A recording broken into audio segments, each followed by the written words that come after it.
is February 17th, 2023. It is the episode of the longest running episodic, whatever this is. A show that is big in the context of the tiny YouTube landscape. Not really, but not big enough for Name Cardinal. Eric, how's it going? Yes, indeed. Subheading. Let me grab a couple of the Moment. comments. Yeah, I already got in trouble. I told you. First comment out of the gate was Josh at 4:39 p.m. my time. Nice and early. It's never too early in the day to smash the like button. Thanks, Eric. Thank you, Josh. Zombie Collector. Good evening. Also, I already roundhouse kicked the like button. Thank you, sir. And I did join Zombie Collector on his YouTube channel, and we had a nice little fun discussion talking some wrestling. We got to talk some wrestling late. So if you want some wrestling nerdery, you can go to Zombie Collector's YouTube channel there. Same one in the link, and you can check some of that out. Paul, good evening. Remember, going between the like and dislike buttons makes Eric pay that much more. It all makes him pay. And Eric appreciating the comments, so thank you all. Kathy saying, Eric, be nice. Absolutely. Kamikaze says, that's $1. True. Orlando, good evening. Good evening. Jeff, no picking on Eric tonight. We always pick on Eric. But we'll see. We'll see what happens. What are your thoughts on Sports Card Radio? Growing their audience and now using that audience to sell hobby products. I like it. It was a matter of time. To be clear, guys, they're smart. Like, you can say whatever you want, but all publicity is good publicity. They have built an audience and they've been able to produce. It's been a mixed bag because the controversy feeds some of it and it works really well, and the informational content, which exists as well on the same channel. There are some videos that are very informational and have a lot of information. Now they're also starting to even on the live stream. I've watched a couple of live streams. On the live streams, they're talking about cards they're looking at and their model of building up like a card buying business of, flipping cards, which makes total sense. Why not? Why wouldn't you? But the fact you also have an audience to play into it, why not? Knock yourself out. I'm the last person who's going to criticize them for that. That's perfectly within the realm of the audience can then decide if they like it or they don't like it. The audience clearly still likes it. So, hey man, have at it. Go for it. I agree 100%. If they wanted to start, doing an art show and painting butterflies, on canvas live, and people watch it, fantastic. Then good for them. More power to you. Yeah. I know that a lot of people want to, including them, want to police the hobby. I don't see how they're doing anything wrong. So for some people, and I'm not accusing anyone in the chat of being upset by it, they only asked a question. But for those out there who maybe think that this is some horrible scourge that is occurring in the hobby, I don't see that's a big deal. Yep. And there's a comment here that kind of plays one other thing. Again, my statement on this, my stance is, by all means, have at it. Sounds good. That's my answer. By all means, have at it. Sounds good, man. Do it. I'm not going to criticize. I'm not going to critique. I'm 100% for it. Have a good time. But the other point I would make as well, in the same vein, is that they did speak to a very valid point, and Baz touches on it here, and I'll get to it here in a second. Some of the auctions they purchased stuff was on Golden. Who did they absolutely kill? Golden. But guess what? Business is business. At the end of the day, they also, I think, were looking at stuff on PWCC, if I'm not mistaken. Golden for sure, but maybe PWCC. The point is, they're looking at the platform. They don't care necessarily what the platform is, which I've been saying all along. If you're trying to do business, you go, if the items are legitimate, you go to where the items are, and if your intention is to flip them, you put them from one place and you put them in another. And that's literally what they were talking about. Because like I said, I listened to it kind of in the background while I was doing some stuff, and that was exactly what they said, man. So I was like, that seems consistent with a standard business practice. That's what you do. You buy stuff. And again, 100% agree. I can see where somebody would really try to hammer them on that and call it hypocrisy. Mm-hmm. And they would get beaten down because the audience, like I said, they Orlando points it out here. They had over 2,400 on live stream.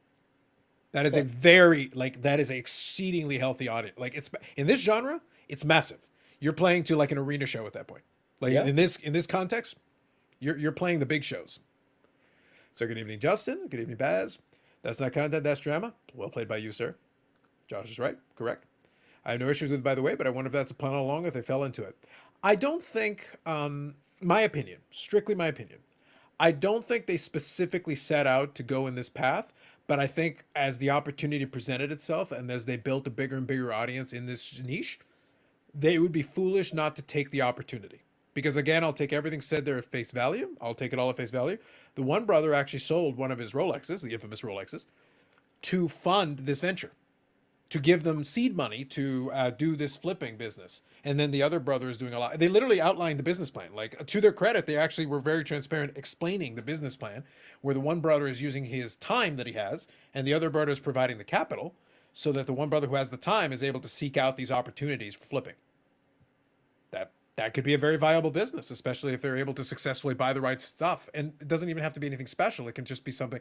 If you buy almost anything cheap enough, you can possibly make some money on it.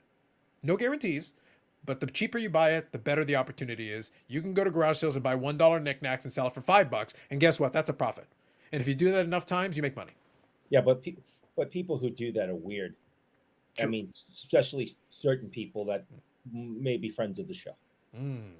Very valid.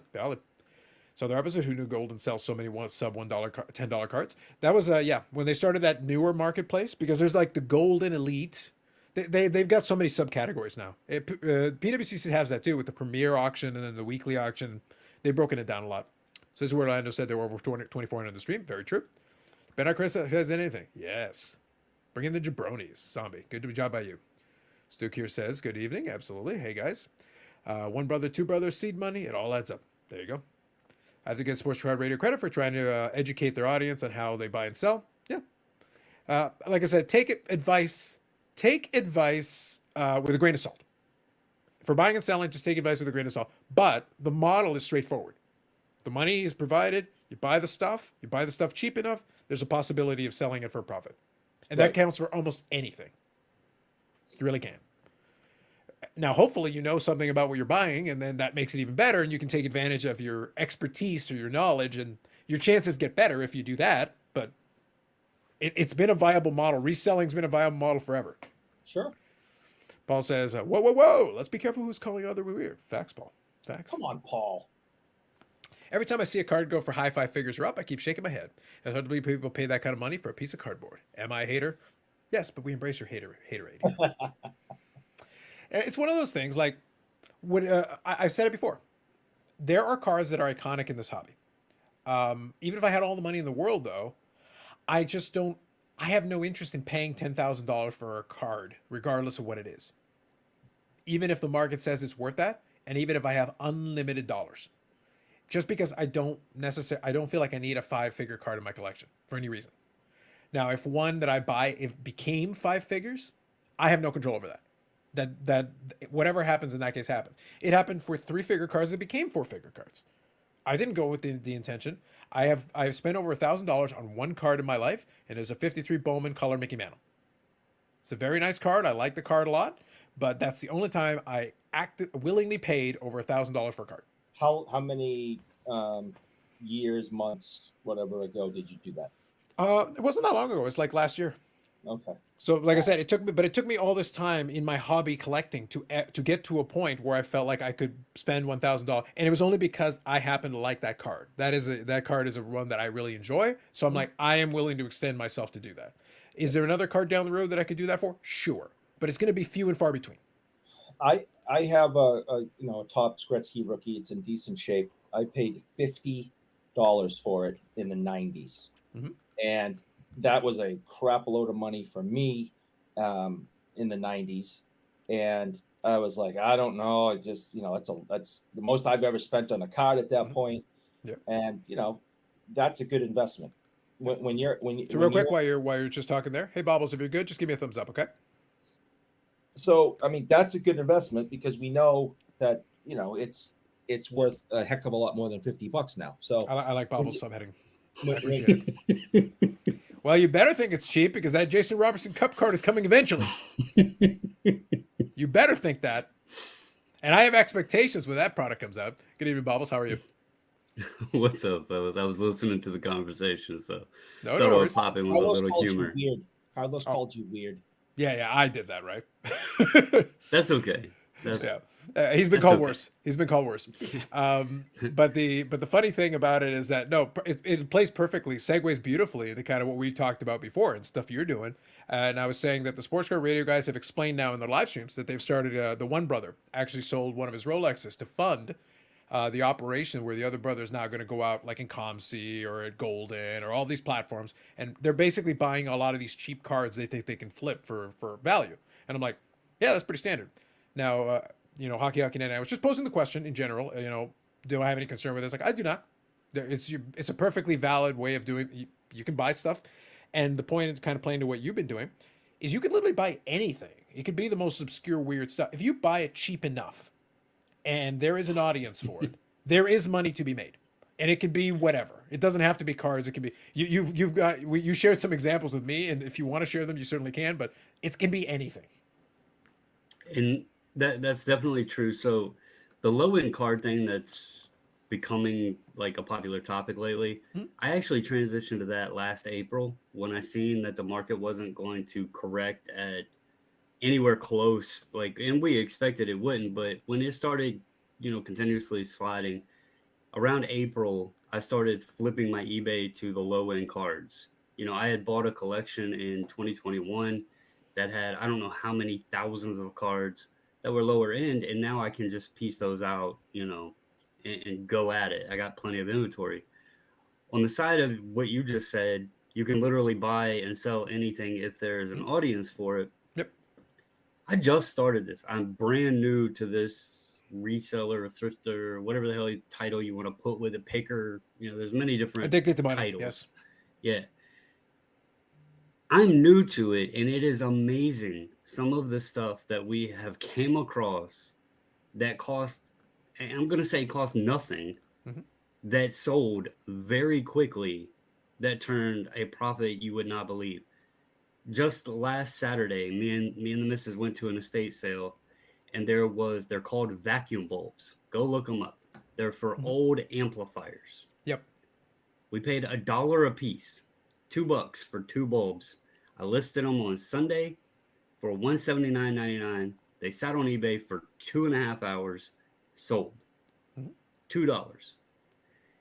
Some old plastic NFL figures that were in beat to hell shape. The rubber bands were broken. I spent $4.50 on 4 figures and a plastic base that went with them or whatever. $4.50, that turned into $810. I didn't know what this stuff was before I bought it. It's $4. Like, even if I throw it away, it's $4, right? Or $2 for the bulbs. And it's a lot of fun, and I'm learning a lot of things. Wednesday, I alluded when I was doing the grade reveal that I had a sale I was going to, and it was actually an auction house that's, I don't know, 30 minutes from here. I found out they do auctions just about each week. And they had a lot of train stuff there, and I started looking at some of the pieces, not the trains, but they had buildings and stuff.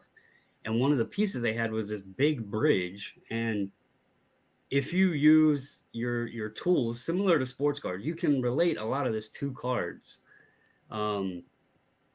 Google Lens, a lot of that stuff to identify. You can go and research stuff and then kind of have a plan of attack. But the bridge was a Lionel original pre-war. It's a replica of Hellgate Bridge in New York. I wound up winning the bridge. It's the original. There is some replicas made of it. Other companies have made the bridge, but it's apparently one of Lionel's most iconic pieces they ever made. The bridge is somewhere in the range of $500 to $600. And I want to quickly pause just to say that Bobbles has literally reached a point where he literally has a bridge to sell you. I have a bridge to sell you. He literally has a bridge to sell you. Yes. That is a factual statement that I have just uttered. That there is a bridge in my house that is for sale if anybody needs a bridge. I'll say it. I even have a game of bridge, the cards too. Fantastic. You got 2 bridges to sell. I got 2 bridges, yes. Take your choice. I just wanted to make sure that the record clearly indicated that this is a factual statement. So real quick here, I'll get through a couple of these. It is 100% facts. I find the show is at its best when there's only one panelist to the show. Carlos and Bobby, Carlos and Eric. Eric is literally part of the StreamYard package. When I turn it on, he's already here. So we actually have one panelist. So just to be clear, point of order. I don't see flipping $1 cards as easy as it seems. They're cheap for a reason, lack of demand. Would take an incredible amount of patience. Yes. That is why for most people it would not be worthwhile to do. Now, Paul makes the correct point as well. You're probably not buying them one at a time usually. You buy it in bulk. $1 a piece usually means I'm buying 100 or 500 or 1,000 at $1 a piece. And in the course of looking through it, I'm finding $5 or $10 cards or whatever. And that is basically how you make back your money. You're looking at selling a bunch of the stuff for basically what you paid for it. But then some of the other stuff is what makes it profitable. Now, there's no guarantees to this. I shared with you guys that I mentioned that I had purchased a lot of some of that AEW stuff where I looked at it and my intention was to keep some of it. And I don't expect this. I'm not worried about making this super profitable. That is not my concern. Honestly, if I keep a couple of cards and break even, I would consider that a win because then I get the cards for free. Anything beyond that is bonus. But there are some cards in there I think that have a little value that I think I can make that work for me. But I wasn't buying 1 or 2 cards at a time. I'll quickly share the image. So it says ship my cards now. It's a 50 card lot. So I didn't buy 1 or 2 cards. In the aggregate, it kept the per unit cost down, and that's what I was looking to do. But I don't need all of this. Some of it I'll keep, but my intention, I don't want all 50 cards.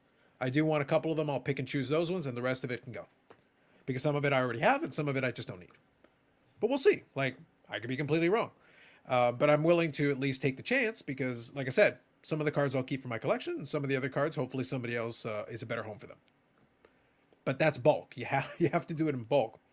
My favorite one, and I shared it on the channel before on the live stream, is I bought a lot of, I want to say like 2,000 Be a Player. It was the autographs, and that came in the Be a Player signature series.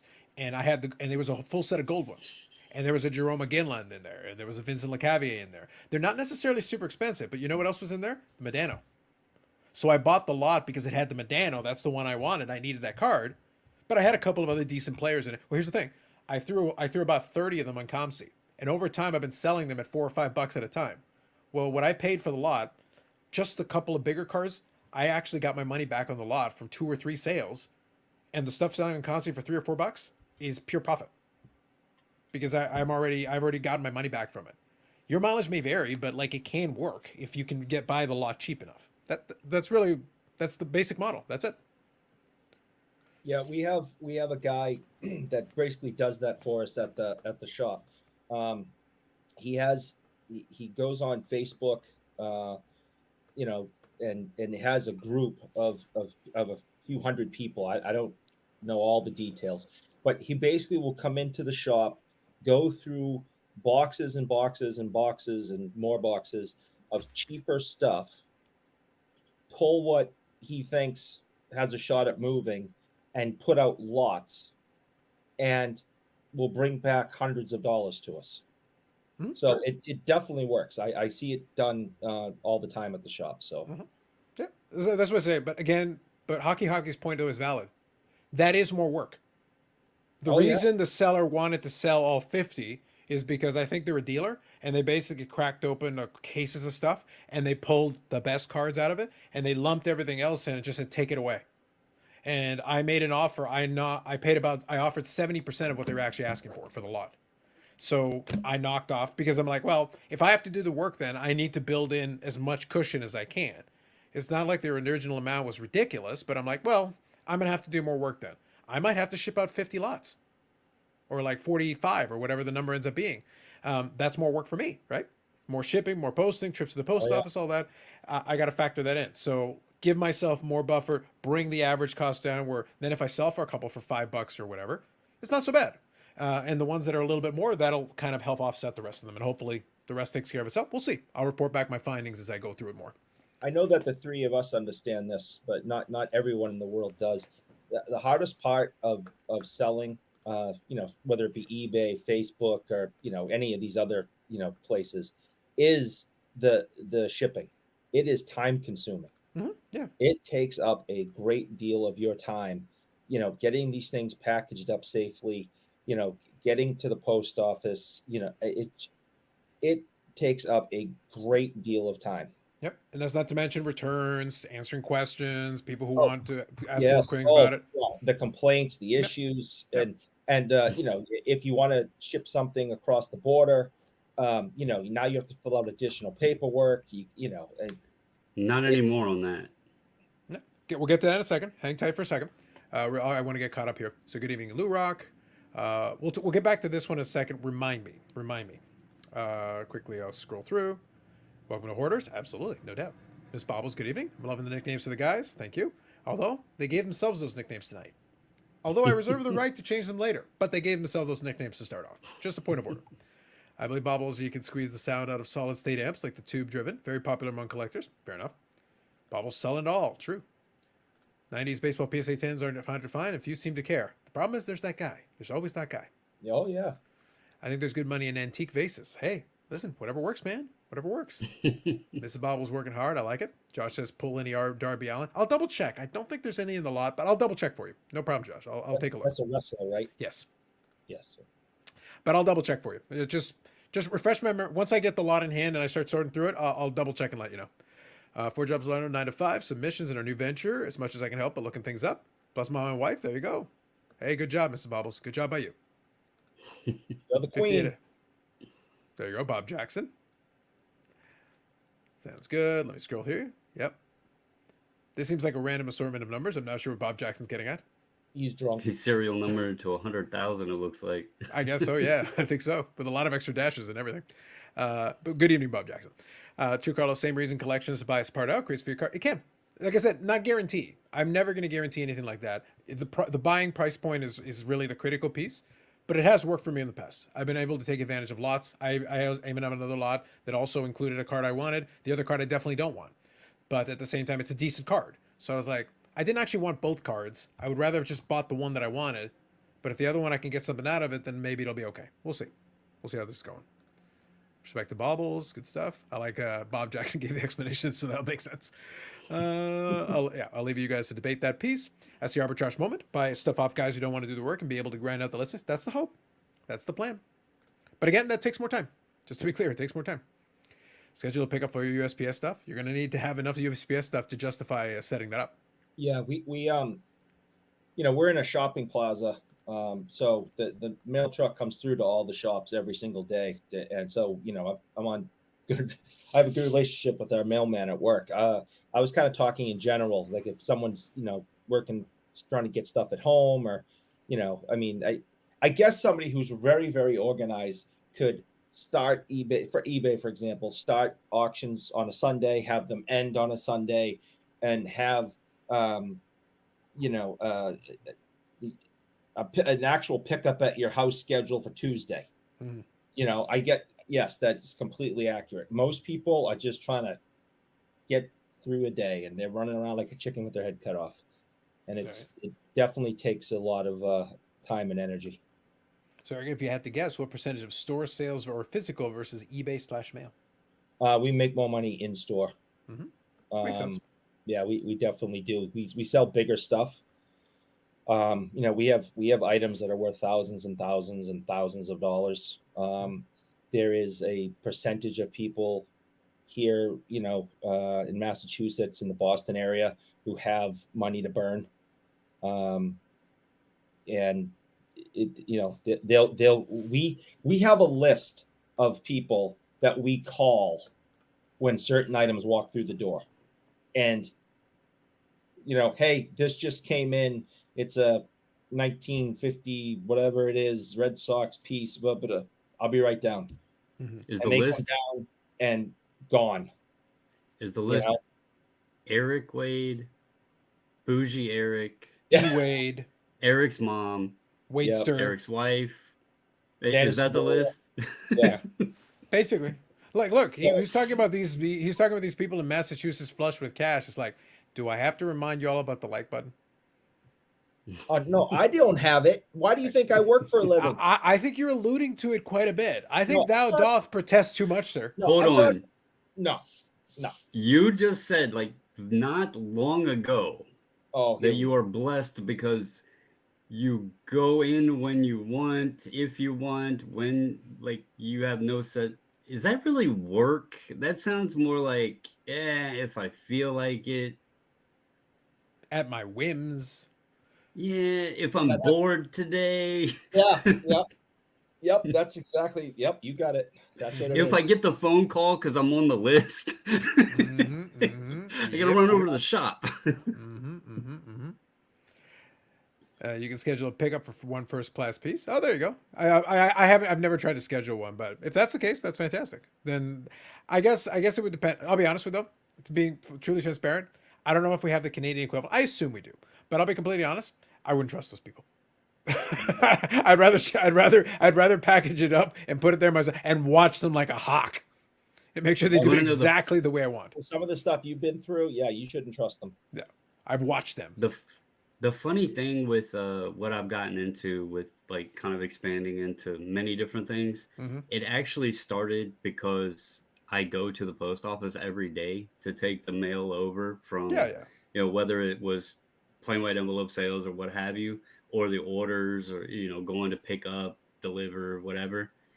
That's where it all started, because on my route there's a thrift store to the post office, and I was like, I'm going that way every day anyway. Why don't I just go in there and just see what's in there? And then that's how this all started. So that's fair. Like, if you're going there anyway, so be it. Whatever, that's fine. So Hockey Hockey 9 is saying Carlos Brad needs to explain what happened in the store earlier this week with the police. Could be a cool story. Sure. I have sent him the link, so if he's able to join us, then we can bring it up. You have to remind me though. You have to broach it again. I find sometimes I'll watch the live streams on replay just to catch and see how it was and how it sounded and everything. And sometimes I'll be like, oh, I'll get back to that, and then nobody reminds me. Nobody calls me on it. It's like, sometimes I want to come back to it, but you got to remind me. There's a lot of comments and a lot of stuff goes on. It's like, remind me. If it's something you really want to talk about or know about, just refresh my memory. I will forget sometimes. It's a Bobby Orr game used stick. Eric Flushman's cast, Irish Mafia, allegedly. Is it really a cat or a raccoon? Bob Jackson. There you go. If I want to get away from my mother. I never want to get away from you, Mommy. I love you very much. Today. Interesting. Seeing all the posts of 2020. No, hold on, just for a quick second.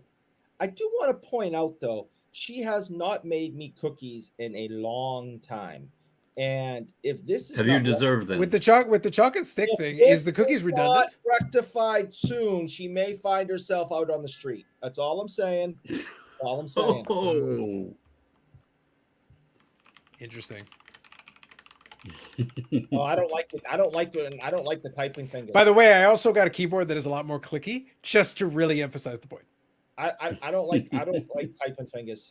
Typing fingers are never good. Eric. Is nothing sacred, Eric. Is nothing sacred. That's all I'm saying. Moving on. I have a 9-figure bank account with 5 acres and a golf course. That's right. Yeah. Yes. Bobby Orr game used chalk and stick. Did really the dream. How come there's no Craig Bijou or Vladimir Guerrero Seniors cards out there? There's Vladimir Guerrero Senior cards collectors out there. They're not advertising, and it's also they're not flexing on Instagram. And also Yannick collects Vladdy Senior. So like, there's definitely some Vladdy Senior collectors out there, but it's not like it's not the current hotness. Vladdy Senior's been retired for a while. His son is playing. Like, it's been a while. Now for people who like 90s cards, Vladdy Senior's Biggio's son's playing. Yeah, exactly. Well, he was Kevin. I don't know if he's still up in the bigs or not, but Yep. So let's say, like, there are collectors out there, but somebody who's going to collect Vladdy Senior or Craig Bijou is probably not out there flexing, their monster cards. Although some of those players do have some nice stuff from some of the 90s ones, some of those nice 90s inserts. There's some stuff out there. It's not as heavy, but there's some stuff out there. But as all the cookies and milk, that's true. Yeah, he does. Doesn't share any of them either. It's because you're grounded. Eric is still my hero. His hands and eyes see more than we ever could, and it's his job. Got it all figured out. Thank you, Charity. Tis. Our offer still stands to help beat him up. Shut up, boy. Eric should star in the male lead of a remake of Mommy Dearest. That's right. She needs to make me some cookies.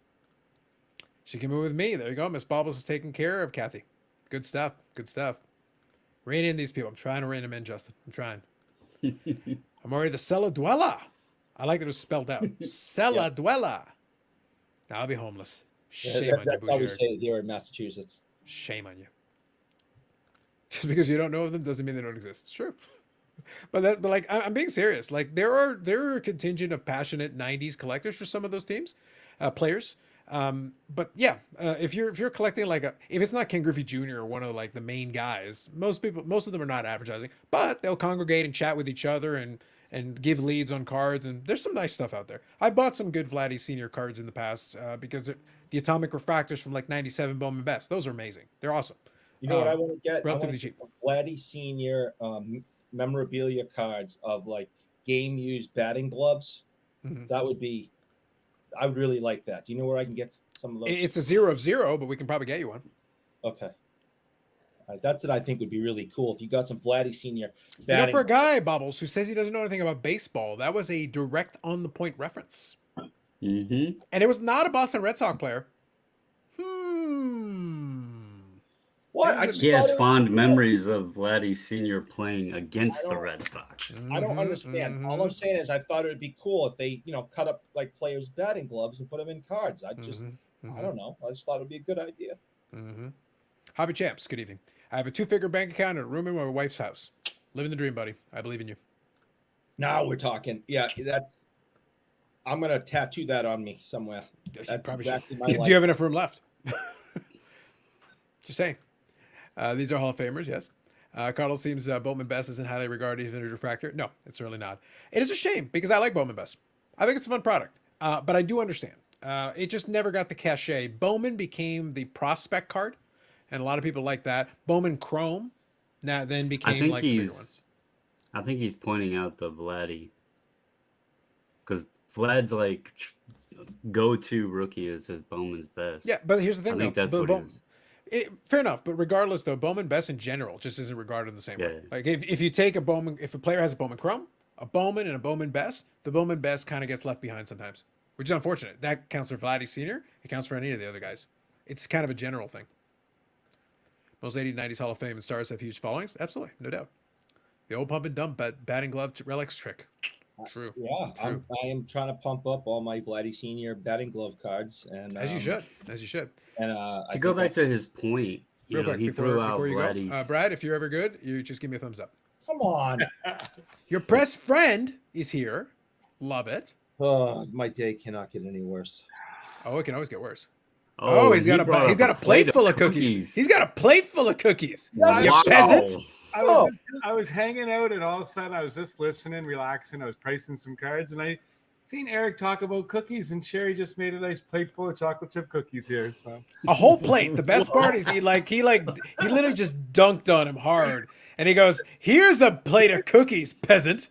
I couldn't resist. In case people don't know, I'm going to say it nice and slow and clear. I hate Vlad. Okay?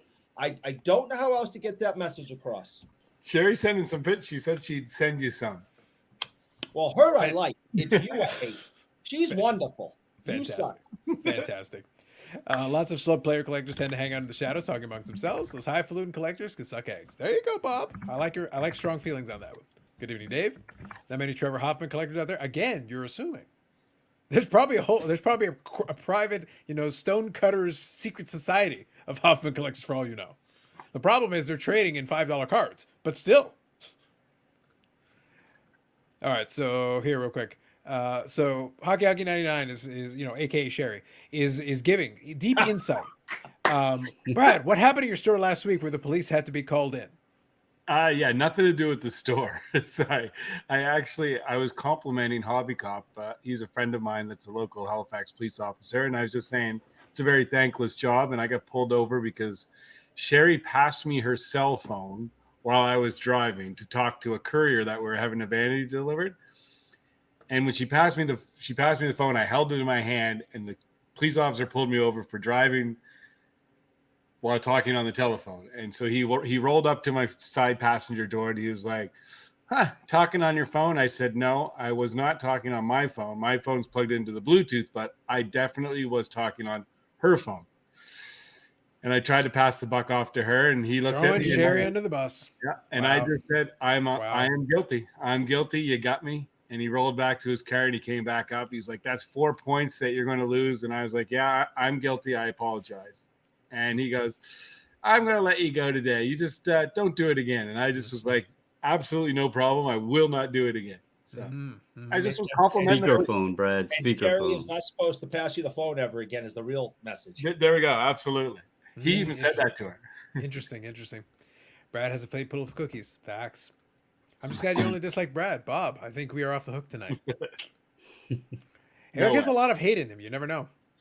Only those 33-degree Masons are able to collect Hoffman cards. True. I know a lot of us low-key scrub hockey collectors talk amongst themselves who we collect and pointing out rare stuff to each other. We don't pay mind to them. Crosby, Gretzky, or Bork McDaniel creeps. True. Oh God, why did I do this to myself on Fridays? I already told you. I literally turned on the stream. You're already here. You don't do this to yourself. It is done to you. Yeah, I feel that way sometimes. Yep. There you go. Facts. I love it. So real quick, I was gonna mention this a little earlier. So two things actually. Let me do this one first. Yannick actually created another little square logo, but I actually really like it, so I'm gonna share it with you guys. But the problem is in the size that they put the logo in. I think we'd lose out on some fun details. So I do want to share it because I think it's fun. But at the same time, with the smaller form factor, we kind of lose a little bit of it. So this is a good one. So Yannick has a little alternate logo thing going on. We got the old $1 million man there. But here's the thing. The hashtags on the side get lost if you shrink it down to the size, so you lose out on it. One is, praise the content god. You got on one side, so which is great. And the other one is Eric must pay. So we've got hashtags on both sides, which is fantastic. Right now it's cut off because of the square thing. Yeah. But it's Eric must pay on the other side, which is fantastic. But imagine if I try to put that in the corner. Yeah. Like, there'd be no chance. You couldn't read that. But I do appreciate the $1 million man being used. So that's always solid. I love it. Love it. So thank you, Yannick. Appreciate you. So I was going to mention, since you mentioned the thing about the post office thing. So I did the video where I got my card order. I usually get them to ship it by FedEx.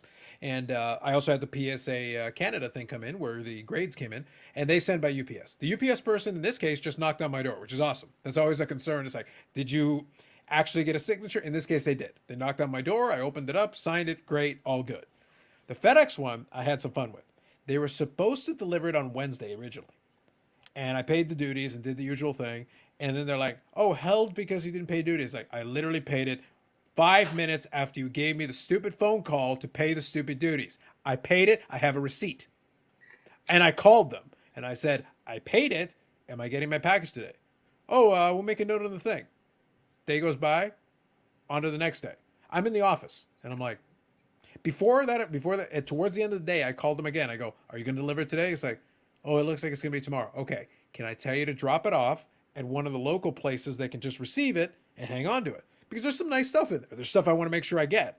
So I said, can you drop it off? There's like a Staples that is a FedEx drop-off center. And I go, great. I'll go get it from there. Just leave it there. Okay, we'll make a note on it. I checked the thing on the Thursday. It shows delivered. I'm like, delivered to where? It shows, signed by. Signed by whom? It says signed by me. I'm like, I was physically not there. What did I sign for? Where did you put it? What did you do? So I get home, and fortunately, they were able to fit it into the mailbox. It was like, but I didn't sign for shit. I literally wasn't there.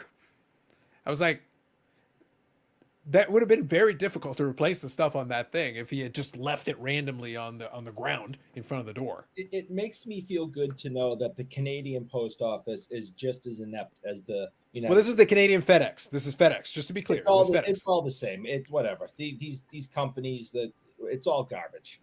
Yeah. They can't do a simple thing. Take this package, bring it here, put it there. They can't do it. I have to actually say we have a amazing post office here in our town because all of the orders go to a post office. We have a PO box, and we have had people not only not put our PO box on the address, but we've had them put the wrong PO boxes on the address, and they still recognize and make sure that we get the packages. So I have to, like, the missus gives them Christmas cookies, big things of cookies, obviously, because we appreciate the work they put in. And they've even tracked down packages that wound up in the wrong location. So they're great over there. Yeah. The only big concern though that I had with it, like at the end of the day, it worked out. They did put the package in the mailbox. It was able to fit in there, so I was able to find it. Great, all good. Everything was fine. I was able to obviously record the pickup video, but there was decent stuff on there. I did put a little bit of insurance on it just to make sure. The whole point of having insurance, tracking, and say signature, meaning I want to make sure you hand it to me. You hand it to me. If they had just delivered on Wednesday when they should have delivered the first time, because literally it's like, guys, you literally could have showed up. And this has happened before. The driver sometimes has come in and goes, sorry, can you confirm if you pay? I can literally show them the receipt. So I was like, why wouldn't you actually knock on my door and actually try to deliver the package? I was literally there. So I was like, and then afterwards you're like, you don't even give a shit. You literally just drop it in the mailbox. Thanks guys. I'm glad I paid extra for that and had to pay duties on top of it. Thank you. Thank you for your help. Keep your expectations very low and hoping for fast and good service from Canada Post. This is true. Bob Jackson saying USPS greater than Canada Post. Debatable. That's a low bar, but fair enough. That's drama. True. Bubbles, there are only 119 people in your town. Was that Eddie Griffin film there? Maybe.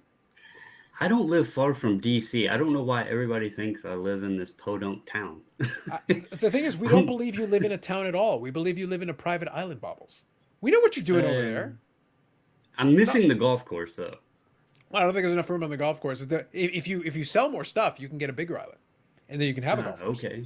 I personally think you're flying around nonstop around the world on a 747, and like this is like your rolling truck in Manila, only better. Way better. Fantastic, Brad. Let me actually pose this topic. I'm going to quickly grab something, but let me pose this topic because I think it's a good one. Just as a quick point, you have shipped out a lot of stuff as PSA Canada, AMG Collectibles, yourself, probably all of it. Yeah. All right. What's your favorite or best USPS, Canada Post, FedEx, UPS, whatever you like, horror story? Definitely the package that was shipped to Newfoundland and ended up in the Netherlands. Oh, good God. It was the Dutch. It was the Dutch. Yeah. I was literally about to get up, and then he said the Netherlands. It was the Dutch. Oh yeah, swear to God, and it arrived at destination 3.5 months later. Actually, got to Newfoundland. Yeah. Okay, I understand. So, how long was that with the turnaround time? That's ridiculous. With the turnaround time? No, this wasn't a package from PSA. This was an AMG. this was hey, Bubbles. This is 24-hour turnaround time at AMG Collectibles. Speaking of, go ahead. Since you were talking about eBay earlier, and I know Brad probably does a lot of eBay too, I just want to throw this out there to you guys as well as chat and everything, because this happened to me today. I think everything's going to be okay, but just throwing it out there. There is a new scam. It's not really new, but even with eBay Authenticity Guarantee now, people have realized that they can do chargebacks on their credit cards. And I recently had a purchase. Thought it was odd that the person purchased the card with a new eBay account, but I figured eBay Authenticity Guarantee, whatever, good to go. So sent the card out. Well, today they filed a chargeback, unrecognized transaction. So keep your heads up on that. People are playing that game now to where they're trying to file claims as chargebacks on credit cards on purchases. So is this after you send it out and mail it to them? Oh, they received the card 2 days ago, and then they filed an unrecognized claim with their financial institution, which at that point eBay has no control over. They just kind of mediate the thing, basically forward the information on to the financial place, but it's out of their hands. The good news is this has happened to me before, and eBay took care of everything. But I don't want to tell people, it'll all be okay, because you never know. So just keep your heads up on that. Chargebacks are a definite scam. So that is a concern, Bobbles. Very, very valid. Thank you for that public service announcement. We do appreciate it. I just thought I would quickly grab a brief snack. I don't have any cookies. Oh, everyone has cookies, Bobbles. We're not heathens around here. We're not animals. In civilized society, Okay, let not me in rephrase. I Massachusetts. don't like the diet sugar-free, whatever they're called, cookies that we tried. So I don't Bubbles, have you're any in a cookies private that I'll island. be You're in eating. a private island. If the supply is income, that's fine. It's legit. But like I said, in civilized society, you know, in Ontario, Canada, or over in the coast, you know, or even Massachusetts now. I hope you're happy, Mom. All right. Do you see what's happening here? This is all your fault. I hope you're happy. You know what's good for Canada Post too? I tell people, Bubbles, you're like this. About 15 years ago, a guy that worked for me, Brent, told me what to do when when people say they didn't get the package when you ship it without tracking. So we just say, no, that's impossible when they say they didn't receive their cards, especially after like 2 days or 3 days, you know, like things take time. You just say, no, that's impossible. We made a deal with Canada Post 20 years ago. They guaranteed they'd never lose our packages. So if I have to open up an investigation with them, this will happen. And they always find our packages and they track it down right to the doorstep. And we never, ever, ever lost a package with Canada Post. Oh, And I got cookies too. Oh, yes. There you go. Fantastic. We were getting worried. Like a couple of comments. Like I try to give you an out. So real quick, I'll read a couple here. Josh was saying, I wish Bobbles would eat a cookie. Brad, I heard a bulk submitter so livid PSA, he became an FTG bulk submitter. That is wild. That's wild. Bobbles said, where are your chocolate chip cookies? We're covered now. We're good now. People have been charging back on PayPal and Reddit cards and Ready cards for 20 plus years. True. There's no way to block bidders from eBay from bidding. You can do that. You can block bidders from bidding, yes, and you can also do it based on feedback. So you can. There is some restrictions you can put on people for bidding. I haven't played around in a while, but you actually can. You totally can. I don't run auctions hardly ever. So I got tons of block bidders. I bet you I have 1,000 or 1,500 block bidders. How many versions of Eric? At least half. At least half. Sorry, credit cards. Sounds good, Dave. Bubbles, everything's more expensive when you live in Hawaii, even the cookies. True. There you go. I love it. Thank you, Miss Bobbles. Appreciate it. I thought you were my friend, but clearly, our friendship is The joy of your pain supersedes friendship, Eric. Yeah, no, she's. you no mean the longer- friend that you talk mad shit? True. about? That too. I That's told the you other I was fact. timestamping it, bro. And then you tried throwing me under the bus. Oh, I definitely threw you under the bus. Let's cover both angles here, though, Bobbles. Let's cover both angles here. There is the all good. fact. There is a fact. But also, let's be fair. If we can't absolutely eviscerate our friends, then who can we eviscerate? That's why it's fun. That's what I'm saying. That's like why that, it's it's the fun. correct move. It's what you got to do. I didn't even get mad the other night when And Eric I know tried she talking. believed me. He tries talking smack to me by saying something about your night's about to get horrible, bitch. Like he just came out straight Highly out with inappropriate, the sir. bitch. Highly And inappropriate. I was like, well, damn. And I was like, well, I'm Look, actually Bougie having a Eric great over there night. likes to play victim. He likes to play a victim over there, but he brings about almost all the horror that is happening. It's He fantastic. did. He was like, your night's about to get ruined, bitch. And I'm like, bring it on. I put the letters on the bitch. Mhm. Yep. Yeah. This is the guy who goes like, "Oh, they're so mean to me." No, you deserve it. All of it. And some stuff we haven't even come up with yet. Don't even worry about that. And I got ideas and we got time. So Orlando says, prepare your card to send to Thornhill, Ontario. What a hassle custom for. I'd live it all the time, man. Every time I have to send something down to state. Now the good news is they did eventually, Canada Post, to their credit, the one thing that I think is decent that they did, you can fill in the form online. So then they can scan a QR code. So it populates some of the information. So I can pre-do it, basically preset it in advance. So that basically they just have to punch a couple of things, scan the QR code, and then you can actually have, and then it saves me time. Basically, what I hand them the sheet first, go punch this in, and then I hand them the envelope. They do their weigh, do all that stuff. It saves me a little bit of time. It should save me more, but it helps. It streamlines the process a little bit.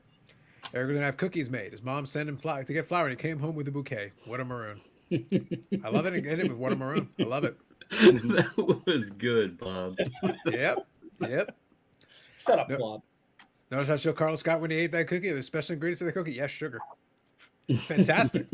The grocery store actually makes them fresh, so those are actually fresh cookies, which is good. Listen, all I'm gonna say is this: when me and Timmy Two Hats crossed the border, You will get held up at the border because we didn't fill out the forms.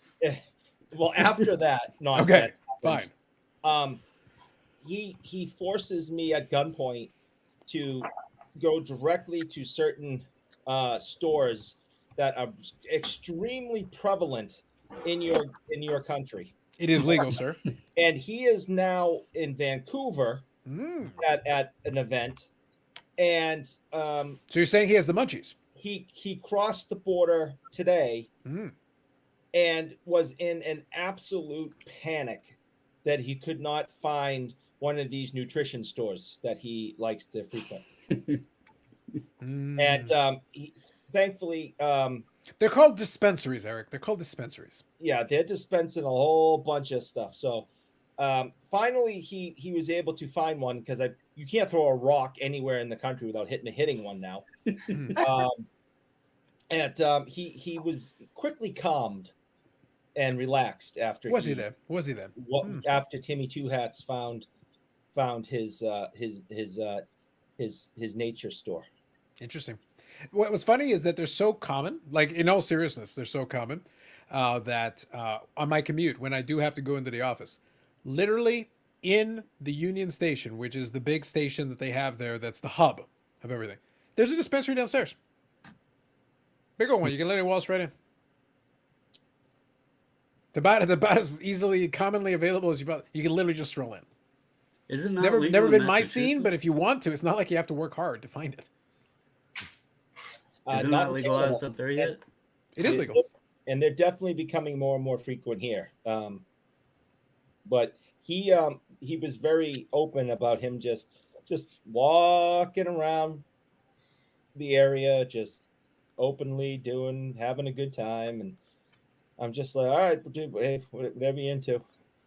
But that's what Timmy Two Hats is doing right now. There you go. So Andrew here, this one's for you, Brad. Brad, you need to bring those cookies in the shop for your customers. We could on our trade night next week. That would be good. That might be wise. Maybe fresh cookies. You guys can take photos and pictures and, do a little footage and just send it to Eric, and as he dies slowly on the inside. That's a great comment from Andrew. We were chatting today in there, and Andrew's one of the absolute, true, genuine baseball card collectors in the hobby. So you're trying to butter him up for the Alex Manoah. You're basically going to dump the Alex Manoah, and that's what you're trying to tell me. Alex is staying with me to the end. Of course he is. Yes, absolutely. No doubt. No question. Right. Anyway, so thank you, Andrew. Does Andrew have, because he's such a baseball collector, one of the true greats, does he have a Vladdy Senior memorabilia batting glove card? Because I hear those are prevalent also. I'm glad he's a huge Expos fan. Yeah. It's like, Brad, this is the one piece of baseball trivia that Eric knows. Vladdy Sr. never wore gloves. Oh, yeah, I got you. Yeah, I knew that. yeah. That's why I said earlier it's a 0-0. Yeah, It's super rare. Super I rare. fell for that. Jeez, I hate that. Yeah. Up until right now, it was the same amount of times that Eric actually was clever enough to come up with something. Up until like tonight, this is his big moment. This is it. Hats off. I'll give it to you. Yep. Go right into that hook, line, and sinker. So if our government can collect tax on it, they're going to. Yeah, that is 100% true. That was why I laughed. They said, "Are they going to legalize it? They can make money on it. Of course they are. Of course they are." Can I say better by the minute? It has its moments, but like everywhere else, it's got issues too. Good evening, Michael Ham. Absolutely. Hit that like button. Thank you, sir. What's your problem? We appreciate Michael Ham. Too? I got to deal with him too now. Absolutely. Great. Wonderful. Timmy Profits goes up and smoke like Cheech and Chong. There you go. Brad, you're a Roy Halladay collector. Put it right beside your Alex Manoah, Brad. Do it. Yeah, no, I've got a PSA 9 97 Bowman and Bowman Chrome rookies of Holiday. That's my Holiday collection. Okay, let's take a look. I'm trying to figure out if he actually thinks this is a sentence.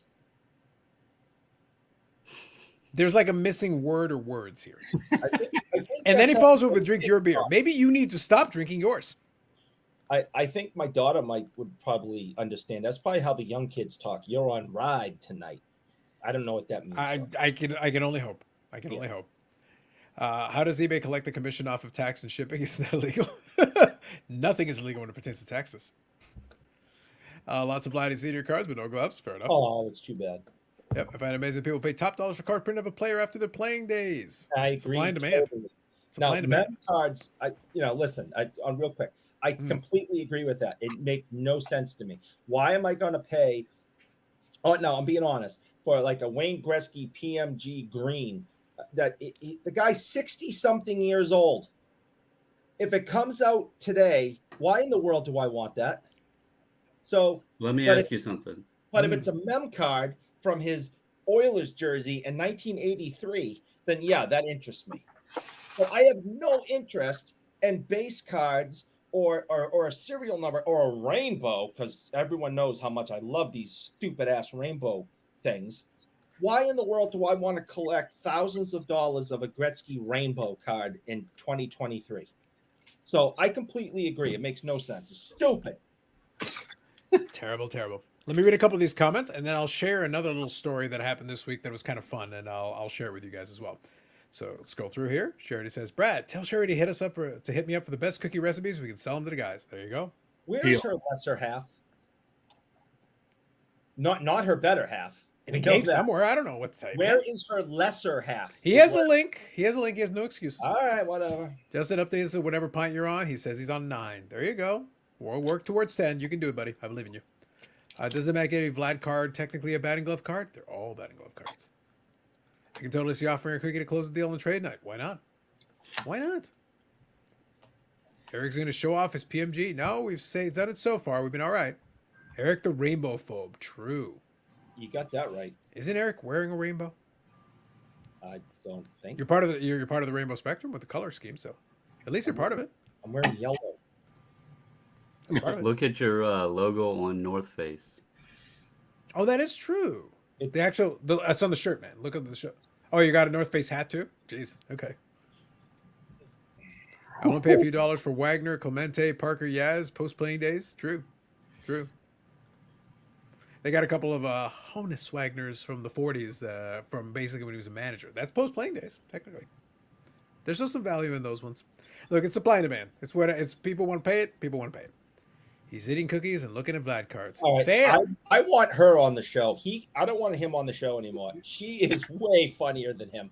She needs to be part of the panel. Screw him. He's gone. She needs to be on every week. She rocks. And in that timing, here's your almost perfectly timed, Yannick. Almost perfectly timed. I wasn't listening, so I don't know what's going on.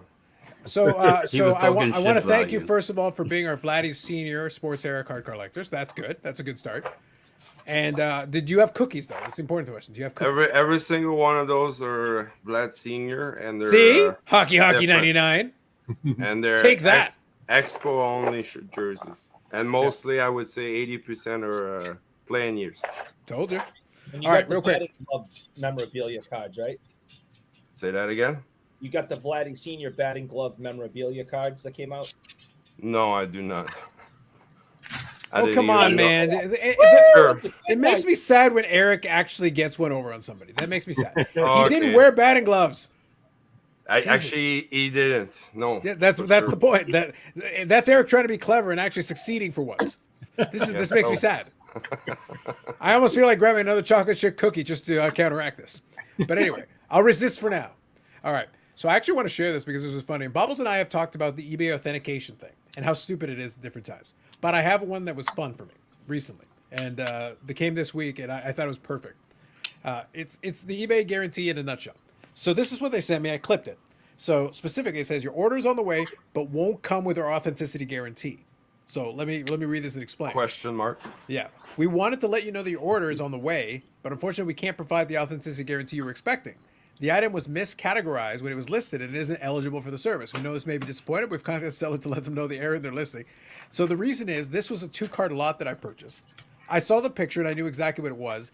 In the description, it says exactly what it is, but because the title is so generic and plain, they did not, in fact, it did not qualify for the authenticity. But the guy still had to send it. It delayed it by about a week, and then they were able to ship it out.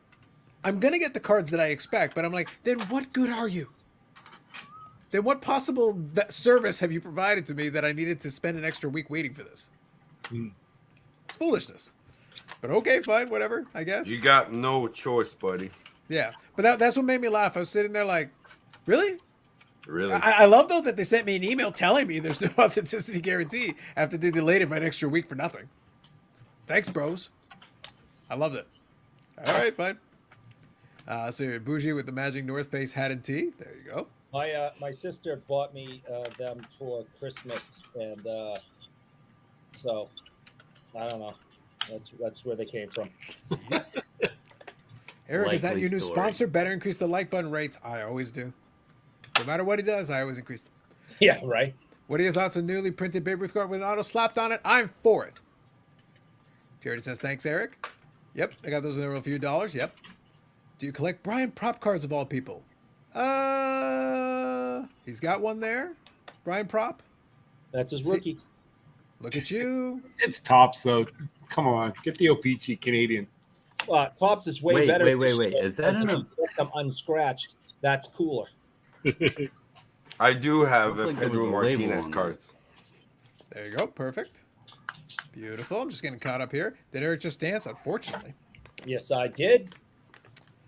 This panel is bigger than the Fox NFL Sunday panel. We'll take that as acquiescence.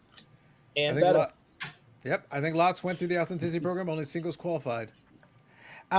My understanding is that apparently anything over the 250 threshold can theoretically go into it, but I think it has to be like super clearly labeled. Either way, it's stupid because at that point it's like, okay, so what value you're providing? Because just to be clear, like I'm being serious. The concept of an authenticity guarantee, I'm fine with if you're actually doing something, if you're actually providing value add. Because there are times where something isn't listed properly, and there's a legitimate reason there should be an issue, or something is misrepresented, and you see it, and it's like, no, actually, this is completely wrong. Somebody needs to put a stop. But in this case, they're sending it to me anyway. Now, in the end, I looked at the pictures, and I knew exactly what I was getting, and I offered for exactly what I got, and I got it to ship my cards. I can see it. It's exactly what I ordered, because that's exactly what I got. But they literally just, okay, so you got to send it to you, and then we'll ship it out back. And I'm like, thanks, guys. Thanks for the help. So CSG identifies the eBay stuff over. So 250? CSG does the raw cards, and I believe PSA does the graded cards. Gotcha. At least that's what it was. It might be changing. It might be dynamically changing, but that's what it was at the time. Eric is a Peter Klima super collector. He hides it because he doesn't like the attention. True. There is no Peter Klima allowed in this house. If I had Bill Gates money and I could buy every rookie card of every hockey player in the history of the NHL, I would have one missing, and it would be Peter Klima. He can suck it. I feel like that was that a terrible analogy? Like, And why him? Sorry. 1990. Okay. Refresh Eric- my memory a little more. Boston Well- Bruins lost one of several Stanley Cups they've lost. Okay, I guess it's one of them. Yeah, and lost to the Edmonton Oilers. So, and Oh, because wow. Paul likes to bring that one up from time to time. From I time don't to time. want to talk about it. From time to Well, time. let's talk about it, Eric. Shut up, John. What's teasing you? What's troubling you, Eric? We'll get to that in a minute. We Before we don't, do, have that kind of time. yeah, I was gonna say we're not doing a therapy session for Bougie Eric here. we already ate chocolate cookies in his honor. We'll move on for a moment. I wish I had a maple leaf cookie. There you go. Perfect. All right. What are your thoughts on the ship my cards not forcing to give the weight and dimensions of the package? So I didn't have to put dimensions. I just made up a weight. Yeah, and in the same. end, they put it on a scale and weighed it anyway. Same. First Yeah. time this week, I Yeah. filled out the new way, and it took me maybe an extra 30 seconds. It didn't really. Yeah, I just looked at it and go like, guys, I'm not going to be able to weigh this. I have no earthly idea. Like, is Like, it in a it's- one touch? Is it like the packaging also is relevant? Like, what did you put it in? We're talking ounces, right? Anyway. Yeah, it could be. No, what I did is I put like 2 pounds because I know some of the stuff. I'll put it intentionally high just to be like it's not going to be 2 pounds. But I'm like, yeah, put 2 pounds. Put it on a scale. You have to do it anyway. Like it doesn't matter what I write. You have to put it on a scale. Did Klima score the series winner? Given the amount of times we reference, Talk about it. Shut up, Josh. much love. Okay, let's go find out. I have a Herbert Auto out of 99 authenticity right now that says it has out of 35 in the description. I got a good deal and hope they don't send it back. We'll have to see. So, Joel, report back your findings. I'd be curious because I know they have issues with the description or the title not matching up with the other part. However, obviously, in the example I just gave, it didn't match. It was mislabeled, and they still send it to me. So I don't know what to tell you. So I'd be curious. I have no idea, but I'd be curious if whatever comes out of it, please let us know. Hey, Eric, did you know that Klima got benched for the longest in that game? Yes, I'm well aware of everything that happened. I watched it live. Thank you.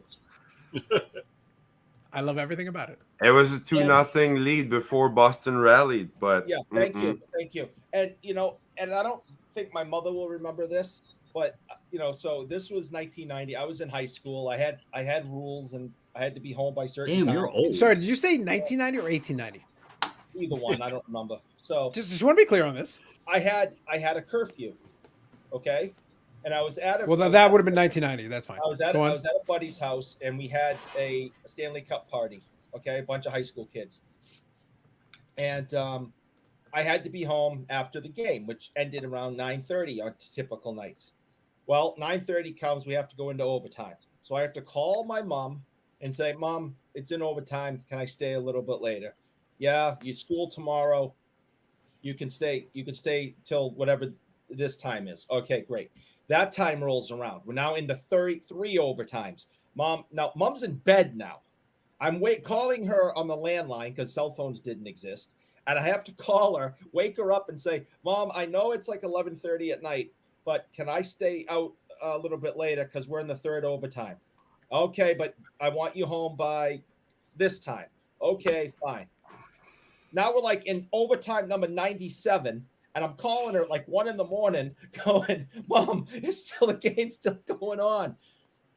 Anyways, we ended up sleeping over, and I walked home at 6 a.m.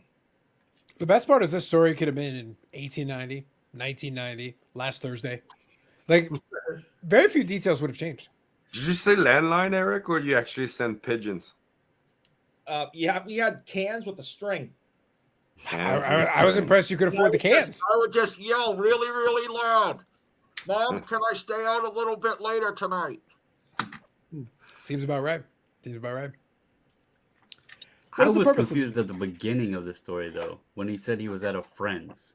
Yeah, like I tried to gloss over that one, Bubbles. I had other things that I wanted to scrutinize, but we could have easily gone there if we wanted to. But I had other questions. There were a lot of inconsistencies in this story. What is the purpose of the new system? Why can't they just package and ship it out there as did? Because money. You can buy a postal scale for about $15 to $20. Yeah, no, for sure. And I'll be honest. My intention now, obviously, since I mentioned I have that lot and everything, I'm probably going to be shipping out more stuff. So I'm probably going to take the time to do a lot Bulk. more weighing it in advance and setting things up and streamlining a couple of things. I'd like to move some stuff myself. So if I do end up making enough lots and it warrants it, then I'll start grabbing some things that are going to make my life easier, including a postal scale. Now, the thing, though, is that for the ship my cards thing, they have the cards. So us having a postal scale doesn't help us. It's like, do you want me to weigh them by telepathy? Because I don't know how they're packaged right now and how you're going to set them up. So we'll see. I was a little confused about the whole change. Yeah. Like, why do I have to guess what's the weight? Yeah, I don't know. I'd actually be curious. Might be an interesting question to ask. Like, why specifically do you want? Like I said, I have no way of being able to give you the weight because it's like I know what cards weigh in general, but I don't have possession of the cards. Because you and I used it for a while, Carlos, and I guess that's maybe like the second or third change that my cards went through. Like, Yeah, they're usually very slow with a lot of the changes. It's usually not too crazy. So Baz here says eBay just checks if the card is authentic. They don't get too finite. Generally, no, but they have. I've definitely seen them return stuff if the description and the title don't match the card. There's been some issues with that. Rarely, obviously, they do use a little bit of judgment because if you check the auction and you see the cards that you have are the cards in the picture, that's probably why they still went through with it. But if there was a mismatch of some kind, then that's where I could totally see them being like, "No, hold on, we got to pause here." So didn't Eric Mom still give him a curfew? We asked these questions. I can't tell you how many times we start getting a little bit later than usual, and I get text messages saying, "Remember, you got to get up early in the morning. Go to bed. You don't have to stay up for the whole show." And then she uses Brad and Yannick as examples. Brad left early. You can leave early too. You need to get your rest. Brad and Yannick were good boys. See, do like Brad and Yannick. Evening, guys. This is DR. Broke my old phone, now using my sports card phone. Good evening. Carlos, how come you're an LJN WWF collector? Because I don't collect wrestling action figures. I do. I am familiar with the LJNs. I've had a few in the past, but this is not a category that I would spend too much time collecting. They're cool though. I like the LJNs, but they take up a lot of space. You really have to want them to want to take up that much room. Friends, meaning he was the next guy cars over, sell a juvie. Yes. See, no, that's so stupid. You want to know why? Because I wasn't in juvie in 1990. I was out by then. Were you? Yes. I can see a 100-year sentence in juvie.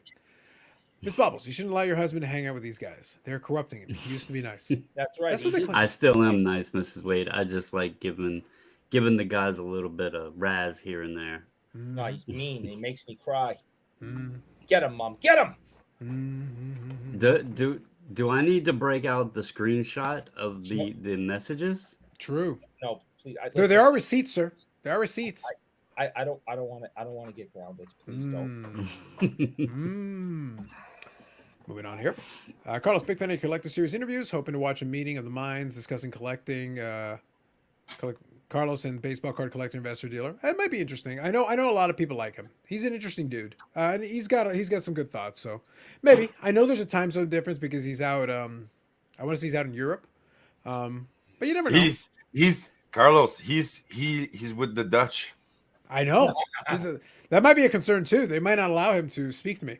He lives there. We are mortal nemesis. Just saying. Think about it. But you never know. I can reach out and try. There's a couple of folks I have on a list that I'm thinking about that I will try to reach out to and maybe arrange someone. It comes and goes depending on what scheduling and timing is. I don't try to spend too much time on it, but I would love to do some more. So I'll and if people have suggestions, feel free to throw some suggestions at me, and I'll do my best. If it makes sense, I'll try. eBay needs a larger watch list. You already maxed it out, did you? Nice. Actually, I do have a suggestion. The last one you did with Mike, you should put that one available on podcast. That's just my opinion because we probably could. Yeah, we didn't really show any cards or anything, so I think you're right. That's a good call out, Yannick. Usually with a lot of them, we show off cards and stuff. But with Mike, I was just chatting with him, so I think you're right. I can probably get away with doing that one for audio only. Yes, that's true. Brandon's getting in trouble. Hey, you guys want to see something a little quick cool that I got this week? You Does guys it involve know grounding Eric? Because I like that. It's a Jackie Robinson, but little cool. figurine. Action figure, yep. So they're available in those Tupps Big League box for kids. Okay. That was like $30 with 5 packs. By the way, bonus points for ripping off the 59 Topps design-ish. Yeah. Yeah, throwing That's it in pretty there. cool. Very, and actually, there's SPs in those packaging. Yannick, my favorite part is that we've got ourselves in the screen behind you. That's fantastic. I know. Huh? That's just trying to figure out how to point my finger there. That's beautiful inception right there. I noticed that. I literally, when I made it bigger, I was like, "Are we literally over there in the background?" Wait. Yeah, but a little bit of a delay. $30 for a little of this and 5 packs. I thought it was pretty cool. So. Nice. All right, no, that's interesting. I like that. Did you get anything else in the mail this week? Yes, I did actually. You jerk. Thank you, jerk. So Eric, I guess, found a business card that I'm not too sure of the provenance, how he got it to him. He photocopied something and then wrote on it. Yeah, I guess so. But this is a business card of Mr. Robert C. Bob Oldest, and he played. He was a catcher. He actually catched the 1960 Pittsburgh Pirates World Series, and he was a first base coach the first year of the Expo in 1969. And this is autographed. So, thank you, Eric. That is a highfalutin reference right there. Bougie Eric finally using his fortune to good use. Speaking of his fortune, if we want to test his fortune, the best way is to hit the like button. Because then we can find out truly how deep those pockets go. And we want to find out. Just saying. I told you I need a new water heater. All right. Mm-hmm. I can't afford this. Oh, but you can. I believe in you. The problem is your old water heater was gold plated. And you sat there and I should have just gone for the full gold. Now I have to replace it. I understand. I get it. Rick Vintage All About Cards. Good evening. Crazy. I just purchased an SGC 1928 Freud Joy Ruth. PSA doesn't grade them because of fakes. Yeah. That's similar to what happened with the Starco cards. until Nat Turner came in and insisted that the Starco cars be graded. But yep, if they don't feel comfortable grading them, then they don't grade them. But congratulations on picking up the Ruth.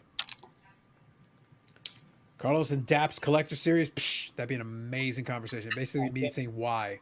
Why? I can get Timmy. ¿Por qué? I can get Timmy Two Hats to set that up. It is true. But no, literally, my entire interview questions would be why? Why? No, seriously, why? Explain it to me. Brad, why don't you do a collector interview series from your card store? There are collectors at a card store? Would be a nice backdrop. It might bring Halifax, there isn't. That's a good idea. We got lots of things happening with AMG collectibles in 2023. So there's some exciting new things coming. Yep. I do have. We'll talk later, Brad. I was thinking about. I was kicking around some ideas for stuff that can be done on the channel, and I think it is funny. Funny enough, Hockey 99 indirectly kind of touched on something that I was thinking about. It's like I got some. We want to have more videos on there anyway, but I've got a couple of things that I think we can do that might allow there to be a little more content on there. And I think it would be beneficial for the channel and people would enjoy it. I agree. So there's definitely some things we can discuss. Carlos loves the Daps Man. Everyone loves Daps Man, man. Everyone. I just found a little Brian prop action. Oh, there you go. No. Oh, That's the Signs of Greatness. They basically have it like on a, I want to say like a little index card or a little sticker or it's something. on the inside. Pretty cool. Yeah. It's a little inlet autograph, which I actually like. Sometimes the inlet autographs I think are decent. I like that little sliver of wood they take from their stick. Oh, I love those. I think that's But pretty here's cool. another in those inlet, Carlos, that you were saying. I love these things. I just it just looks like it's framed. I think it's really clean looking. So I absolutely love those. Yeah, well, you can way put better it. than a sticker. You can Yeah, exactly. way You can better. set it up into the design in such a way where at least it doesn't go on top of the card. It Right. actually can protect the autograph a little bit too from Yes. the holders. So That is it's a decent design. I know it's more effort and more cost, but it's probably a good design idea to keep the autograph and preserve it a little bit better. You know, that's just my opinion. I just bought a Stan Makita, just the exact same type. So it's the script from Legend Trilogy Legend and all that. But I just got it's coming in the mail. But I like this so much that I wanted to get the Makita one, and I just think these are fantastic. And I wish instead of just slapping a sticker on something, they just put the sticker. Cut a window, put the sticker on the inside, and just drop the top on, and it would just look amazing if they just did that more often. I think it's fair. So let me kind of share this one with you guys now that we're settled in a little bit. Like I said, I had a couple of things that I was able to pull. This one came across late for me. I didn't catch it until a little while before the live stream came out. Otherwise, I would have made a little video about it, at least a short one.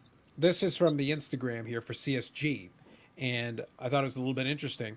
So CSG has decided to get into the game. They've already been associated with PWCC, so we know that they've got the submission thing going on. But now what they've done is that you can actually get your card graded, authenticated, but then you can immediately vault the card with PWCC. So this is not necessarily the same as a lot of the other initiatives they've got going on, but it's basically like you can have the option. So the other one is you send it to PWCC, and then they send it to this grader from some of their partnerships, and then there you go. It rolls into the vault. This one is you get your card graded, authenticated, and have the ability to immediately vault the card. So they're basically doing something very similar. Help me out with this one, Brad. Very similar to what PSA is doing, where you can choose to select to send it over to the vault. Right. With collectors? Yeah, with collectors, they have the option. So I just want to make sure I'm clarifying this correctly because I haven't really looked into it too much. So isn't it like a checkbox or something? You get something sent in for grading, and then you can send it over to collector's vault. Is that how it works? Yeah. So when you hit your submission, you just click, instead of ship back to me, you click ship to your vault account, and you just click it. It automatically goes. Yeah. So I'm going to look into this. I literally just saw it, but my interpretation, the way I'm reading this, it sounds very similar, which is not shocking. Like it's one of those things where you're going to see more of the companies doing these different partnerships, specials, all that stuff. And Bobbles, like we talked about this as well, not a vaulting thing, but SGC obviously is doing the different business transaction with Topps. They're doing these special deals for these products to try to. It's to help me help you. You may not give a crap about the vault. That may not be your deal, but that you don't have to use it. But if it's something where you're immediately going to go flip it anyway, then you can immediately already have it on the platform, and you're already halfway there. Yeah, and I know that PWCC has been trying to push for, to gain more Yep. volume too, because the guy, I don't remember if I talked about it on here or not, but the guy reached out to me about trying to offer consignments, like, the group subs, and then when the cards come back, I could consign them for people, or they could use the code or whatever, consign on under the deal or whatever. I just never went through with it, and the truth is, I couldn't. I don't like to BS folks, and I don't use PWCC service. And all I hear people say really is they go on PWCC to buy cards at a discount. So I wasn't going to tell people, hey, it's a good idea to sell your stuff. I just couldn't do that. So I never went through with it. I couldn't. I'm not very good at wearing makeup, so. So you don't want to tell them the beard's fake? Yeah, I don't want to tell people it's a great idea, and then but and I guess it's more because, like, let's say I'm sitting here and I'm telling you guys, hey, send your stuff to PWCC to sell it. It's a great deal, you'll love it, right? And then y'all send your stuff there, and it sells for, crap, or a very discounted price. Y'all are gonna be pissed off because you didn't get as much for it, and then you're gonna look at me and like, why the hell did you tell me this was so great when my cards didn't sell for anything? So I just didn't want to get into that. I would rather be straight with people. So No, that's fair. And the other thing, like we said it half in jest, but I'm being completely serious. The truth is, if you're going to partner with PWCC, you do the content thing and you do the auction, basically the auction live streams. Like if they're going to pay to do something, do that. You're basically just promoting the auction, and then your job is just to promote it, basically. However you want to do that. Like PWCC is doing it. We talked about it. They had 3 or 4 different ones going for different categories, and they were sponsored live streams. And if you're going to participate in that, it's a hell of a lot easier to do that. It's like, it's your money. It's their cards. Yeah. Like these are not my cards. You do you, but I'll show you the stuff. I think they were really just reaching out because they knew I did bulk subs and hoping they could get some of the cards, funneled straight from grading to them to sell rather than elsewhere. And it just wasn't something I even wanted to get into, because again, how can I tell somebody it's a great idea when I don't do it myself, So It happens. All right. Real quick here, Dave says, rest in peace to McCarver. That is true. That is true. Rest in peace to McCarver. Rick here is just elaborating a little more. Talked about the Ruth Frojoy. We did mention that a bit. PSA doesn't grade them. The cards are easy to fake, but my card is being sent to PSA for authentication. Fair enough.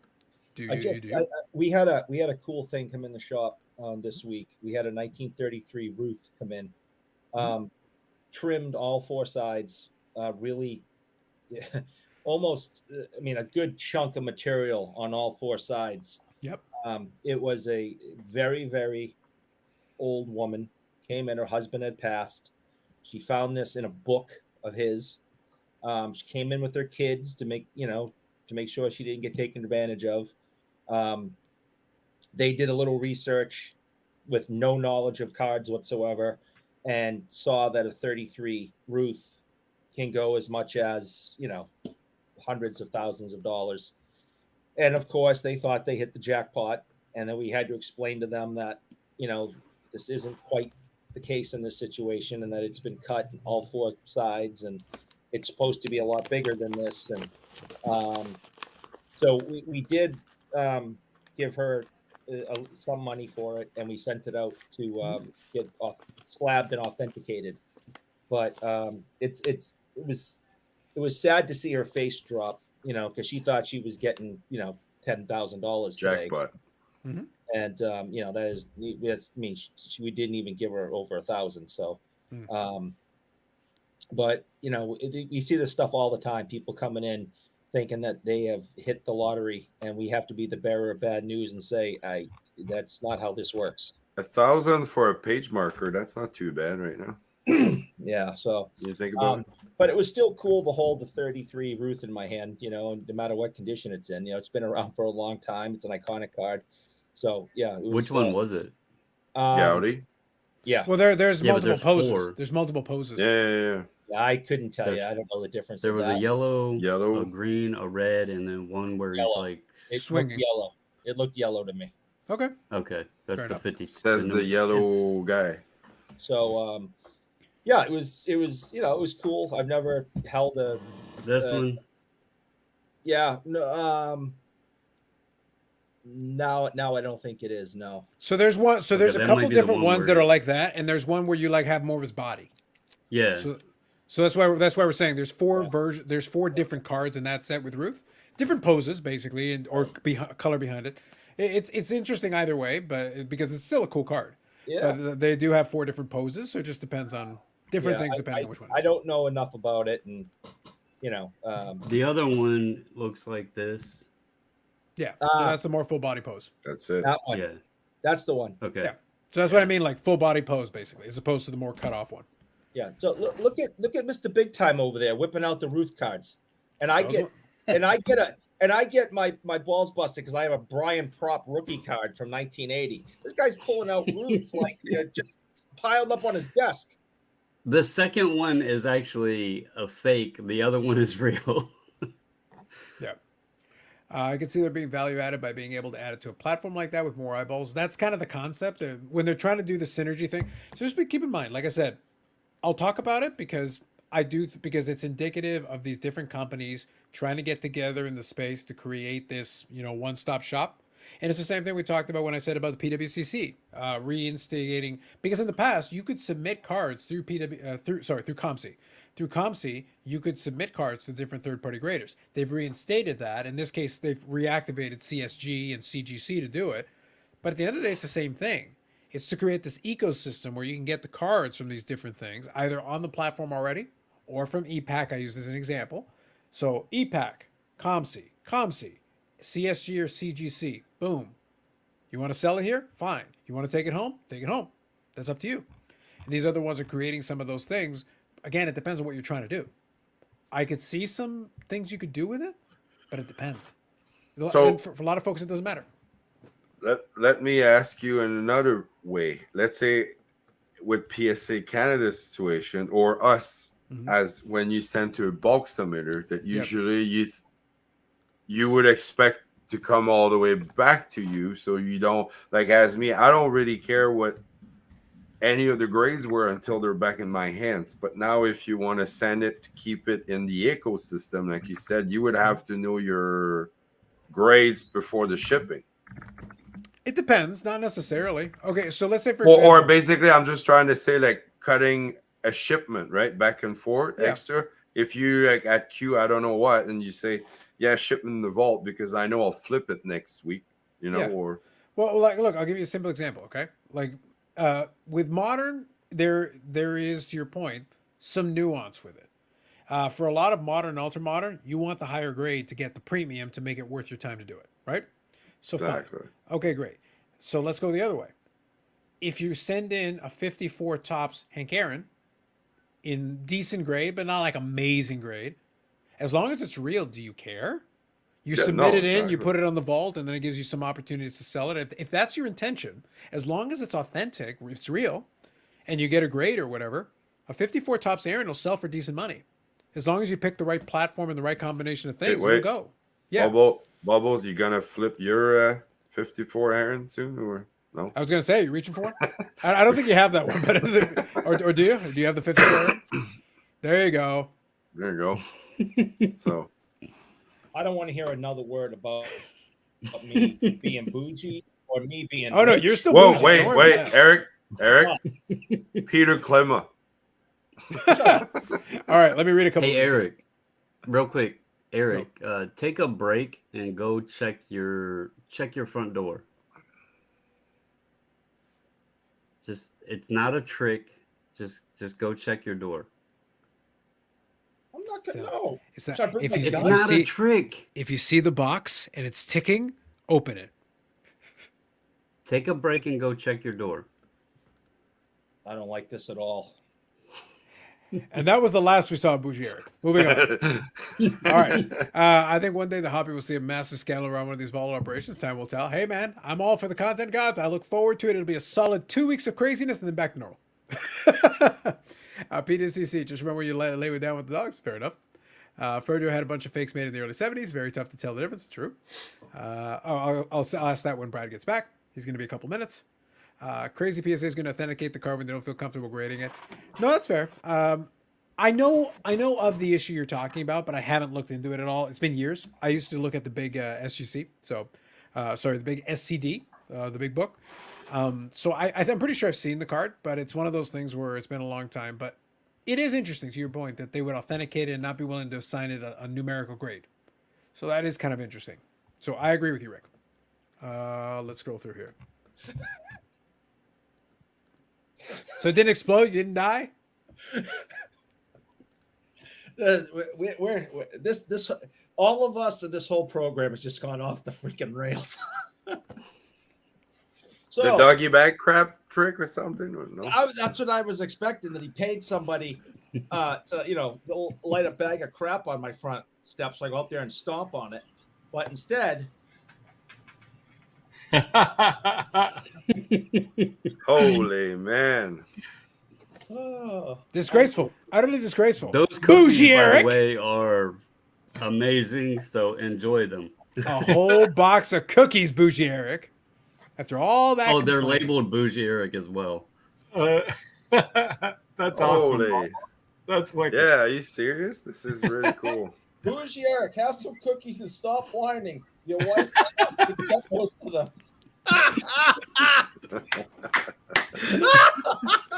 That's interactivity, people.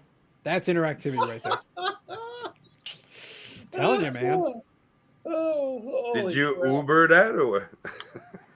Oh, that's The missus ordered them. She knows how to have the crumble Wow. cookie stuff delivered. She That texted me. was- She was like, "I can have Eric cookies delivered before 10 p.m. Dude, Nice. should I do it?" I was like, "Yeah, go ahead." I think I'm when the jokes I'm are good, impressed. you got to do it. Jokes, I'm you gotta do it. impressed. Kudos. That's awesome. Those Extra cookies are bougie amazing, cookies. too. Extra they're- bougie they're- cookies. They are some bougie cookies. Terrible. I don't. Hashtag on brand. Wait, Eric, you need to go get milk now. Yeah, I think Probably she's do. right. Probably do. I- All right, let me read a couple of these here. Let me get caught up. Good So I got any thoughts on EDI Sports taking a shot at Dustin in the video? I'm for it. Have at it. It was kind of a half-hearted shot, but I enjoyed it. And he can respond, and they respond back, and it'll be the content loop. It'll be a good time. I know what you're talking about, but it's whatever. Go to the door. True. Sounds like a trick. Don't go. Sus. True, Dakota. True. Good evening. There are cookies at the door. There's Eric. a sniper across the street. Yep. Good evening. Let's go here. Brad is here with a big hug at Eric's. True. The Bobble store one of those flaming paper bags at Eric's. We were hoping. We were kind of hoping.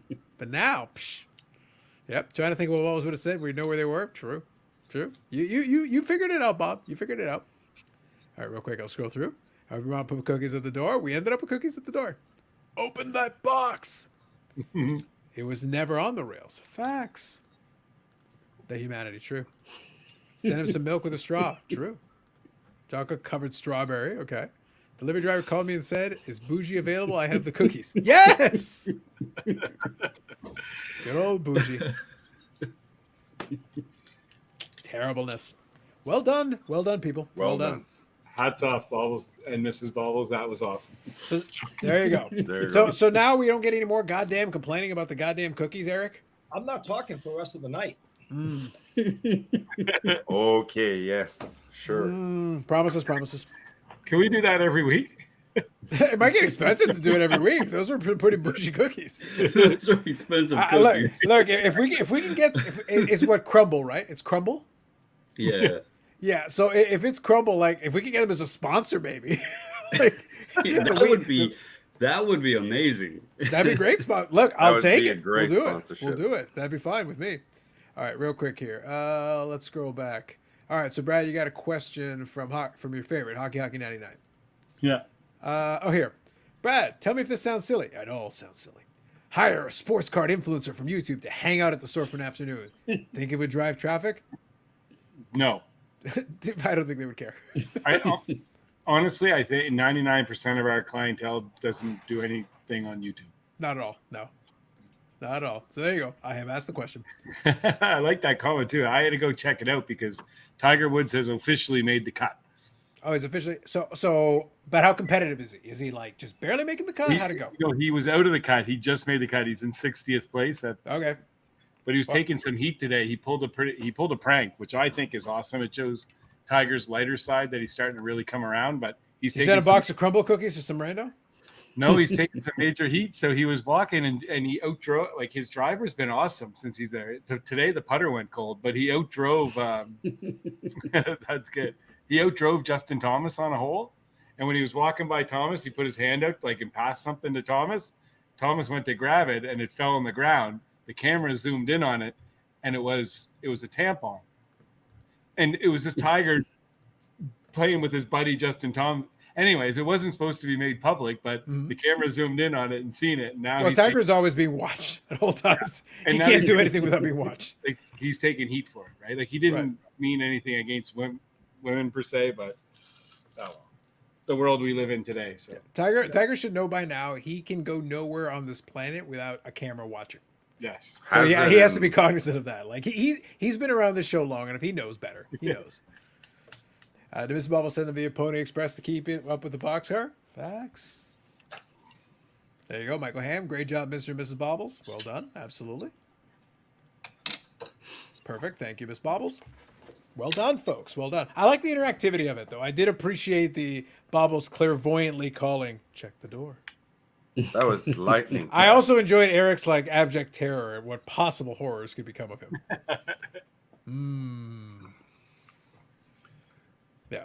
I don't think at this point anything that minor like that is outrage would be too strong. Are you gonna rate them for us, Eric? I'm gonna say you should do not necessarily a specific review, but we need a list of the different cookies. We need a 1 to 10 score. We need some information here. If he eats all 4 of them, I will be impressed because those things are not small. I'm eating this chocolate. I was gonna say the next time you get on your battle bike or whatever the stupid cyclocross garbage, your bike's going to collapse under the weight. They are. They're like this big and just thick. Oh, they're like little cakes. But this chocolate chip cookie is absolutely amazing. They were warm. Yep. No way. Yeah. By the way, Brad, read this one. I like that. That's a great job, Bob. This is what's called the hashtag long con. And he's right. We've set a precedent, and now horror. Moving on. Meanwhile, I just laughed. That's called in literary terms. That's called foreshadowing. Moving on. Meanwhile, I just laugh hysterically because the driver calling me asking for bougie killed me. Fair. Mr. Fair. Bougie. Yep. Senor Bougie is here? Yes. I think we should take the over-under on how long until Eric talks. Well, he kind of did. He kind of wrecked it. But yes, Josh. You guys asked me about the cookies. It was a valid question. The people needed to know. I didn't talk because I wanted to. Watching Eric eat those cookies, it looks more and more like the son of Arnold Schwarzenegger and Danny DeVito. He eats with 2 hands. Look at that thing. Facts. All right. So I covered the CGC thing. We did that. That's cool. Fine. How about the $9 submission? What is going on with the that? SGC one? Yeah. Well, we talked about it a little bit on the PSA show, but we can touch on it briefly. Bubbles, let me ask you a question. I just want your opinion. Mm-hmm. When SGC did their social media posts talking about the first one that they did, the first $9 offer, they actually revealed how many cards they got in the 6 weeks, which I thought was very transparent of them, to their credit. Just shy of 24,000. In 6 weeks, 24,000 cards on a $9 grading special. Did that feel like a lot, a little, about what you'd expect? What do you think? I mean, is it a massive ton? No. But at the same time, is it more than they likely would have gotten without running the special? Absolutely. Sure. But with their capacity, call. I think is like 5,000 a day, though, is what they're capable of doing. 23,000, though, 24,000 is like barely a week's worth of work created out of 6 weeks. Yeah, I feel like a lot. I don't know what how many other people sent in. On those specials, I don't get to see kind of how the volume's going because they actually called me today about the Tops one and said, hey, just letting you know so you're in the loop. We have the top special going. It's $9 a card.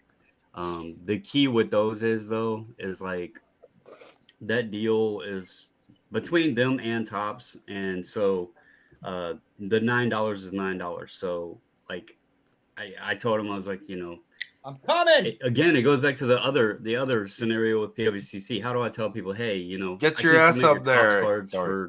for $12, or whatever, $11, $10. Because if I submitted people's Topps cards for them, I'm paying for their shipping and everything else out of my own pocket.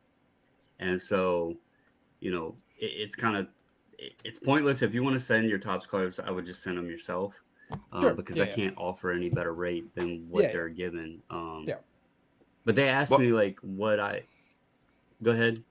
My question was more related on what's the move with the $9 and the 2023 Series 1 only. Between Well, us, it's nobody else, just between us here, us five. Well, the thing though is they did literally the same $9 thing with the Bowman one.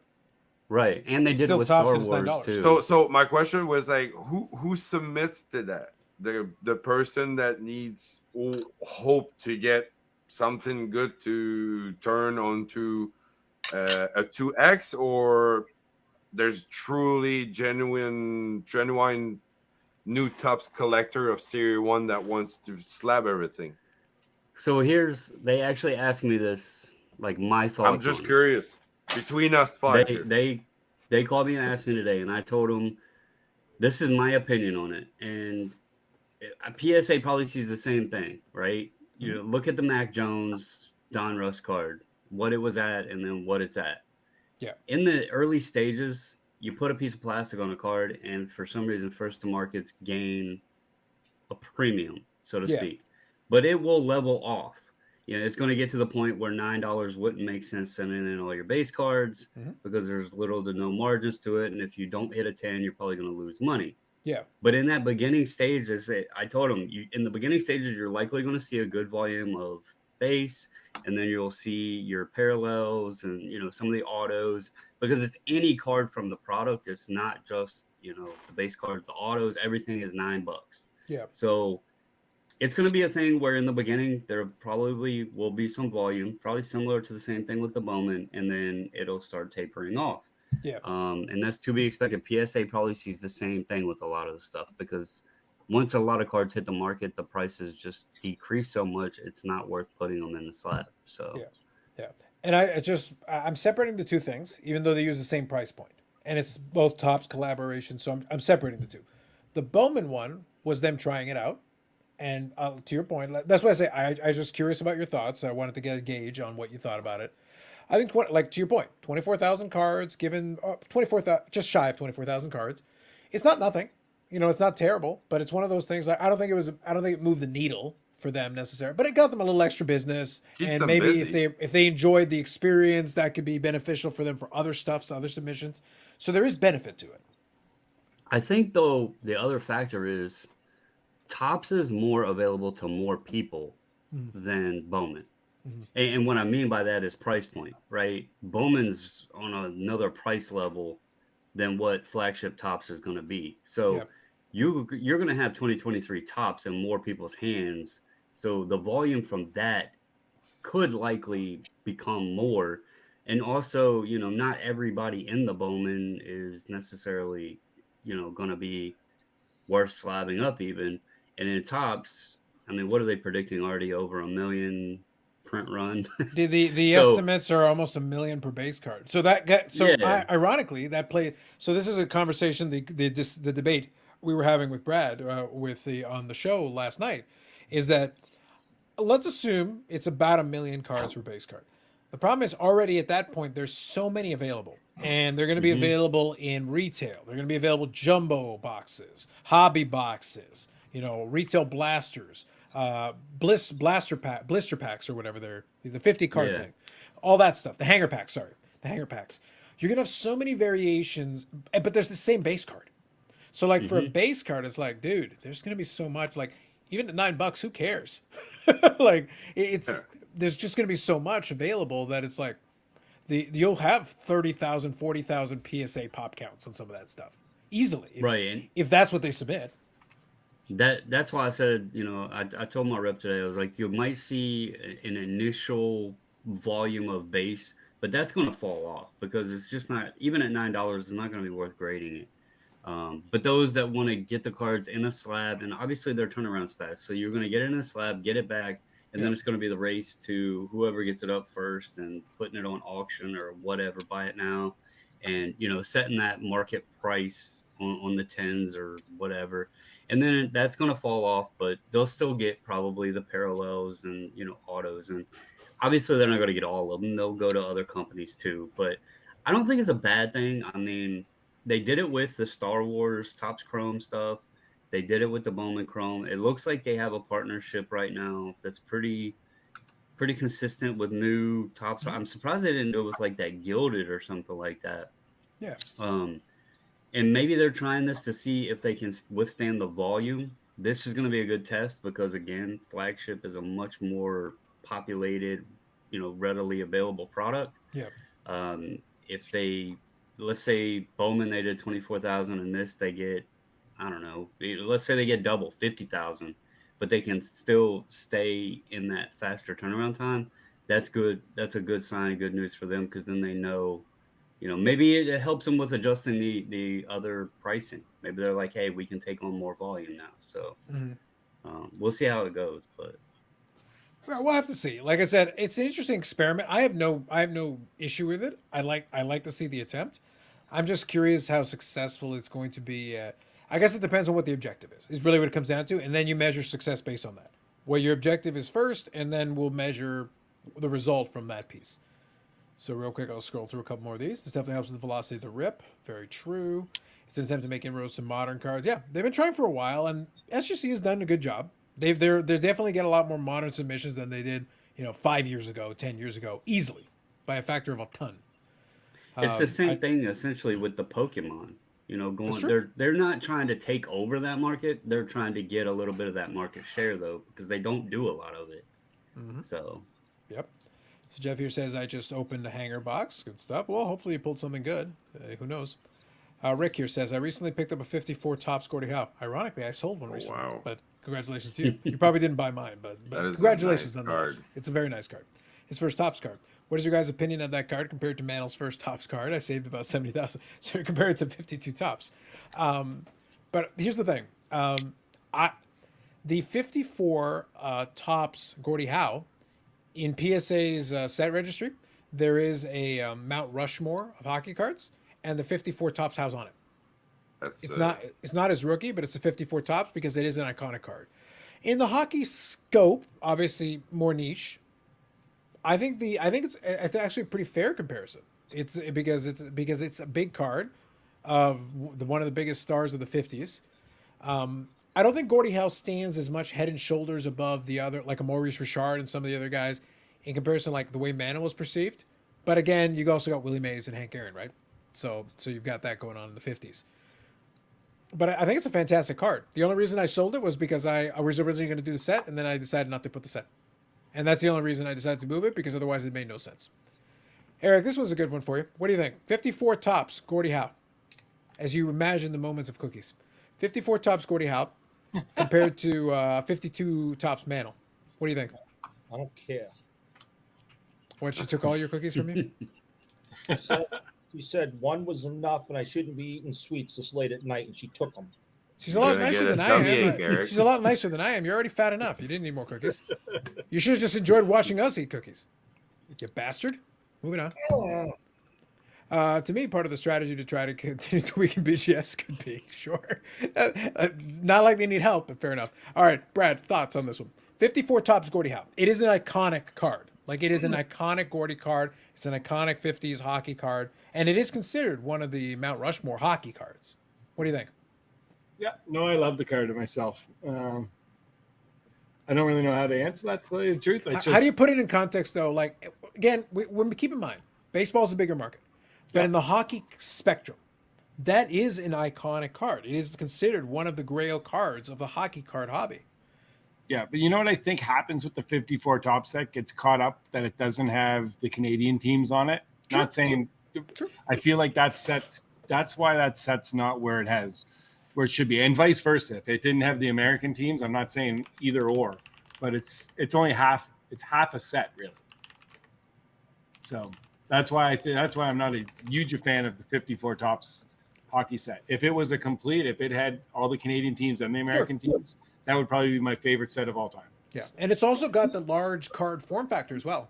That's another comparison point that we can actually make, because then if you look, correct me if I'm wrong here, Brad, help me out, or Eric. Okay, we got the 54 tops hockey. We don't get another tops until 57, 58. Correct. There's a little gap there, right? Because then we get Parker's, and then we come back to tops. But by the time tops comes back, it's in the regular card size of today. So the 54 size-wise is equivalent to the 52 tops. So you do also have that nice little comparison. It's a bigger card form factor. And again, it's a very nice card. I'm a big fan of it. Like I said, I would have kept it if I had a use for it. If I was still doing the set, I would totally have kept it. It was a beautiful card, and hopefully the person who bought it from me, it's a good home. Hopefully they enjoy it. And I enjoyed having it. It just didn't make sense for me anymore. I've always thought it to be the hockey's version of the mantle. Yes. Yeah. I'm not naive enough or prejudiced enough to say that it's on the same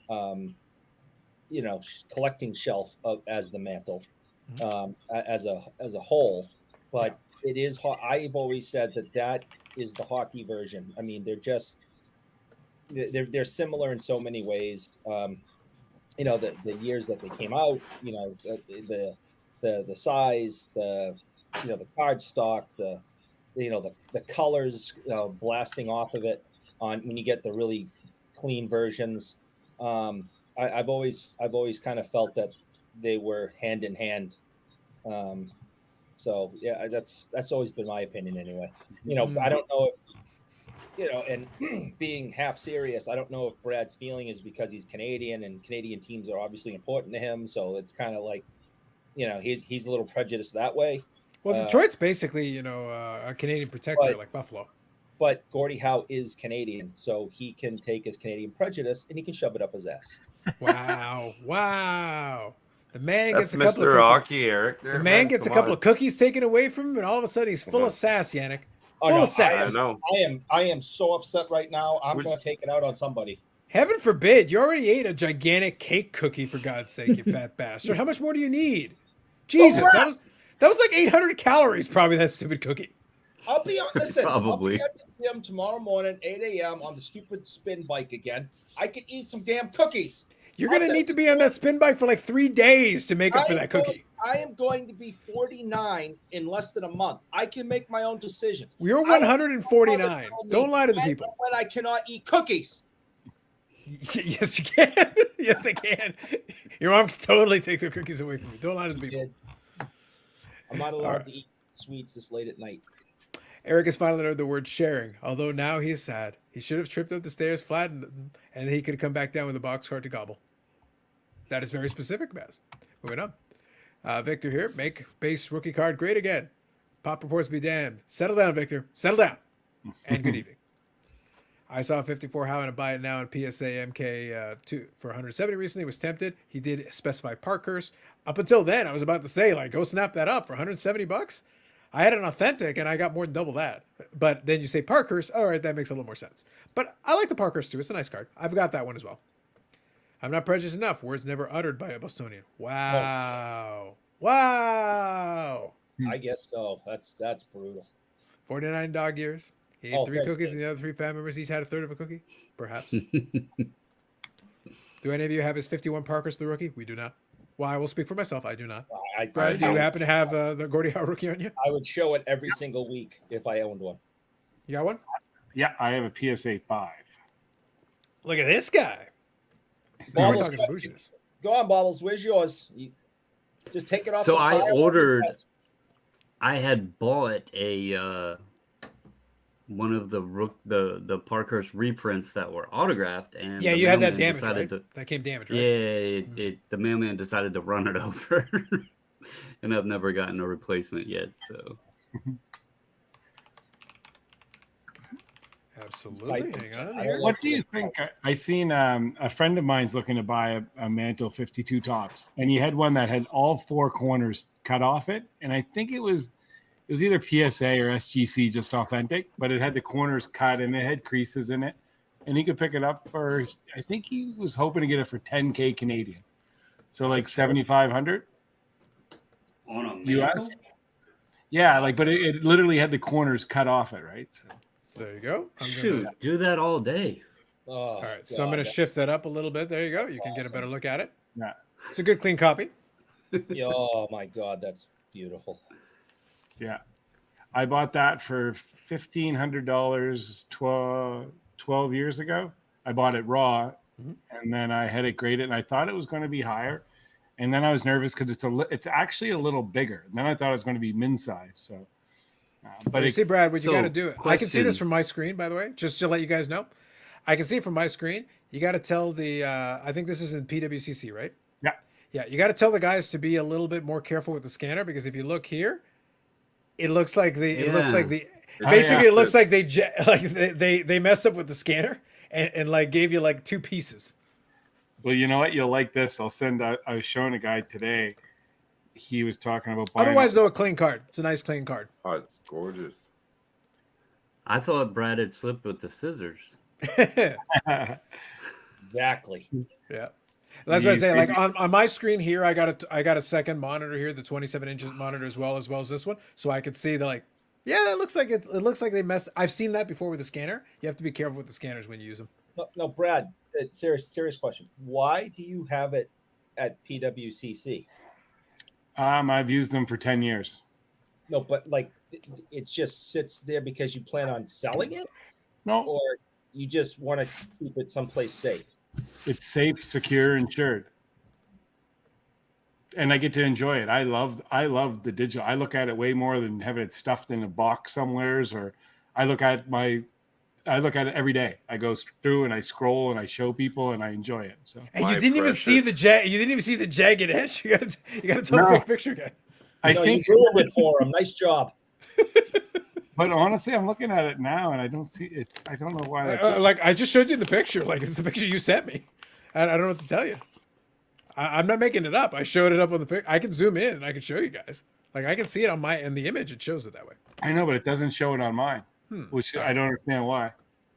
Let me take a look here. Yeah, let me preview it again. I'll zoom in. Yannick's just messing with you. He's photoshopping it. Not that one. Hands are right here where you can see them. Little fun fact about Gordie Howe. I lived across the street from that famous photo where he was a kid and he's like a head taller than all the other kids. His first hockey team. So he played for King George, and King George is in Saskatoon. That's the name of the school. And All right, I figured it out. It was the monitor messing with it. I don't know why I actually carried over in the share screen though. That was kind of interesting. By the way, share the platform here, StreamYard, will actually take whatever the monitor shows literally verbatim. I put it on the other screen and it cleared up, and then I put it back. So it was a bit of an artifact. That's my bad. Yeah, That was kind of funny though. I actually got a kick out of that. I want to hear the rest of the Gordie Howe story. Yeah, go ahead. Long story short, Gordie, Mr. Howe went to that school, Mr. Hockey, and he's famous.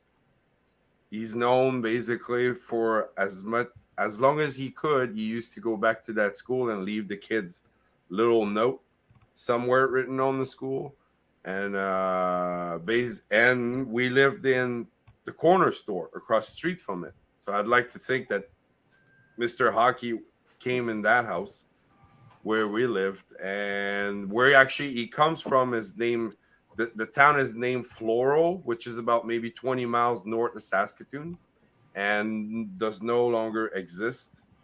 So it's always been known that he's a Saskatoon guy, but he's just from a little town outside of Saskatoon. And I was in Saskatoon when he passed, so that was a pretty big deal there. And I got to see because living across from the school, they did basically a pass by there with the cars and stuff. So anyway, little cool story. I was there when Mr. Hockey passed. So. There you go. I actually know where I was. I was out to dinner with my parents, mom and dad, and we were at a pub, and there was TV on over the bar, and I looked up, and I'm sitting there having a nice meal with my parents, and all of a sudden I look up and I see that he passed. And like, I think my mother may have noticed first, because that's what mothers do, is like, what's wrong? Because she could tell I just like mouths agape on this, Yeah, she was like, "What's wrong? Give me the cookie." yeah. And I was Eric realized there was no more chocolate sticks, so you went. yeah, I was miserable for the rest of the night. Mhm. Yeah. But I know exactly where I was when he passed, and I know I was with mom and dad. What do you guys like? What do you guys think of statues in front of arena that's like a memorial? Do you like the traditional bronze that is like life size, like, and you can tell it's the guy, or you like one of those new art thing that you have to kind of like figure it out what the hell you're looking at? So anyway, Gordie Howe has a nice Well, one. I spent years and years and years watching. At first in New England, there was this guy who played quarterback for the number 12, and I stared at it, going, "What the hell am I looking at? What the hell is this trash?" Like, it's like, what? I thought we were performing athletics. What is this? Dear God, why? There's one here. Jean Beliveau is basically a Quebec City guy. He was born in Victoriaville, but pretty much played from the age of 13 or so here until basically Montreal finally got him after trying every trick in the book to sign him. But long story short, he's got a memorial statue. It's like a 3D art thing. So you got to stand on a sticker in the middle of the square, and you got to look at it from 50 feet, and you got to kind of like angle one way that finally you see him. But other than that, you don't know what the hell you're looking at. I hate it. We got Bobby Orr in front of the new garden, and flying through the air, and it's really impressive. They did a really good job with it. Yeah, that one looks great. Yeah, it's some of them are ugly. Some of them are stupid. Like you said, Yannick, that Belleville one I seen. That's not my thing. I think it looks. I don't know. It's horrible. Even the Stasny is next to it. I mean, I get it. It's art. I get it. Whatever. Art is art. But you're trying to like honor somebody, and you gotta have a sign explaining to people where they're looking at. So you're like, I don't know. The Stasny's next to it, they made him like hockey, table hockey players. So they're like cutouts. Oh, good God. Like, someone would have taken Crayola and basically kind of just outline it, and there you go. There's like 3 plywood boards there. You're like, okay.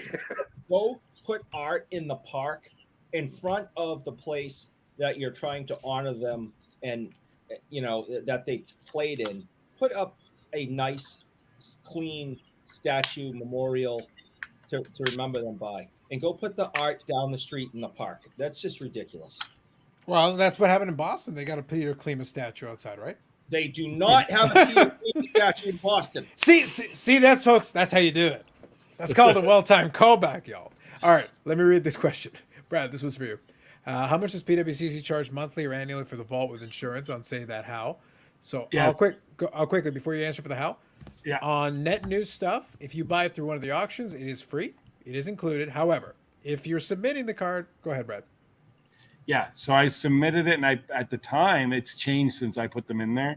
I just paid I'm going to say ingestion fee, whatever the proper terminology, and then it's free after that.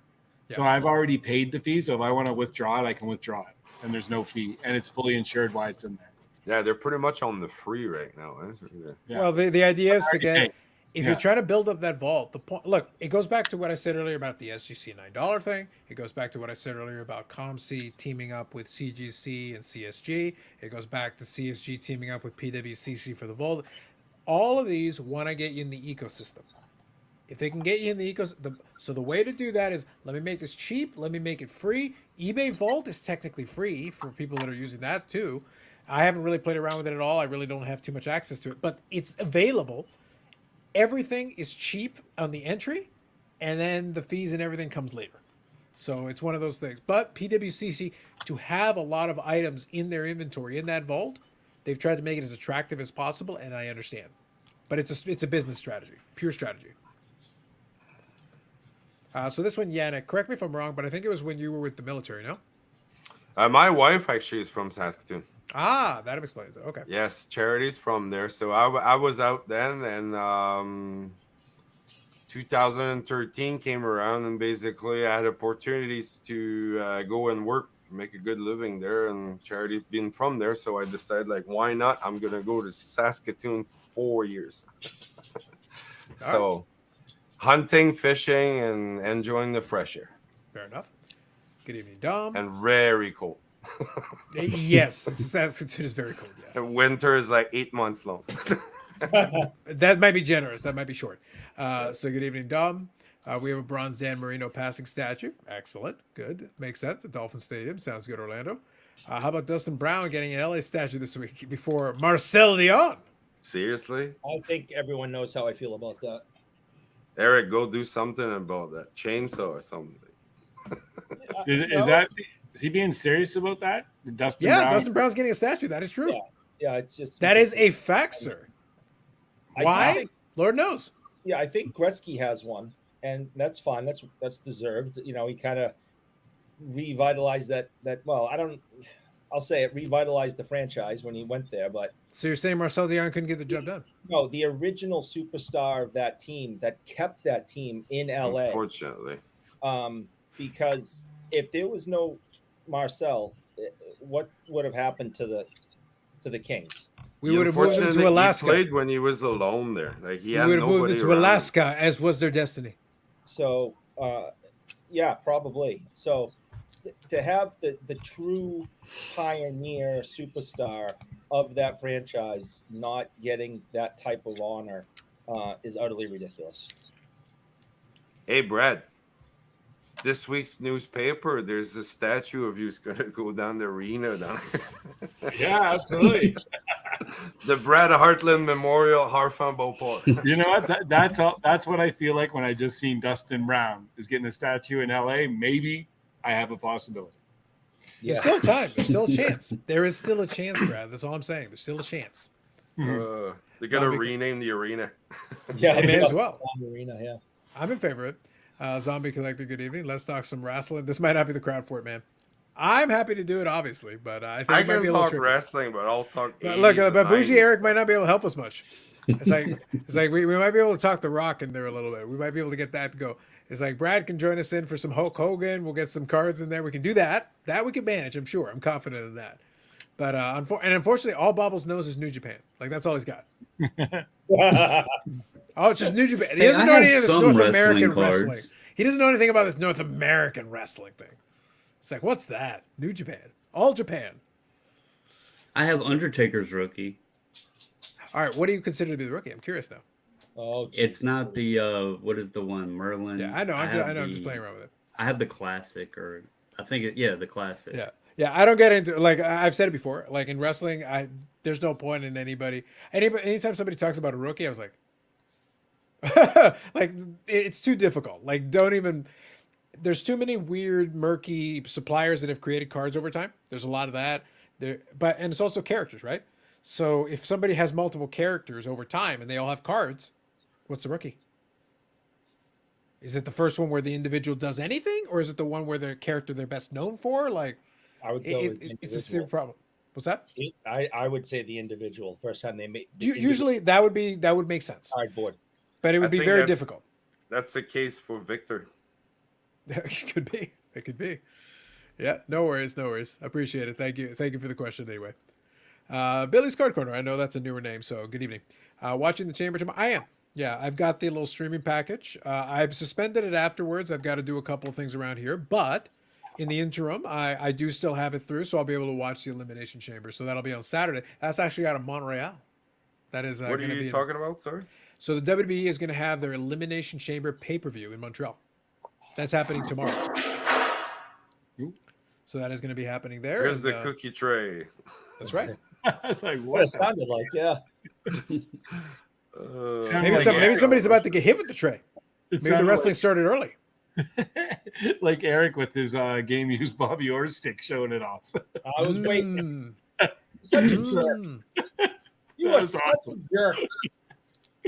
I've done Oh. one video. It's the one and only video I've ever done. I thought I did okay with it, I'm in an office with a freaking hockey stick, and I'm trying to show it off and everything. And I got this metal shelf to my right, and the blade just nicked it as I flipped the stick around. And of course, my head turned to make sure I didn't like snap the blade off, and I have to buy a $2,000 or broken stick, you know. And I'm just like, all right, just keep going. I guess you would have bought a broken stick, Eric. I would have had to, because there's no way I would have been going over to my friend who owns the place and go, oh yeah, you know that $2,000 stick? I just snapped it in half, showing it off on Instagram. What do you mean, my stick? That's your stick now. Yeah. Exactly. That would be like the response. I'd be like an indentured servant. I'd be there for life. The problem is they didn't even have the footage of him like playing air guitar with it On beforehand. camera, like, Yeah. It's a little awkward. Just a little awkward. There was a millisecond of my heart dropped when I heard tank, and I went, oh no. Please don't be broken. Please don't be broken. That's awesome. Thanks for bringing that up, Brad. Appreciate it. Anything for you, buddy. Are you guys selling that? Yeah, we have we actually have another one still that is older and autographed. We think it's 1971. What are you selling it for? I could find out if you're interested. I could. Yeah, find out on both of them, the signed one and that one. All right, I'll see what I can do. Sweet. The unsigned one is on discount since it was banged against the shelf. Yeah, it kind of has a flappy wing. oh, you can buff that up. Bondo. Minor scratch.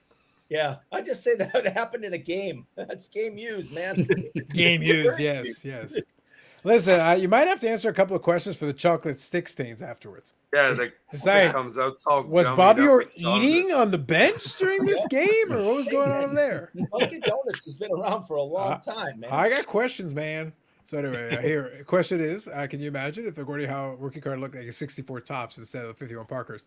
Look at the size of his head on both. It's very true. That's a good point. Big old headshot, right? All right, Victor says, excuse my ignorance, but where does Eric work? Work is debatable, Victor. Go ahead. What's the definition of that word? Yeah, define work. Is it at Sports World is what it's called?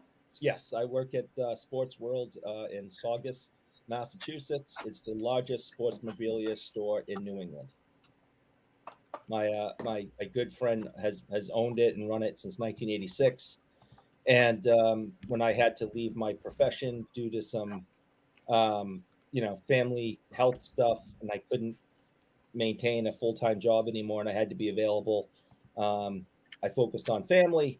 And then when some of the things calmed down a little bit, but not enough for me to go back to full-time, he said, hey, I need help. Give me whatever hours you can give me. I appreciate it. So I've been doing that for a little over a year now. There you go. And that's the backstory. Now we're going to leave out the part about the allegations and the chocolate stick, the court trial, and the restraining orders. We're leaving out that part, but the rest of it is true. I don't know. That's more of my personal life, not my professional life. That might be part of the reason you're no longer your other profession, in addition to the family requirements. They did ask me to leave before people started getting sick, but I never really put that together. Listen, I can put two together in this one. I'm just letting people know there might be more to the story. But most of what you said is true. Most of what you said is factually accurate. Yeah, some. I don't know. Yeah. Absolutely. What's the price tag on the Orr stick? I think you just threw 2,000 out there. Is that actually what's being asked for? I would say that's probably a rough estimate.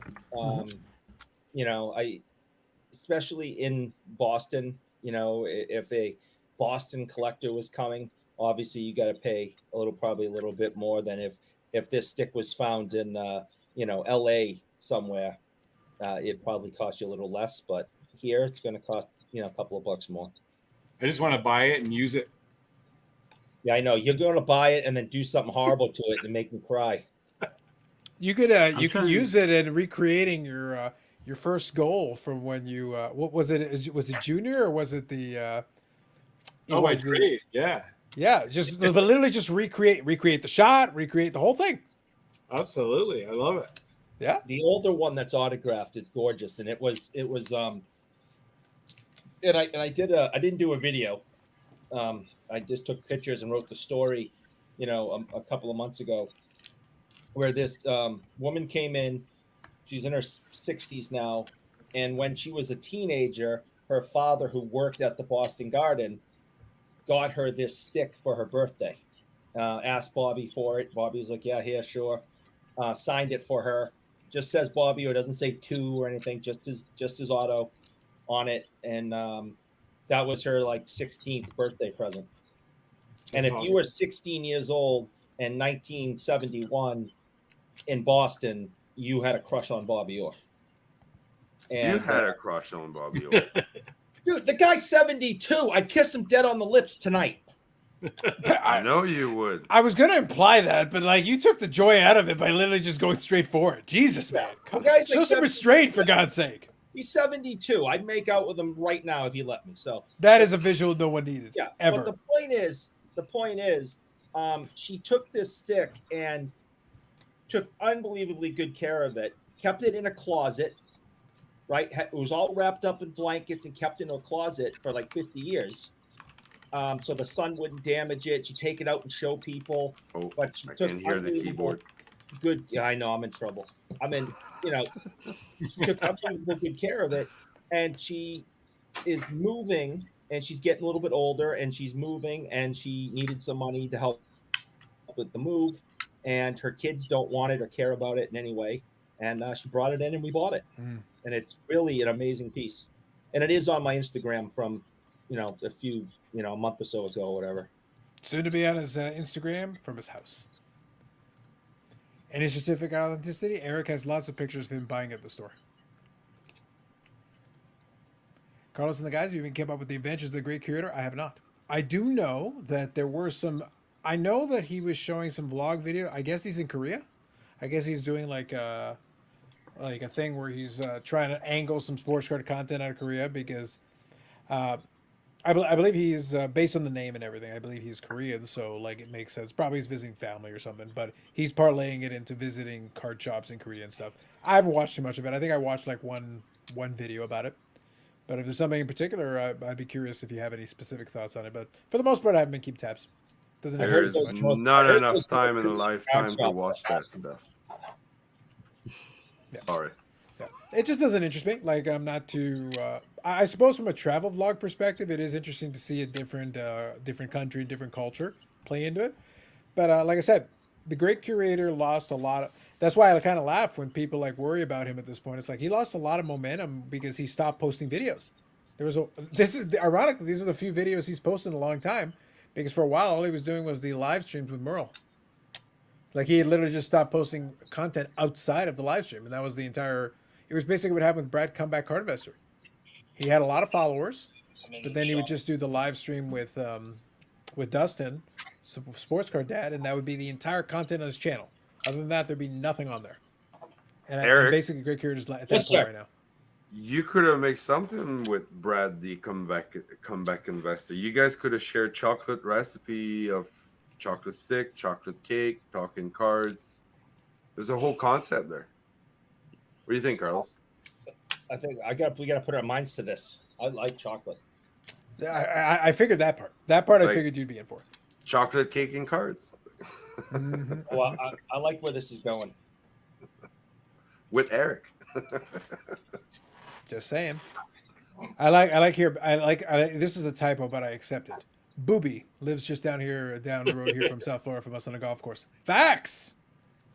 I think someone is trying to corner the market at 64 tops Gordie Howe because 9 were sold on eBay in the last month. It was you, wasn't it? Don't lie. Pump and It's so dump. easy to do with the amount of cards that are out there. If you wanted to, you can corner the market on a lot of the older hockey cards because there's just not a lot of them for sale out there. That is true. Look, if you legitimately want to corner it, yes, the quantity would be so much less that it would be much easier for you to do it, and you could get a big supply of it pretty quick. But I Eric know. is controlling the Reggie Lemley population. he's basically has all of it, like literally all of it. So there's a Like guy in US New Brunswick. A guy in New Brunswick, Bruno.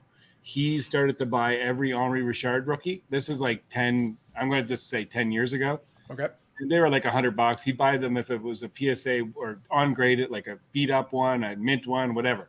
Mhm. And he wouldn't care, and he'd just buy them.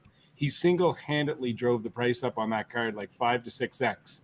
Then he started to sell them off over the last few years, and he just controlled the market. It's pretty remarkable that one person can, well, it's such a small sample size, can do that, right? That is true. He bought every one of them. Most hockey collectors believe that the Henri Richard is like a short print because they're like, oh, it's short printed because you just can't see them out there. It's like Bruno from New Brunswick bought, I don't know if he bought like 200 of them or 250 of them, but when you do that in the marketplace consistently, just buy every one and you don't care what you're going to pay, you can control the market pretty easy. Well, that's why when I had the conversation with a couple of guys talking about some of the other stuff, I said to them to be wary. Be wary of a market where somebody can corner it so easily. Mm-hmm. Hockey cards, especially those ones, they just didn't print them in the quantities. I use the wrestling example because that's an easy one because they're making the cards now, but the demand is very narrow. There is very passionate demand, but it's top heavy. There's certain specific folks that will buy out XYZ, but then after that, the drop off is quick. You can see it in real time play out. If somebody decides though to try to corner it, it doesn't take a lot. And as soon as they do, then all of a sudden it's like, oh, but the stuff never sells. Well, that's because the one guy has 10 of them, and there's 15 of them. So all of a sudden, 2/3 of the supply is sitting in one set of hands, and it feels like it's out of 5, but it's not. It's still out of 15, but it's sitting in one pile somewhere. So Bobby here, good evening. Learned about Korea by watching Squid Game. Valid. This year, Bobby. Bob Hey, Jackson Bobby. asking the important questions. So Eric, who is better, Bobby or Raymundo Bork? See, Bob is so stupid because that is not how you spell or. You spell or O-A-R. And, I'm not going to even deal with him unless he spells his name right. So I want to hear more about Raymundo. He sounds like a dude. He sounds like a G. that's only what his friends call him. Mm, So, and in Lucky, I'm one of those people that get to call him that. Raymundo. Met up with Bruno 2 weeks ago. Nice guy. There you go, Albert. Sounds good. Scarcity doesn't mean the demand's there, just to see with many oddball issues. Yeah, that's why I'm always very careful, and absolutely thank you for that, Dom. But that's why I say like scarcity is an interesting thing because it can be real, but it can also it depends. It depends on the item. It depends on the thing. It depends on the market. It's so nuanced that a lot of people like just go, oh, it's rare. Is it though? Like, is it though? Or is it just that one guy has way too many and all of a sudden it feels like it's rare when it really isn't? Yeah. If it's a small enough group, if it's a small enough niche thing, it can get like that real fast. Yeah.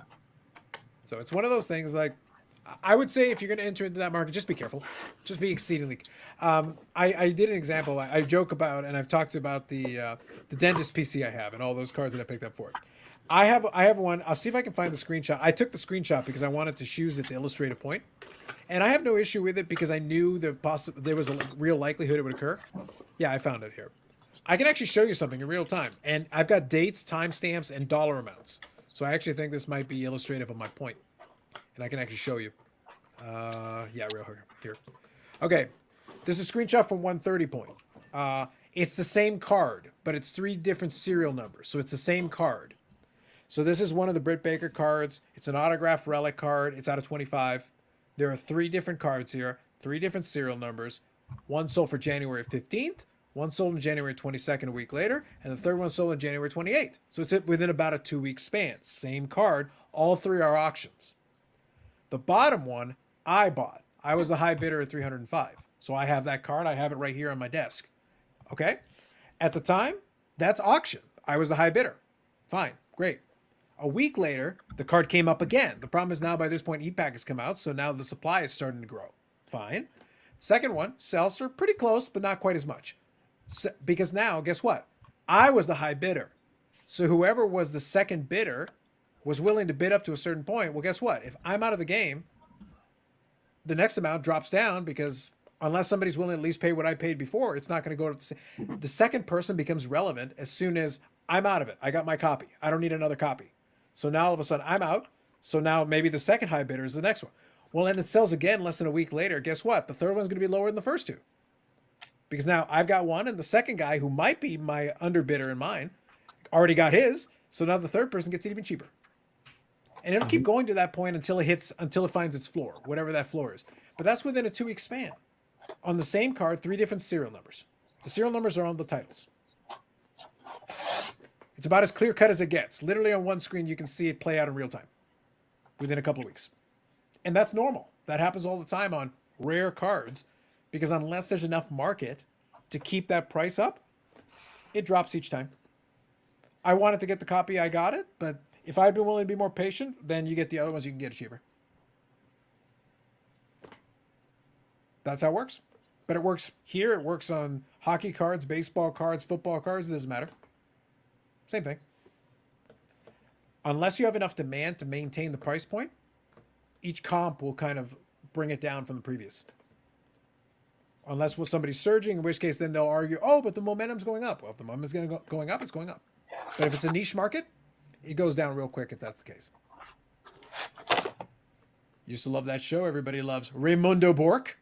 I have the entire set on DVD. It's wonderful. There you go. How does a 1975 Sugar Daddy Fooled Seal Box sell in November for $5K? And then Propstein lists the same box in open auction went for $1,300. Pump and dump. Facts. Cousin to Mark from Rourke. Propstein does. It happens, man. It happens. He doesn't like your boobie. That's another spelling, I suppose. That's sacrilege right there. He's picking on you. He's picking on you, Eric. Canada, you'll be arrested. Guys, I'm gonna leave. I got an early start tomorrow, and I'm gonna be a good boy, Eric. So You're not doing me any favors. Good night, Mrs. Eric. Brad, Bubbles, good job, Mrs. Bubble, on the cookies. I was really impressed, Eric.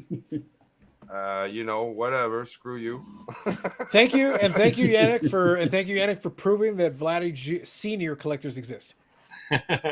There you go. Thank you, Carlos, for having me, and good night, the chat and everyone. Talk to you guys soon. Hey, buddy. Good night. Take it easy. Take it easy. Perfect. Take you off here. All right. So we're all caught up there on the comments. So I think we covered a lot of the stuff that I mainly wanted to touch on. Brad, is there any sacrilege you want to commit or any other slander you want to give on Eric? Because I always enjoy that. I'm just trying to get my fingers back. The whole show here, all night I've been taking cards out of top loaders, of the old yellow top loaders. We can see that, yeah. I was trying to do it like as discreetly as possible, but my fingers now, like I can't even bend them. Like I feel like the old age is kicking in now. My hands are done. Like, got a nice little stack of 72s. Things are going good.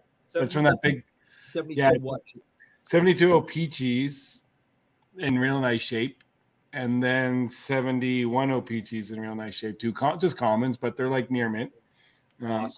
I bought a huge collection this week. Baubles, you would like this. There was 35 bins. And when I say bins, like the big rubber totes, like the black ones that are like you get a Canadian Tire, like they're just filled with everything that you can think of. Cards, 90% junk, but there was so much fun stuff. So over the course of this week, I went through everything and we sold it off from, the small little old Donkey Kong, the Donkey Kong game with the little joystick on it, the original from the early 80s. One of those we found in that sold right away for $150. I bought the collection for $3,000. We got our $3,000 back in like 3 hours. It was awesome. Yeah.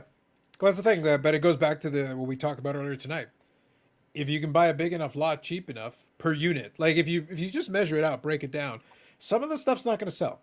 Like if you buy a big enough lot, you're going to say, all right, some of the stuff is not going to sell on any price. I'm going to have to give it away. It's basically trash at that point. Or give it away or give it to somebody who can use it. Fine. Some other stuff is going to sell for about what the unit cost was. Great. You tread water on that. But then there's some other stuff that'll basically make it for you. That's really all you're shooting for, is that on average it evens out. That's what you're going for.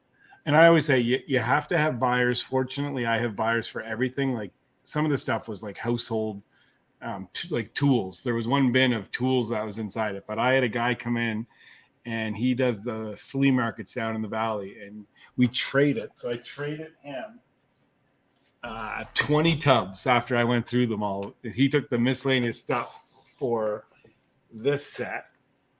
The 60, All right. 69 complete Basketball, set. that's 70. Yeah. Okay. Yeah, That's 70, 70, 71. Sorry, 70, 71. Yeah, not the Yeah. rookies Alcindor the second year. Oh, all Yeah, right. that's I thought you said- 70. I thought it was 69, 70. No, 70, Oh, but it's like it's great shape. The Pistol Pete is really nice. yeah, it is. Yeah. So that was nice. So I traded 20, and he was stoked, right? The guy was like, and I'm super pumped because I just got 20 bins that took me 4 trips in the van to load up, and now I have this. It's like a little bit more streamlined. That way. Yeah. exactly. That's There is awesome. some value to getting the space. But you know what I mean? You do all that stuff, and then like now these are all going to go in our dollar bin, and you have to price everything. Like if you just, the good stuff's over there, but we go through and you do the work, and you break it down. You sell the dollar cards, you sell the $50 cards, you sell. That's how, if you want to make a living in the hobby, you have to have that ability to do the work and not just enjoy the frivolous, the high end stuff, et cetera, because you'll be burned in that and out of business in no time.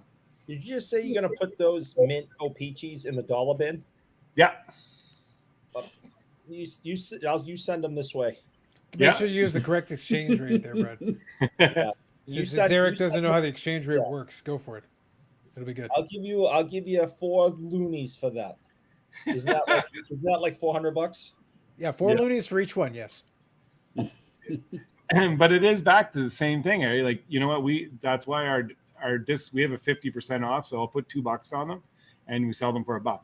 But our 50% off bins, like every day we're doing, I don't even know what it would be, but I'm going to say $500 to $1,000 out of the 50% off stuff. And it adds up. Yeah, and people just keep coming in, and if you just put crap in there, they're going to stop, right? So I always throw certain cards in there, and I put a couple Wander Francos. I threw in that Wander Franco. I didn't write tops. Remember the auto that I pulled? Okay. It's got a big scratch in it and everything. So I put $50 on it. I put it in the bin, and I said to Steve, I was like, let's just see who's going to find that in the baseball bin.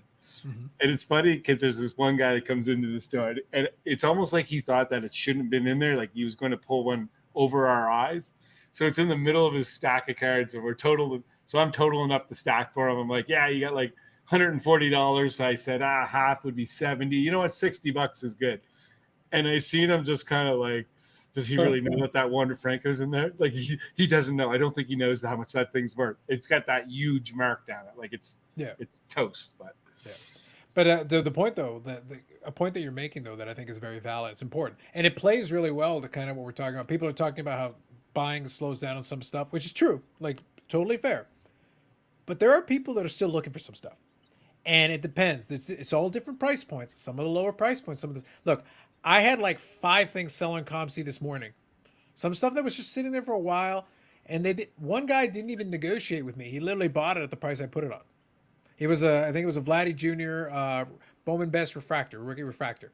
I put it in at a price that I was comfortable with. I was fair, but he didn't even negotiate with me. He just went boom, straight buy now. Okay, great. Because I didn't try to gouge it. I just put it at what I thought was a reasonable price. I made money on it. I didn't like quadruple my money, but it's like, well, I bought it for like $5-10 when it was super cheap, and I sold it for like 20. Okay, great, fine. I accept your money. Wonderful, good to know. But stuff like that happens, and you say 500 or $1,000, but guess what? That's what keeps the lights on. Oh, if it's a consistent like that's not like, it's not the big score. It's not like as sexy that you're gonna put on a vlog. But guess what? The $500, $1,000 on a regular basis coming in the door, that's what keeps the lights on and lets everything else operate. Yeah, that's business. It's not as exciting, and unfortunately, it's a lot of work. But and a lot of it is just it's a lot of labor intensive work. That's why I say small margins, man. It used to be consistent small margins. That's how you made your money. That was that was a 6. I think you had the 2 of them that were 6s. Yeah. So I got those came back today from PSA. That's a pretty crazy stat. Like there's only 18 PSA 6s and like 8 higher of the 68 O-Pee-Chee. Kuzman rookie. There you go. Real quick, I'll read a couple of these here. Dom says, Vladdy Sr. is great at everything junior and everything but power. I think that's fair. Like, Vlad Sr. could hit things all over the map and way outside the strike zone. It was madness. Yep. Important questions. Why does Bork get so much love, but the one pasta guy doesn't? You know, Chelios like SpaghettiOs. No love for Chelios. How about you tear up your fingertips there, Brad? You know what? Honestly, you can't see, but they're all cut and cracked. You have this one, Brad? That's the Milton Bradley. No, I don't. No, that's awesome. Go more obscure. I like it. That's my Kuzman. Yeah, that's awesome. Yep. It's a good way to break it down. I never thought of it a lot like that before. Yeah. But that's you got to think of it. Just think of it, Ty, like any other business. You're doing it on margins there. Of course, look, it would be perfect. Everybody loves the idea of, go buy this card for $500 and sell it for $50,000. That'd be awesome. But that's not normal. That's not the way it works. You're more likely to buy a $500 lot and break it apart and sell it for $700 or $800. Rinse, repeat, rinse, repeat, rinse, repeat. Mm-hmm. And then over time you're developing, and then you buy $1,000 lot and you sell that for $2,100, but it took you a while because you had to break it up and really parse everything out. Oh, you doubled your money, but it wasn't like you doubled your money today. Yeah. It took you a while. Eventually though, you did make that, and then now you got 2,000 to play with, and now you can. That's basically how that business used to be done. It was a lot of folks would have to do it in these little margins, so you try to take a little extra everywhere you could.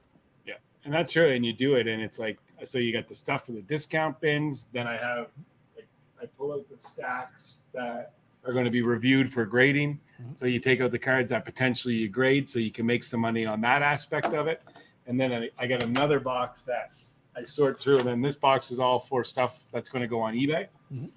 Because anything low, like our weekly auctions, I try to find. Like I found there was a Scott Niedermeyer numbered 5 of 10, some black diamond card, but there'll be someone out there looking for that card, and that's the card that you start at $4.99. It might go for $30, could go for $40, it might go for $4.99. You never know, but you kind of utilize the whole collection and you piece it out as many different avenues as possible, so you maximize your profits and you're in business. And the beauty side to that, just even outside of the selling aspect, when you buy that stuff, there's many chances that you're also going to find stuff that you want to keep. So it's a fun way to also build your collection as well. So it's not just about selling, but you can also build your collection that way while also, making a little bit of extra coin too. So that was the classic style. It worked out. I love those value box finds, Brad. Appreciate the heroes like you. Thank you, Dom. Thank you. Junior is more popular than senior. Let me know when he golfs one from 2 inches off the ground. That was a senior special. So I don't know if you saw that one, Brad. That one was for you. Oh, thank you, Stan. I appreciate that. Yeah, so like that was in the bin. And I was like, is that like an original? Anyways, it's kind of beat up, but it's 1982. Yep. Wow. Oh, that's probably still pretty good. Yeah, super stoked. Like this is never going anywhere. This is in my collection forever. Then I found this box, which was sweet. So inside 95 metal, holy hell, marble, and there's 19 packs in there.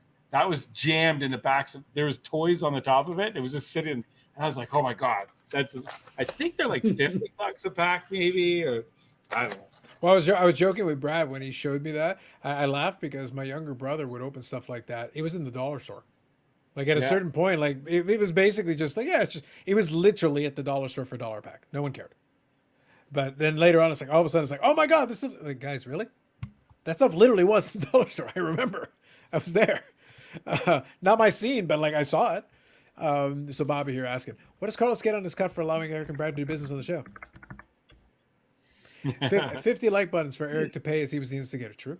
Bobby, you remember a little earlier where I shouted out that I missed you? I lied. I lie a lot, and you do. That is true. And that was another example of me lying. It was all downhill when somebody took away his cookies. Somebody, my mother, descended down into this path of lies. Do you guys not think that when you think of a Bobby Orr game used stick for a couple grand seems really cheap? Like I'm not an expert by any means in game use stuff. The problem is that it literally says Bobby OAR, like Eric said earlier. Bobby Orr. It's like, I mean, you mean 2,000 yen? You mean 2,000 yen, right? listen, that was just the number I threw out as an estimate. You're not going back now. It's not. It's. I don't own it, man. I gotta go talk to the boss. I'll be down in Boston tomorrow to see Phil. I'll see you at the shop. But honestly, how many maybe there's a lot more Bobby Orr sticks. I don't have a clue. There could be hundreds of them out there. I think that there's plenty in the area, Right. that people got their hands on and stored away. Right. And now that generation is getting older and or passing away, they're starting to come out of the woodwork. Right. Because this is the 5th one in a year that's walked through the front door. You're getting good at doing them, making them. I see how it is. I would be very curious. I'd be very curious to know the ratio of like Bobby Orr game use sticks in circulation to like going back to the comparison earlier with Mantle. How many game use Mantle bats to Bobby Orr sticks? What kind of comparison there? Because a Mantle bat's going to go for way more than $2,000. So Eric has refined his production methods. You know, he's got a whole factory going back there, and they cut the wood and they shape it, and it's the aging process that takes the most time. I can make a stick in a day. It's aging it to make it look like it's from the 70s or late 60s is when it really, really takes its toll.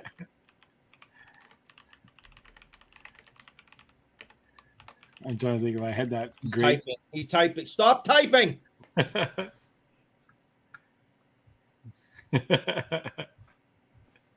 Just gonna leave it there. Moving on. By the way, getting the keyboard that has the extra clackiness, it's a great investment. I enjoy it. I feel like it adds another dimension to just make it clear what I'm doing. So Bobby here says, tell Eric the app is coming in September. He can only dream. Liar. It's never coming. It's the whole thing is just a trick to mess with me. There's no such thing as an app, and this has just been the long game of just let's screw with Eric. That's basically what I found my life on. Yeah, basically. Jackson says, that don't seem to be that rare since that store had 5 walking the door according to Eric. Well, like I said, a factory. What about Bobby Orr? What is that worth? Facts. That would be interesting. True. Mears has a lot of game use auctions, been close to Barry Sanders and Joe Namath game use Jersey Lady. That stuff is coming down too. There you go. Seems fair. Eric dunks his fake hockey sticks in his coffee instead of his chocolate sticks. That might explain the aging process. Is it working out for you? When you take that new wood, you dump it into Dunkin' Donuts coffee, it tans it up and it makes it look like it's from like 1968. That is how I do it. Don't type anymore. Stop typing. Just saying. Moving on. But yes, facts. These are true statements. But in all seriousness, I honestly think that is what is causing 5 of them to walk into our door. One, everyone knows, that the store is the place to come to move something like that. But I definitely think it's the aging out of the fan base from the 60s and 70s.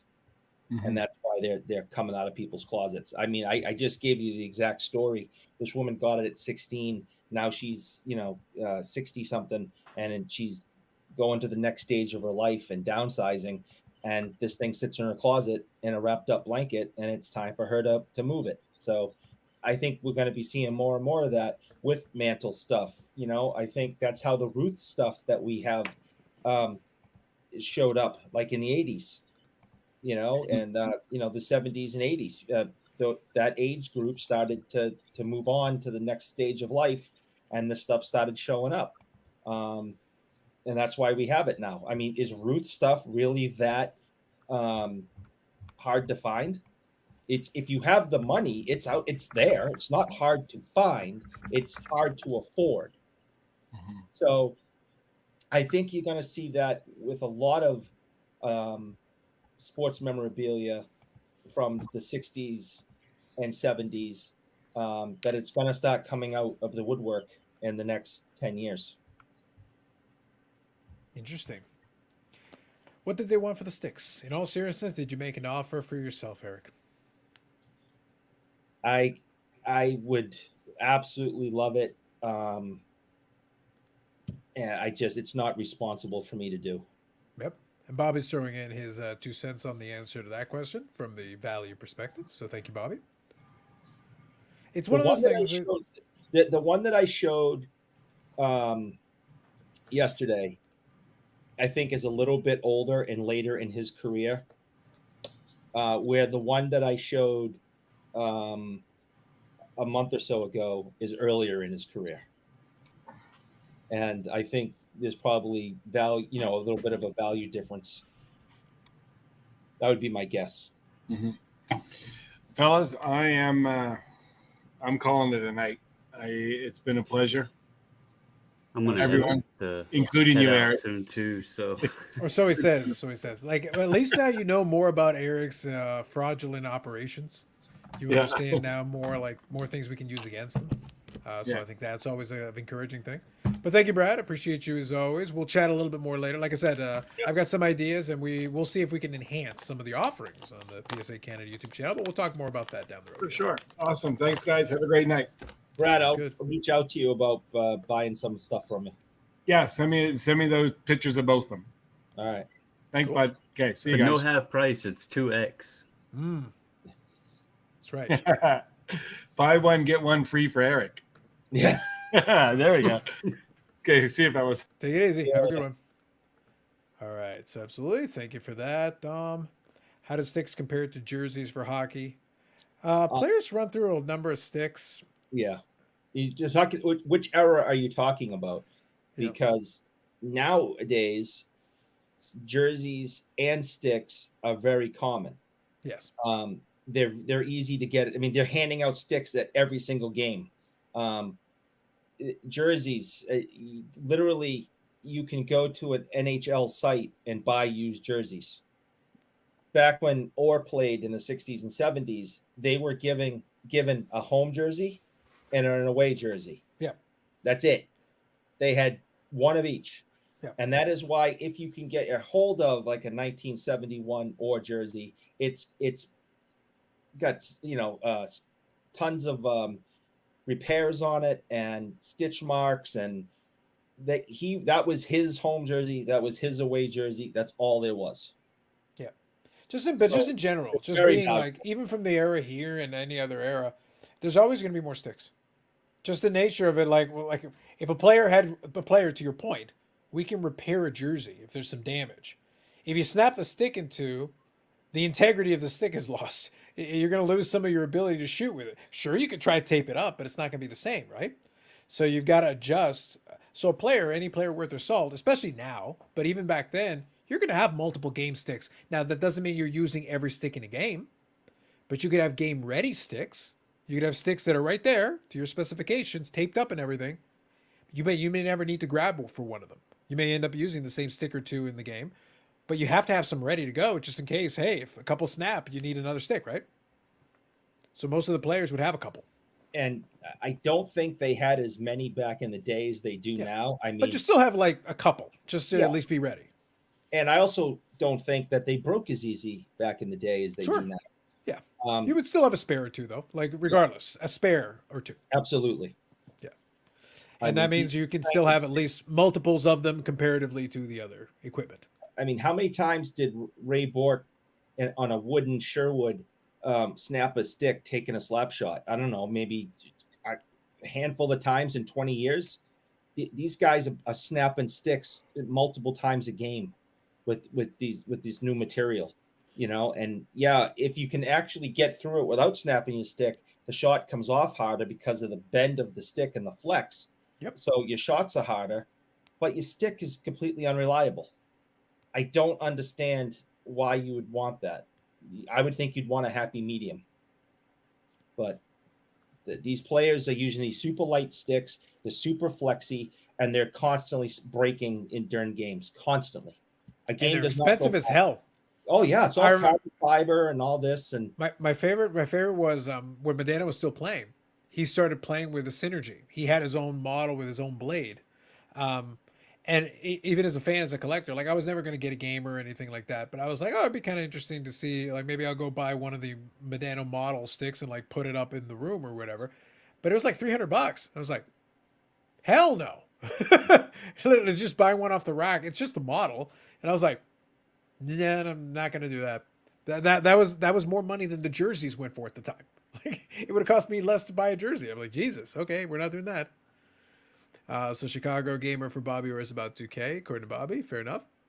Which So that's, 10K. that's surprising because he only played 18 games. Oh, in Chicago, yeah. Yeah, I mean, you would think that it may be even more because he only played 18 games in the damn thing True. That is true. over Yeah. 2 seasons. Yeah, it's hard to guess on that one, Paul, but it's very interesting. It's very interesting. How about game use skates? A lot of those. There were a lot of players who would break in their skates and just hang on to them for a long time. So Right. there'd be even less skates comparatively to jerseys. We seem to be getting skates from the current players a lot easier than the older guys. Sure. I worked with a former Bruin, and he kept his same skates through his whole career. Had them repaired, had them fixed because they broke them in and they fit just right.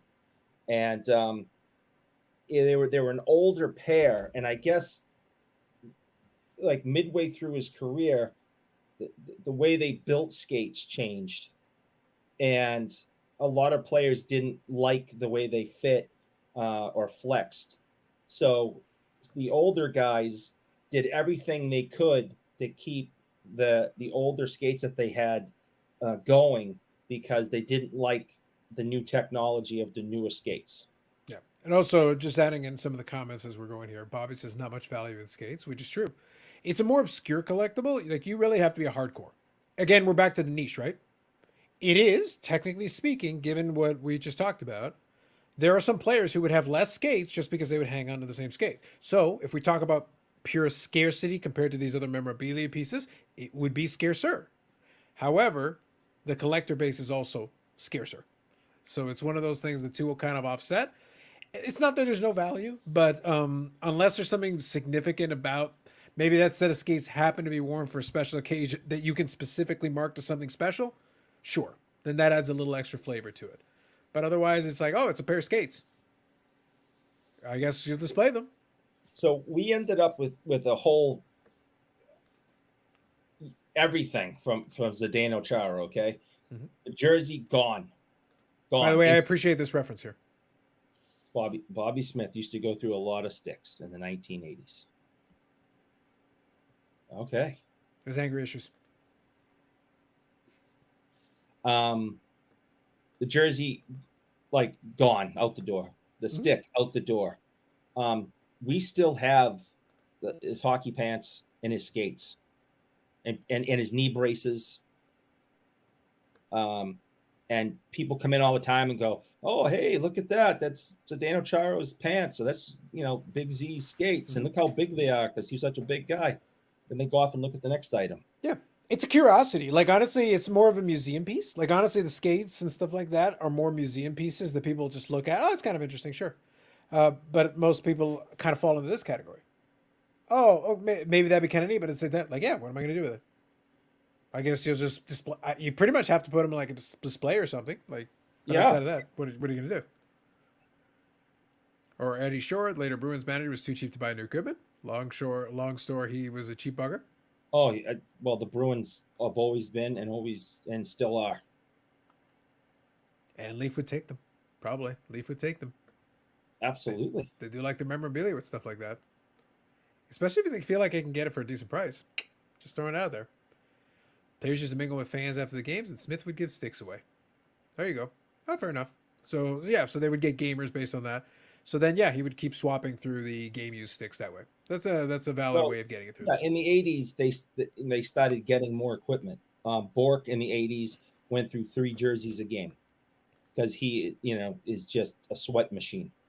So in between periods, his equipment and his jerseys especially would be completely soaked. So in the 80s and 90s, he went through 3 jerseys a game. Ork didn't have that option. So when I was referring to how many jerseys or sticks or pieces of equipment players had, I was referring to like pre-1980. Right. When things were extremely limited. After 1980, you know, these guys had as many jerseys. Well, I don't want to say as many, but they had a heck of a lot more jerseys and sticks and equipment than in the past. Right. Okay. No, that seems reasonable. It's one of those things. Like I said, it is a niche market. There are obviously there's the diehard collectors who want everything, so for them it's going to be very intriguing. Uh, I've always been kind of curious to see, even for the super collectors, I'd be curious how many of them would delve super deep into the memorabilia side of things. Like, there's definitely ones that will delve into it, and then also how deep, like how specific, what type of memorabilia they'd be interested into, to the point of like what if money was no object and they could just get the thing, do they want everything? Or would they favor like a game used jersey or that kind of thing versus some of this other kind of equipment or options that would be available to them? It'd be kind of an interesting thing to see what some of those super collector guys would think about something like that. Just a thought. Yeah. Just a thought. Because again, I always like using there are two pieces, there are 2 points that I like to use a lot when we have these discussions. One is devil's advocate, because that's always a lot of fun. And the other one is, okay, what if I just remove the financial side of it? Because the financial side of it is gonna color your decision. If I give you a budget, your answer to a question might differ. If I just say money is no object, you can do what you want, then how would you approach the problem? I'd buy Bobby Orr and have him live with me. That totally seems like something you do. A little creepy, but it totally seems like something you would do. Yes. Would you like put him in a big box like comic book guy? No, I would do something like yeah, I guess, but something like this. I'd have him like in glass, encased in glass. So it is the comic book guy thing.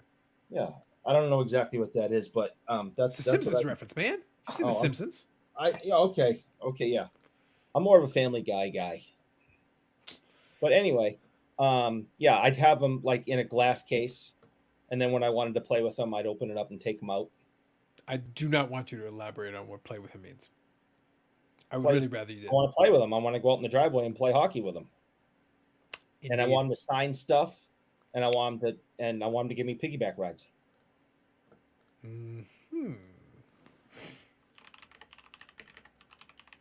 I don't see how that's weird, but okay. Type away. Indeed. Big facts. All right. Yes. You're telling me there's nobody here that would love to get a piggyback ride by Bobby Orr. Come on. Oh, I would love like that. I would love that. I'm not going to make it a poll because it's oddly specific, but I would like an informal poll in the chat on that one. It's a very specific and unique question. Everyone here would be like, I would totally take a piggyback ride from Bobby Orr. Come on. Bobbles, you came in at the perfect time. I've been listening. Yeah. Could you please answer this question? I would not like a piggyback ride, but to touch on the topic and like the collectors and memorabilia and all that stuff. Mm-hmm, sure. So back on that case right there. Yep.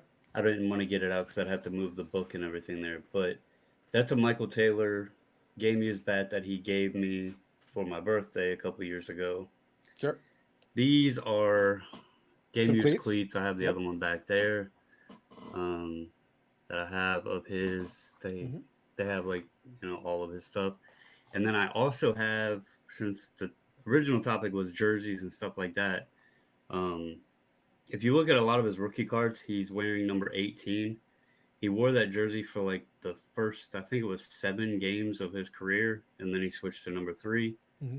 I actually have a game-worn number 18 Taylor jersey too. Now, he's no Bobby Orr or Gordie Howe, but he is the player that I collect, and it's kind of cool. So I am one of the nerds that try to collect, even game-used stuff. So, Well, that's fair enough. Now, here's the important question. Do you want a piggyback ride for Michael Taylor? No.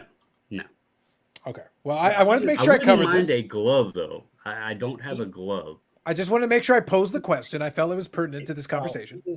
No, he's just being difficult. He would totally want it. So, Vic Vintage Bobble Card says, I wonder what a game used Zamboni would cost. Well, the Zamboni isn't used in the game, but I think Leaf should find out the answer to this question because I'd like them to put Zamboni pieces onto a card, which I think would be fun. I like the idea. I love the concept, Rick. And then this is a profound statement. Bobbles, you know this. Paul says, Eric, you have officially taken the weird crown. You earned it. My sweat is all over it, but it's yours. Thank you. You'll have to take our Bobbles. Co-sign on this for me. That is a statement, Eric, sir. that's a huge honor that Paul himself is giving you the crown of weirdness Eric, let me help that put he this in has context for you. rightfully owned and This worn is proudly. the best way I can explain this to you, Eric, is this would be like if I handed my trolling crown to you. Wow, that's Like it's like it you the You should amount be of work, honored. the amount of work that it would take to earn something like that is not a light statement made. That is not a light statement made. So Paul's one weird dude is what we're all agreeing. Oh on? yes, yes, oh yes, without To question. touch on a topic earlier when Brad was talking about controlling markets too, Paul would appreciate this one. Sure. It's nothing like, Gordie Howe All right. controlling markets. I'll be back in a or- second, but go ahead and reveal it. But I have now 3 of the 4 Dr. Dre rookies, quotes, rookies, in the population. So I guess you could say I'm controlling the Dr. Dre market. And I'm going to let you do that. I'm not going to challenge you for your crown. If you wanted to, I would appreciate it because I can't find any more of them. But there for a while, every time one popped up, I was buying it. That's why I have 3 of the 4 in the pop report because I just kept buying them. I had been looking for the card for about a year, and then all of a sudden, quite a few popped on ComC. I think it was 4 or 5 popped on ComC, and I got 3 of them. So Now, who produced them? What set did they come out of? 1998 Dada. It's a Dada footwear. I guess they came in shoes or something. I don't know. But the set's 1998 Dada footwear. So, and Bobby asked which pop. It's the SGC pop report. I do not see these in PSA pop. I don't know if they do them or if I just cannot find how they're labeled them in their pop report. But Was he an owner? And I'm thinking maybe in the chat may know if you don't. Was he a part owner, or did he of the shoe company, or did he just sign a deal? no, with there's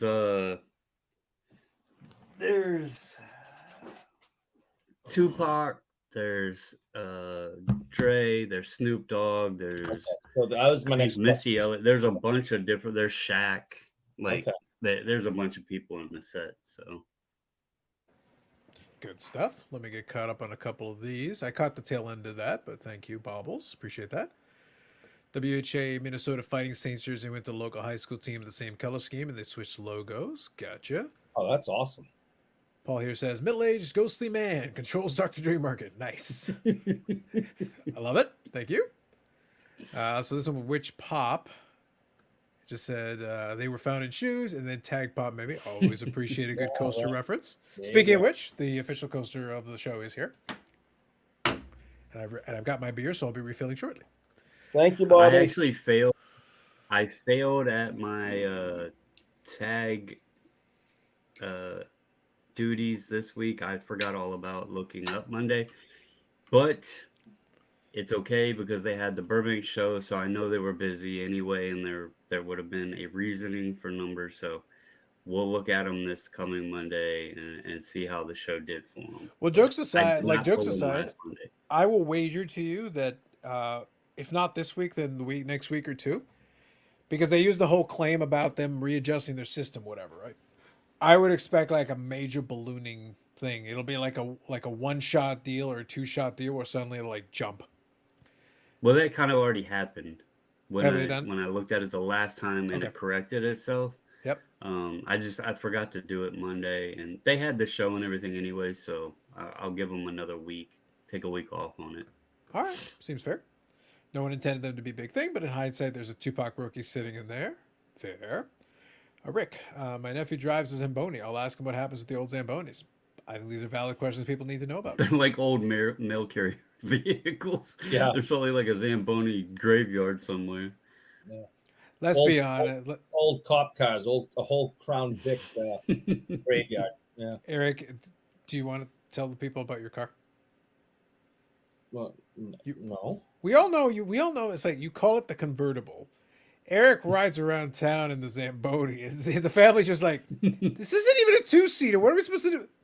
He's like, "It's like, but I'm cool." No, I Eric, put a you're not cool. sidecar on it. They sit in that. Not awkward at all. It's actually probably not a bad idea in Boston because y'all get a lot of snow and ice and stuff, right? And those things Yeah. drive pretty good on the ice, so They you do. might be onto something. So, my- whenever Bobby Orr doesn't give him a piggyback ride, he can use the Zamboni. So he's got options. Good to know. And and Bobby's got his knees fixed now because he had them replaced. So I mean, he could definitely give me a Why piggyback are ride. you knowing so much about Bobby's knees? Does this really shock you? Did we not talk about Paul literally gave him his weirdness crown? Paul gave him his weirdness crown, man. So Wait, Willingly. did he use the same doctor as did your hip? Did y'all not get a at package deal? he probably had I would, something? I would bet that because of his notoriety, James Andrews probably did it, but I have no idea. Hmm. So I hope Bobby's still around because Bobby Burrell, my main man, because I picked this up this week. What a car, coincidence, Bobby Orr. What a shock. right? So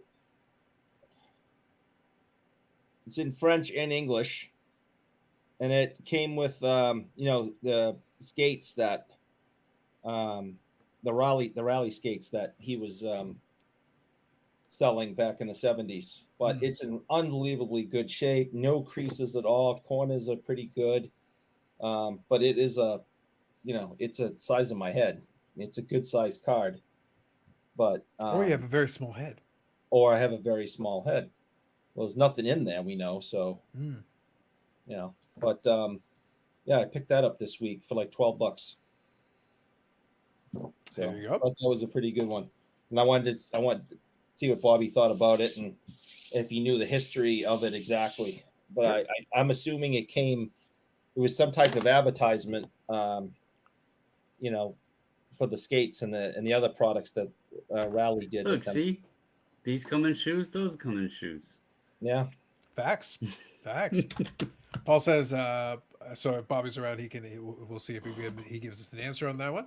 Paul says here, ever wonder why those charity pads won't sell? Eric runs around the shop. This is true. I have put his pants on, his hockey pants. They're really big. So many jokes. So many jokes. I'm paralyzed with choice Are bubbles. you telling thought me they you were had an short. opportunity to put on Zdeno Chara's hockey pants? You wouldn't just put them on? Come on, I'm back to a strong. I'm feeling a strong no. come on. Yeah, you would. Who wouldn't? Come on, Bobby Burrell responds, yes, it's a nice promo. Came blank backed as well. I have a couple, and I think and that is a fair price. Lots out there were available when purchased rally items. There you go. Thank you, Bobby. Appreciate that. So I'm going to do. I said I was going to do a video this weekend, and I'm going to probably record it. Probably tomorrow. I want to post some stuff up on eBay, whatever. But I did mention. I said before. Remember the discussion we had in the past, where I said that unfortunately, I'm worried about some of the different manufacturers, and I did this when Michael Ham was on, how sometimes they're using the same template to the point that it takes some of the enjoyment out of the product, right? Because it removes a lot of the spontaneity of it. So this is a stack from some of the dentist PC. This stack, it is literally the same card over and over, including autograph version, including memorabilia version, including autograph memorabilia version. It is literally the same template. Whole stack of them. So that's most of the rainbow of the base. Here I got total 1, 2, 3, 4, 5, 6, 7, 8, 9, 10. These are 10 different cards out of it. I'm missing the 1 of 1 for the base, but I got all the rest. On the autograph, I'm missing, I think, 1. I think I'm missing the out of 5 in the 1 of 1. So I got most of them. And for the memorabilia one, I'm missing the out of 5 and the 1 of 1. So I have basically 10 out of 15 possible, and the rest of them are all out of 5s, 1 of 1s.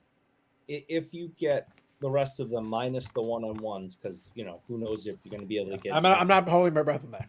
Yeah. Are you going to sell them all as like one giant lot and be like, I have all these, or are these going to stay in your PC for many years? Oh, no, these are the dentist PC, man.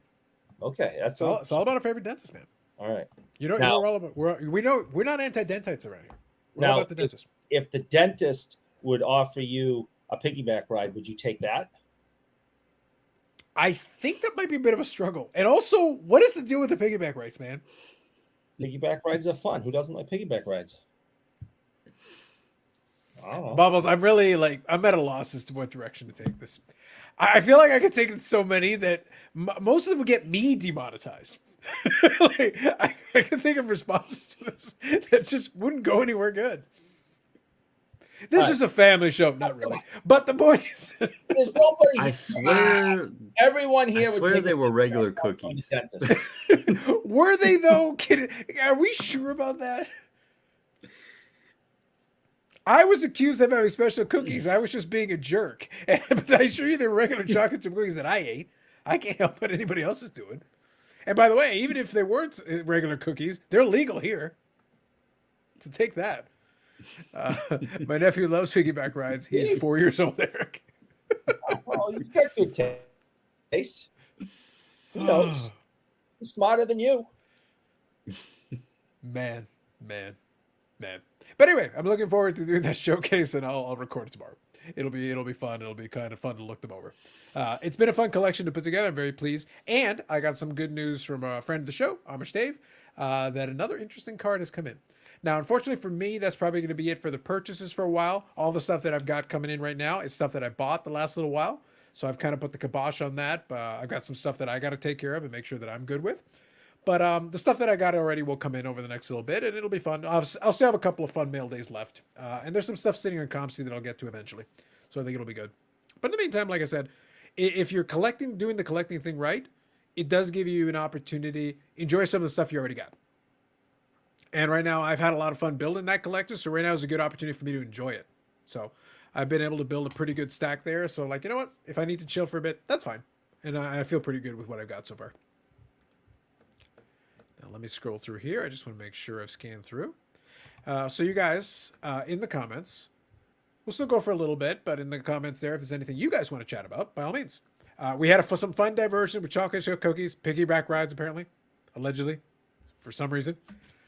We did the memorabilia conversation. I covered a couple of the news-ish stories that I wanted to chat about a little bit. I may have some more on it later. I'm not sure. I'll think about it.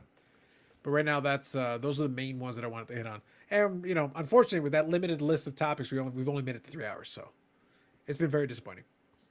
We've done what we can, but, you know, sometimes you have to fight through it. I just lost a in the game, slabbed in the game, Stan Mikita autograph jersey card, and I'm very upset. Uh-huh.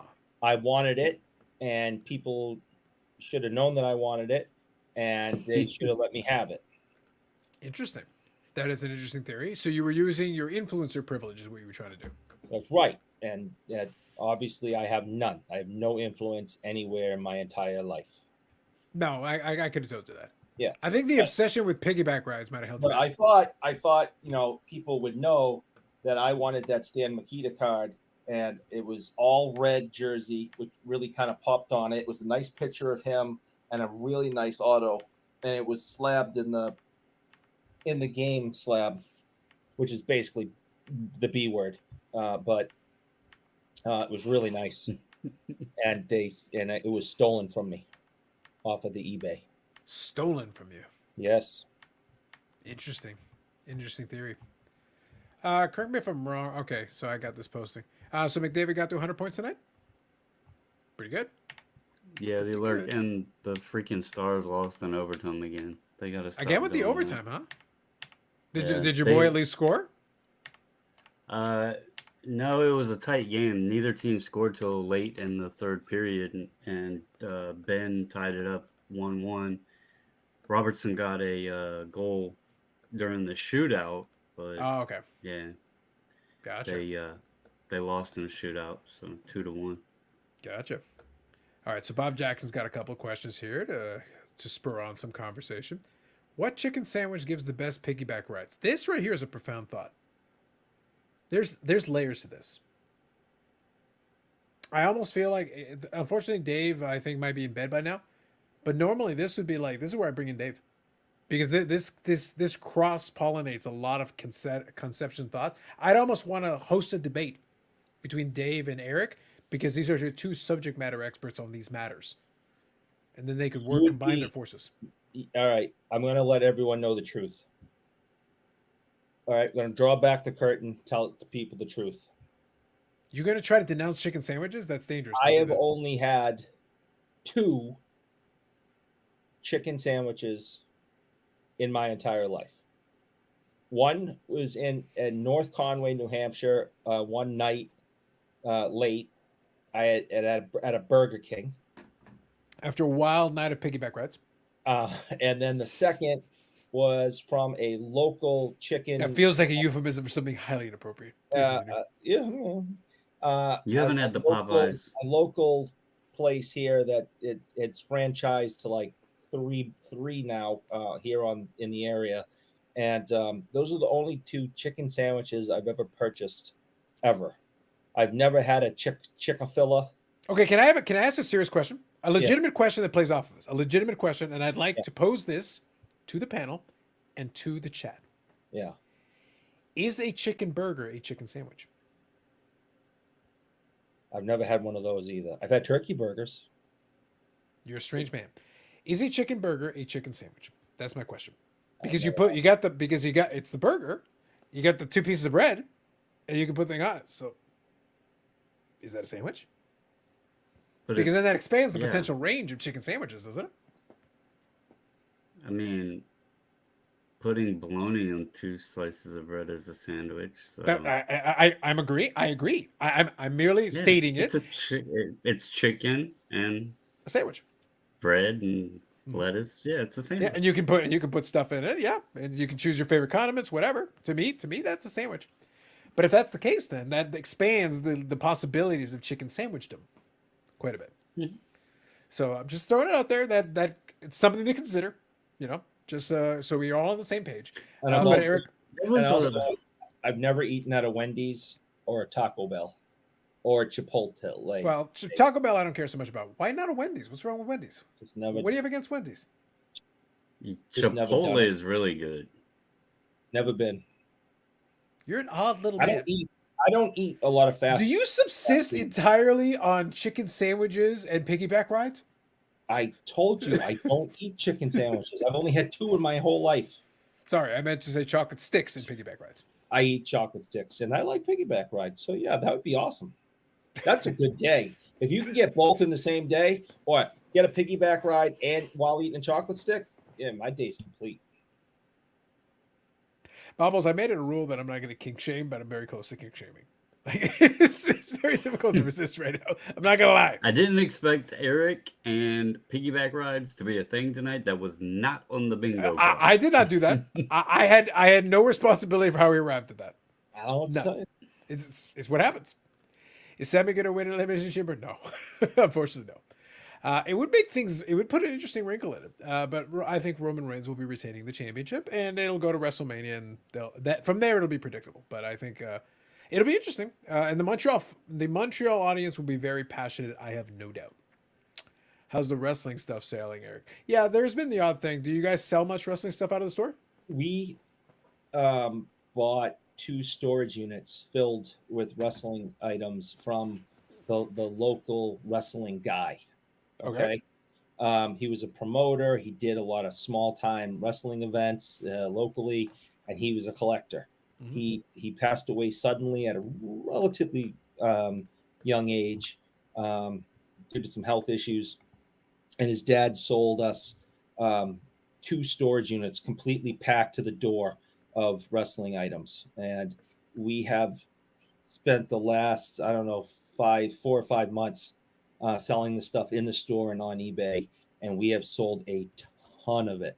It has slowed down a little bit. We haven't had any more come in about 4 or 5 months. but it's still out there on the eBay site, and we definitely still sell some stuff every once in a while. But all the top end stuff went like wildfire. All right. We had a lot of chairs from events like Survivor Series and WrestleMania, and those things just flew. We were shipping those all around the world. Yeah. Outside of the shipping, like it's one of those things I've considered buying a few of those shares for those kind of events because it would be interesting, but the shipping is prohibitive potentially. Oh It'd God, just be tough. Oh, And the cost of these chairs were a lot, and then the shipping costs were crazy. I believe it. I believe it. It comes down to shipping, right? We always talk about shipping. Go ahead. Yeah. Go ahead, Bubbles. So last Saturday when we went to the estate sale, the main item that I wanted, I don't know what the hell I was thinking. I have not listed it on eBay yet, but it's a big ass wooden crate. Oh, the crate thing. Okay, yeah. Yeah, it probably weighs about 50 pounds, and I think it measures like 2 foot by 18 inches. I don't know. It's pretty damn big. I don't know what I was thinking when I got it. You're thinking 'Cause you I want don't to try know. Craigslist, is what you're thinking. Well, it's a pretty valuable chest. It's from a coffee company that was pretty well known, I guess, up north. But I don't know what the hell I'm gonna do with it. Like they've sold on eBay, but like Eric was talking about the shipping, I think the last one sold the person charged $140 some dollars shipping or something like Yeah, that. So I'd start with Craigslist. Like Put it no, on I was not Craigslist. joking about that. Like I'm saying, you'd almost have to sell it locally. It would be more efficient. If nothing else, it would be yeah, efficient because then you don't have to worry about the shipping. It's like, hey, you come here and you cart it away, and then you deal with it from there. And because I yeah, can I'll see see it how. being a pain I in the mean, ass. I think the last, yeah, it's something I'm gonna have to figure out. But for the price we got it at, and what the value is, it was a pretty good deal. So Fair enough. Is this live? Maybe. That's Kelly Big Rings. He has his own um, card, and he's a softball Hall of Famer, and what was the Goodwin? He has his own Goodwin card. So yeah, that's Kelly. Hey Kelly. There you go. Some might say it's purgatory. Maybe. Maybe Wild Jackson. Maybe. Define chicken burger like a ground chicken patty. Depends if it's a mechanically deboned type. Thank you, Bobby. I said there's layers. Like I preface this by saying there's layers and nuance. These are important questions that are being asked here. Paul says, yes, a sandwich doesn't have to be a burger, but a burger is always a form of a sandwich. This is a critical thought. Thank you, Paul. It definitely is, just like chicken salad, but the conversation was about fried chicken sandwiches, I believe. That's another category. We can always adjust it, but I'm just letting you know. There's some layers, there's some nuance here. Ground chicken is a burger. Chicken breast is a sandwich. All right. We got some lines in the sand being drawn. I appreciate it. Eric, the Wizard of Oz. Lest we forget, Eric eats bugs. Chickens are his direct competition for them. This is probably true. I have not eaten bugs in a long time because I haven't been able to ride my bike, so I haven't eaten bugs. But hopefully soon I'll be able to eat some more bugs and get back out there in the woods. There you go. Baz says he's had a lot of fried turkey legs. Yes, I like turkey, and I get confused sometimes about which ones to buy at the store. We all know that. Thank you for reminding me yet again. Important we do that. Charity says chicken sandwich has to be left over for supper. Next day, salt, pepper, mayo, go. Very specific, Charity. Fair. Chicken burgers are not found very much in any grocery store in America. I get you. And also specifying toasted bun. Thank you, Charity. Chipotle will clean out a system, just like KFC and Taco Bell. This is true. I haven't had KFC in over 20 years. Okay, fast food wise, what the hell do you eat then? Like you're saying no KFC in 20 years, no Wendy's, no like. So is if I had to go someplace is I'm trying to think of chain restaurants. Okay, Yeah. so chain places. That's what we're talking about. Is Subway considered fast food? I would consider yes. All Yes. right, so Subway. I'd rather go get like a roast beef or turkey sandwich, real quick. If you actually look at the like the nutrition facts, Oh, on Subway, yeah, it's terrible. yeah, it's terrible. It's It not is, it that is. good. No. But but Look. Let's put it this way. On University, I lived on it. It tastes solid, but no, Oh, yeah, nutritionally, it's awful. but It's it's fast food. So if Yeah. I instead of going to a Taco Bell and getting poisoned, I go to a Subway and I get half a turkey sub. It's got to be better for you, right? Some way. But anyway, that and I on a rare occasion, I do like Burger King cheeseburgers, and I'll just get those. I won't get fries. I won't get anything else. I'll just pop through the drive-through, get like a double cheeseburger, and I do like those every once in a while. McDonald's, I Try think, is Chipotle. Try Chipotle. I think you'd like it, never and it's been. not bad. All right, never been. From what I recall, you got some options, so you can actually pick and Yeah. choose. There's certain things that can work out for you.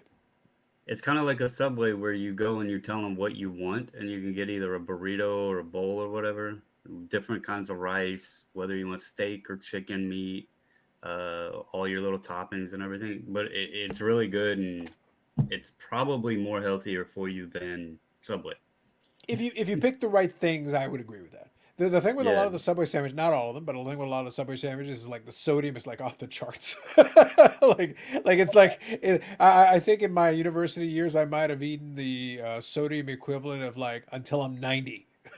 Oh yeah. Like, I'm still like high on sodium from back then, to this very day. Locally around here, I mean, within a mile in any direction, no matter where you are, there's a roast beef place. Selling roast beef sandwiches and pizza and sandwich, stuff like that. Sub shops. I mean, that's like the number one business around here. It was believed that at one point, one of the local cities around here had the most pizza places for the size of it in the United States. And I don't know how real that was, but I mean, it's like you throw a stick and you'll hit a place to eat on the North Shore here in Massachusetts. So I don't go to a lot of chain stuff because I'd rather go to a local mom and pop sandwich place and support them than give McDonald's money. Fair enough. And Now, the food's better. as usual, I want to note it. We talked about this before. As usual, food discussion stirs passion. So I've got some comments here we'll get through. So let's get to a couple of these. So Bobby says Facebook Marketplace. He's a big advocate of that one. That's not a bad option either, Bobbles. It does give you an option for some local sellers. I'm just thinking with the size of the chest, that makes sense. Like that, it makes a sense. couple of things that I might try listing locally as well. I also bought. I don't think I told you about this. I have an old Star Wars foosball table that I came into contact with. Okay. So that's another item that I'm not going to be packing up to ship. So, yeah. Interesting. All right. Real quick, I'll read this one. Hockey Hockey 99. What is the deal with Fanatic CEO and his comments and cards? Seems like YouTubers are making a big deal out of it and falling over each other to get the content out. So the first part of it, what's the big deal? He's the CEO of the company that owns a good chunk of the hobby for the modern and the current. So they try to parse out and interpret anything he says to try to garner anything out of it. Also, it's YouTuber. If you're talking YouTubers, it's content. If you look, like, I actually want to. Okay, here's one. I'm going to double back on this. I want to because there's actually an interesting discussion to be coming off of this. But let me double back on this for 1 second. Let me read these real quick. Mama cooks for him. He's not allowed to eat out. Facts. Yeah, you get bread with the same stuff they put in the floor mats at Subway, allegedly. I'm glad you included allegedly. Appreciate you. Kathy still packs Eric a bag lunch. Dude, Subway's the worst sub in America. The most salt. Lots of salt. I do enjoy my salt, though. Some of the meat is not even meat, perhaps, allegedly. And sometimes she does make me lunch and dinner. She's my mom, and no matter how old I get, she still enjoys doing that. So I'm going to let her do it because I love her, and that's why I let her do it. It's really for her. You're selfless. You really are selfless. Thank you. That ain't steak bubbles coming out of a brown liquid. Subway is trash tier. Subway is the Peter Klimo of subs. Chipotle has the most cases. No. I'm sick of them. I want him banned. I want him blocked. I want him gone. Well, use your wrench you don't have and block him. All right, I will. Yeah. Chipotle has the most cases of salmonella in the U.S. Facts. They were class action sued. Everyone's getting sued. You're I'm playing the pretty sure that was because foosball. of the lettuce shit. Probably, I think so. That's right. You're playing with the foosball bubbles. One of the worst fast food chains came from Boston. Boston Market. Rough.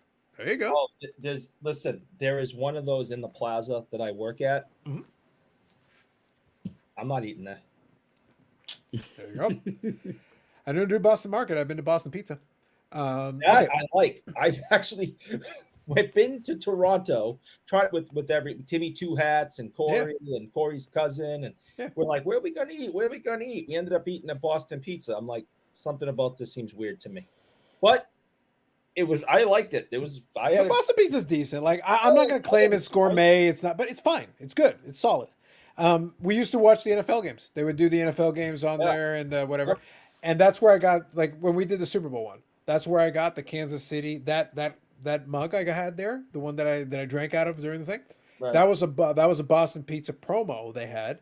But the thing is, so few people would go to Boston Pizza to watch the NFL games that we would come in some of our NFL gear and they'd be like, "Wow, you guys are fans?" It's like, "Yeah." Well, we got some of these to give away. Do you want these? So I actually have like a couple of divisions, and after a while, my buddies and I kind of split them amongst ourselves. So I do have one I do have a Packer one as well. I have I got rid of a bunch of them years ago, but I kept the Kansas City Chief. I have a Cleveland Brown one that was sitting in the back there, and I've got at least one that has the Packers on it. So it might be the whole division, but I have one at least. But I figured it was appropriate for the Super Bowl since they happen to win it. I happen to have the right one for that one. So let me kind of play into the rest of this, though. So the whole thing about YouTubers making a big deal out of it. And this is where I said I wanted to bring in discussion in. It's fun for me right now because real quick. As a guy who can block him, request denied, Mr. Piggyback. Facts. Boston Market is similar quality to Subway. Fair. He only eats pizza, burgers, potatoes, corn, and meat. If it's green, he won't eat it. It's an unhealthy diet you can find. Thank you, Kathy. Mom, stop telling everybody what I eat. If you want to triple the nutrition of any sandwich, don't eat the bread. Fair enough. Okay, so content piece. Because a lot of the stuff that I do is still collector based. It's topics, general thoughts, whatever. I like talking the newsy stuff, but if you notice, for the most part, there isn't a lot of newsy stuff to talk about. The only thing I really brought up was just that piece about PWCC having another partnership. It's not a big deal. We don't talk about record prices anymore because even if there were, does anyone really care at this point? They were record prices for so long. Is that even going to move the needle? Not really. One of the third-party graders does a partnership or a special. Sure, we'll talk about it a little bit. But is that really new stuff? It's fine. But a lot of the other, like, has there been much in the way of news? I'm just posing that as kind of a general question. Think about that. Not really, right? So what you notice is that a lot of them are kind of like scraping the bottom of the barrel trying to find anything to talk about. Whereas, like, I can have a conversation with a collector. We'll talk about that. Or I'll do a video where I'll talk about some of the stuff that I'm working on. Right now, I'm slowing down on the buying because I need to kind of be mindful of that. But I can enjoy and discuss stuff that's already in the collection. Stuff that I'm thinking about. Stuff that I'm working on. When you're thinking about it from the perspective of a collector, there's still content to have. To Hockey 99's point, the YouTubers are grasping at straws at whatever little they can extract anything out of. Is that Michael Rubin said a thing. He's CEO of Fanatics. Fanatics is in control of a lot of the sports card landscape. Parse out every single word, take every syllable, look for a piece of punctuation that could allude to something. That's why. It's just the lack of actual much of the newsy content or anything really to talk about. And like, what do you want to talk about? Like, if I just said we're going to spend the entire night tonight, we've talked about fast food joints, we've talked about piggyback rides, Lord knows why. We've talked about cookies, yeah, Awesome. And so But- are cookies. When people ask, how do you guys do a live stream so long? If all I did was talk about cars, we could never do a live stream this long. And why would we? It would be terrible. It would be boring. I'm happy to talk about sports cards. Not the whole time though. Let's talk about some other stuff. Intersperse the sports card talk in it. Let's talk about Bobbles figuring out how to sell a gigantic crate. Let's talk about some of this other stuff. That makes it more fun though. It makes it more interesting. It makes it more engaging conversation for you guys, for me, for everybody else here. But we'll talk the cards, absolutely. No doubt. But it's got to be a blend of the two. But if you're relying on just the card stuff, man, right now are rough times in these streets. Rough times in these streets. Does that make sense, Eric? You get kind of what I'm saying? You're picking up what I'm putting down here? I am picking up what you are putting down. Yep. I think we would do an hour show. Yeah. I think, and I think it would be. I would say probably about 40 minutes of boring. Here's a good one on the topic that Sure. Yeah. Curmudgeon just brought up here. He said Yeah. YouTubers want jobs with fanatics as influencers. Yep. Something that I haven't heard mentioned, and we touched on it a little bit earlier, and it's probably, not going to string along too much, but the volume thing is something to notice with SGC and the specials. But what about the fact that they're getting these specials, because that's literally tied with fanatics, and they're kind of merging and meshing in with them, getting these deals on several products now. Do you think that could actually help SGC in the future? That they've already got this relationship kindling, stirring up with tops / fanatics? Look at Bobbles, SGC owner, talking about synergies. Talking some I'm just saying, synergies. like, it's something I haven't heard anybody really talking about, but Mhm. that's, if they are the takeover and Tops is going to be the thing, and SGC's got this partnership brewing along, and it's not just them doing this, it's Tops involved with it, that could actually help them. Mhm. So let's expand on your thought here. I think it's a reasonable point to make. I think nobody's talked about it specifically in that way, but I think they have talked about it in that a lot of these companies are looking at creating those partnerships and synergies to try to make themselves in a more advantageous position. So that is 100% true. And that's why I said when SGC announced the thing with the Bowman thing, it makes sense. It makes sense because why wouldn't you want to leave the door open. You want to be able to have these conversations. You want to be able to you want to be in the room. You want a seat at the table. Well, the best way is And to you make want to friends. show them what you can do. Correct. Yeah. Yeah. You want to make friends. You want to be able to be seen as a good potential partner to do different deals with. We haven't seen it in a while, but why on earth? Back in the day, SGC, Upper Deck did a product called UD Graded, I want to say around 2000. And those were It SGC was slabs.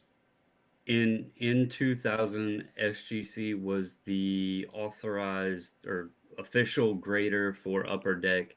They actually, I haven't seen one in a while, but the blue SGC label, Yeah. those were, if you notice, they were always Upper Deck cards. Those were cards SGC graded for Upper Deck. Yeah. So I'm saying partnerships like that can make a lot of sense for these third party graders because it forces cards into the slab. You talk about market share and all that. Well, and people talk about, oh, they're getting market. PSA is grading like 15 cards for every one that some of the other guys are, 10 for every one. So that's market dominance. However, if you're able to get your cards into certain slabs and you get them on tables and people can see them, that helps your presence. That helps you be available. Then at least you get some respect. Then you're like, oh, yeah, they're a player in the game because I see their slabs here. It makes sense. It's smart. So to your point, like I agree. It's a good move. I'll read a couple of these real quick here.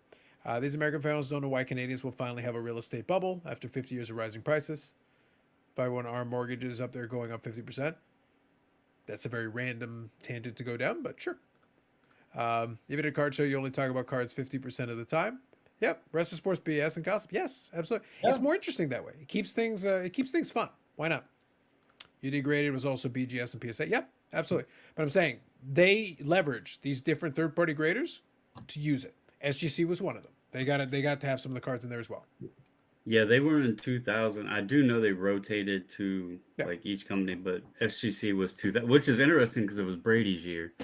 So I have I think I have a Drew Bledsoe card that I picked up. It was a UD grade that was an SGC, and I think I have a Turco that was involved in something like that as well, if memory serves me. I have to take a look, but it's in one of the boxes. Some YouTubers do it for money, some do it for family, allegedly. They did them in early 2000s hockey, exactly right. You guys still blabbing? I don't know. Maybe. I have no doubt Dave would sell in a heartbeat for a nice check. Probably. Yes. It would have to be a nice check, though. It would be a nice check. But possibly. But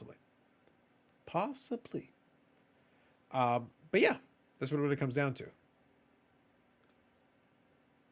No. I laugh because it's like, no, actually, I think politics is one of the most boring things on the planet. Biggest waste of time. Anybody who talks politics knows nothing about politics. Nothing. The people that actually know about can't it run stand it, so I don't talk about it. It is the most boring topic in creation because it's like no one that talks about it actually knows shit about it, but plenty of people have opinions, and I'm like, oh, this is a waste of time. This is the dumbest waste of time because you're not going to convince anybody with any conviction worth a damn. So it's not even a nobody's debate going to be anymore. right. Yeah, you're not going to Nobody's going prove to a be damn right. thing to There's anybody. going to be an answer and rebuttal for everything. Yeah. It's At that point, just go take a nap, go have a good time. But yeah, it's one of those things. But for the rest of it though, when you do a lot of these videos, live streams, whatever it is, if you are dependent on the news stuff, really coming back around to that concept there, the topic we were talking about, if you rely on the news stuff, man, it's rough when things aren't going on. When there isn't stuff, when things were consistently happening during the boom period, it was easy. Like every 5 minutes, seemingly. Like I said, we used to do 2 live streams a week because there's just so much stuff to talk about. You could talk about a bunch of stuff, and then a couple of days would go by, and there'd be even more stuff. So there'd be the Friday and the Sunday, easily. Well, it's kind of like when I sent you the little graph or the analytic thing earlier on the video I uploaded yesterday. I was like, this is kind of nuts because I really, I haven't been doing many recorded videos like I was. I've done the lives, and I had the order go in and out and all that, and so that kind of took up some of the time too. Yeah. But I did that video yesterday, and it was kind of a merger. I heard about the whole scheduled listings being free on one of the reseller channels I watched, and I was like, well, this is actually cool for the sports card side too, because there's people that are selling, in a high volume, and this could actually free up some days if you just scheduled them out. Mm-hmm. And so I just kind of merged the two of them, and I'm a dummy when it comes to the algorithm on YouTube, but I did something right because I hadn't uploaded a damn video other than lives in 2 weeks, and this one took off. So, but maybe there was, like you said, just not much else out there people were talking about. So, well, that's part of it, and also like I looked at it after, and I was just laughing because certain keywords will trigger certain things. Like I've seen it, play out so many times. Like you literally have the word "free" on there. Wait, free? oh well, because I mean, it's a free eBay change. They literally dropped the fee of something, and now it's free. So Yeah, but that's the best part. Like it's not clickbait, but it gets the reaction of clickbait, where it's like, wait, free? What? And then somebody goes in and runs and checks it out. But then, fortunately, you're able to actually, yes, it is in fact free. So yes, sounds good. That is my favorite word. People love it. You put free in front of something, it's like immediately they get excited. And it's like, but guess what? The video titles, the thumbnails, you put the word free in there, all of a sudden it's like, wait, tell me more. Tell me I more didn't about even this. think. I really didn't even think about that. I mean, I guess that makes sense. It was just I didn't know how else to word it. Listen, it was it's a small. free eBay change.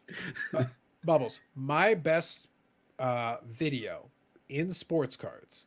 I'm being very specific here. Sports cards has almost 8,000 views, which is really good. It's really strong. But it was me talking about, I forget what the title was. It was like summer in the hobby or whatever. I was just talking about how the summer had been or whatever it was. I was the actual topic was fine. It was what I wanted to talk about, but because the title was kind of generic, here we go. Summer 2022, thoughts on the hobby. That's a straightforward title. But for some, I'm going to bet summer 2022 was maybe a highly searched term at that time. Yeah. Because there's almost 8,000 views on that. And I was like, this is pretty straightforward. There's nothing special about this video. The thumbnail is generic and plain. There's nothing special. The title is exactly what I was talking about. No clickbait. But summer 2022, I bet people were searching that for whatever reason at the time. And it took off. Yeah. I don't try to figure it out because I would. Yeah, it's an accident. It was an accident. It wasn't anything special that I was trying to do, but it worked. Sometimes that's all it is. I skipped the habitual news posters, like they give a shit about what the news they're presenting. That's a lot of types of content. Carlos, how come you don't try to manipulate your way to being favorable to the algorithm like a whore? laziness. Rule number 6. Yeah, like no, like to be honest, like I'm serious, and I've said it before, like a bunch of times. Like I'm serious when I say this. I could 10x the views on this channel, 10x, and it would make more in AdSense and do all that. But okay, so that means that I pay a couple more bills. It's not like it's crazy money. Like it's not. I could 10x the views and it still wouldn't move the needle for me. It wouldn't change anything really. And I could 10x the AdSense just for the hell of it. I'm going to put a 0 at the end of it. And okay, that's cool. Hey, listen, I take it. Sure. But is it going to change my life? No.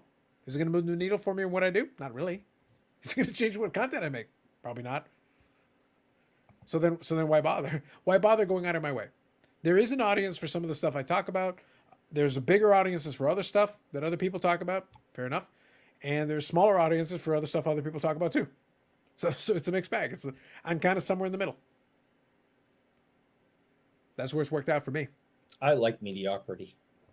Ooh, and you are so good at it. Thank you. That you are exceptional in your mediocrity. Thank you.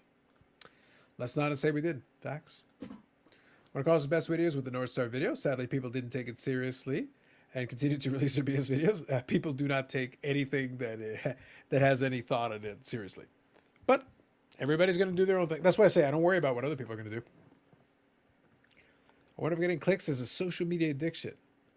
I think a valid addiction is getting likes. No. Yes. Bubbles. Nobody. Yes. No one here is addicted to likes. Matter Wait. of fact, they're anti-like. We got a fever. No, we do not. And the only prescription is more likes that Eric pays for. No, do not ruin one of the greatest skits of all time with your nonsense. No one should like this. This entire thing is crap. And the fact that you people are watching it, I assume that you're being forced to do so. I can only hope. I wish we had that kind of Bubbles. I want that kind of a captive audience. It's I want like- a literally captive audience. No, like these people in the chat are either prisoners or at some type of mental health facility, and this is the only thing on. And they're being forced to participate. There is no I would way- actually Bubbles, I gotta be honest, I aspire to what he just described. Yeah, there's no I would way- love that. That'd be amazing. no way free will. You were giving Carlos a lot of Intentionally credit for being that popular that people are forced to watch Yes. this show with you as the machine, Yeah. the co-host, the man of the hours, like plural. Mm-hmm. You know, I don't know. Bubbles, man. one of my favorite things in this is when someone tries to insult me by giving me power. They're a little bit like, it's like, you're doing it because of this. Wait, so you're saying I have that kind of power? Fantastic. This is great. Please continue. Go on. I don't have any power. I live with my mother, my wife, and my daughter. I have no power. No, you really don't. All right, Will S. Movie trivia. Who is the patron saint of mediocrity? There you go. I'll leave that open to the chat. I feel like I've heard the reference, but I don't have the movie, so I can't help you there. That one's not jumping out at me. Yeah, but I'll leave it to the chat if anybody else knows that one. You guys This can, would explain some things, and I wouldn't put it past her. Facts. I'm That's all I'm saying. I'll leave it to you. I'm tough. I'm stupid. I like the suggestion. Not bad. I like it. Just saying. Middleocracy. Middleocracy. Oh, middleocracy. Yeah, Yes. I missed the R there. Wait, we have free will, Carlos? I thought this was just a cardboard simulation. I told you nothing of free will. Just embrace the power. Let it wash over you. But yeah, it's one of those things where everybody's got to do their own thing. I've talked about this before. Content, like I said, is one of my favorite like little subtopics. Y'all got to figure out what works for you. And I've said it before where when it comes to from the perspective of, look, there's some stuff that I think is fun to watch. I literally did the thing when Michael Ham was on last. I think it was last week or the week before. Unfortunately, the time is kind of compressing for me right now this time of year. But I even went back and did the thing where I showed people how to take it off their feed. I was like, if you genuinely don't want to see videos about XYZ, here's how to do it. Because I'm like, look, man, life's too short for you to spend time watching shit you don't care about. If you don't enjoy it, go watch something else. No, this you got to watch. You've been enforced. I've been told I have the power, so you're going to watch it. But the point is that if you don't want to watch it, don't watch it. There's a crappy show on Monday nights too. I wouldn't watch that garbage either. We're gonna see if that comes back. We're gonna find out. Thursday nights kind of suck too. I'm just saying. It's just There's a lot of other questionable content out there. Yeah. But the but Mondays didn't go anywhere. Just the last Monday, I had the order I had to do. all right, that's fair. So we're back to regular schedule next Monday. Oh yeah. I'm not giving Mondays up. I just had the Cool. order come back, so I had to get it taken care of. That's fine. That's fine. So Sounds good. Sounds good. But what it really comes down to is that, like I said, there's enough. Unfortunately, even with things slowing down, there is enough content for you to find whatever works for you. So if it works for you, watch that. If it doesn't, watch something else. It's cool. One thing I've noticed, the shots fired from one data tool company to another has calmed down. I don't think the price tools are on top of the mind of the hobby anymore. They never were on top of the mind of the hobby. They're there. But I don't think too many I people use one pricing tool, and it's Terapeak. Yeah. there's more. There's so many out there now. Yeah. And I also, by the way, tonight I showed you guys a screenshot. free. I used it from 130 point. And that's free. Yeah. I was able to show you the card and show you the pictures and show you the the title, the price. And Auction? let's face it, the most accurate thing is you go. I mean, and I guess it's an opinion. I think it's factual, but I'll say it's an opinion. Is if you go on eBay and look at the last 10 sold items, similar items, that's going to give you an idea of what your thing is worth. I mean, Well, why that's do what Terapeak is. It's Yeah. actually it's eBay's pricing tool, but here's the key. Like, I don't know if people, because it's not as easily accessible mobile, they just overlook it. But it gives you 2 years of data. It gives you a graph. It shows you like all of the sales, and the key to that is that those are paid for sales. Like eBay, the data in Terapeak are paid sales. So it's not like completed listings where a auction may not go paid for or what have you. It actually shows you the sold price, all of that stuff. So I use it for cards, and I use it to, the missus looks up and gives me, she actually, this stack of paper, she like looks stuff up, researches it, gives me prices, and then I go on Terapeak and do a little bit further data dive to see if the price she gives me to start with is gonna, a good price to sell right now. And So just so we're clear, you just proved to us that she does all the work.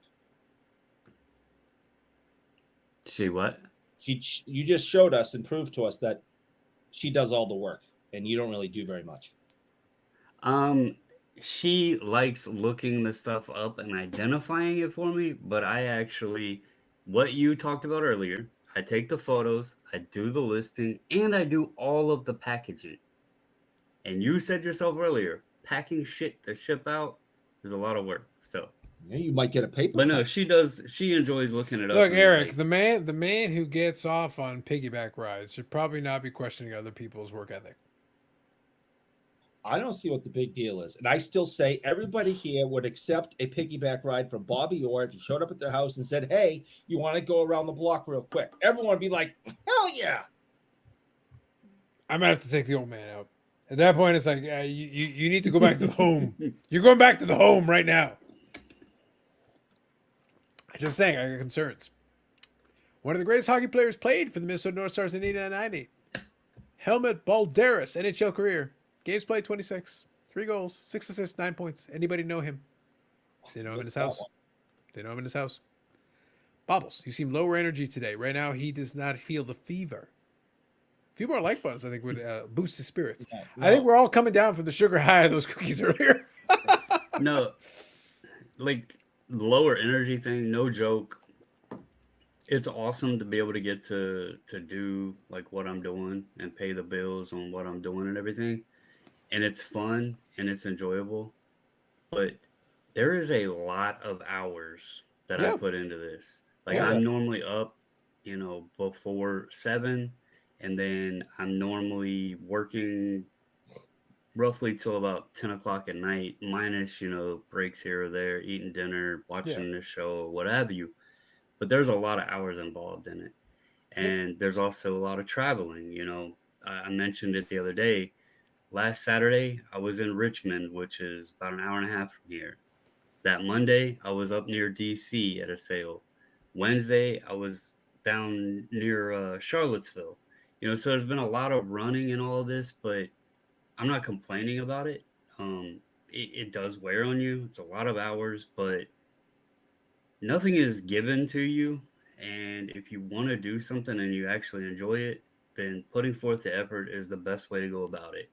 And, I know that sitting here and just whining or complaining about something isn't going to pay the bills. So the only way to do it is go out and hustle for it and work.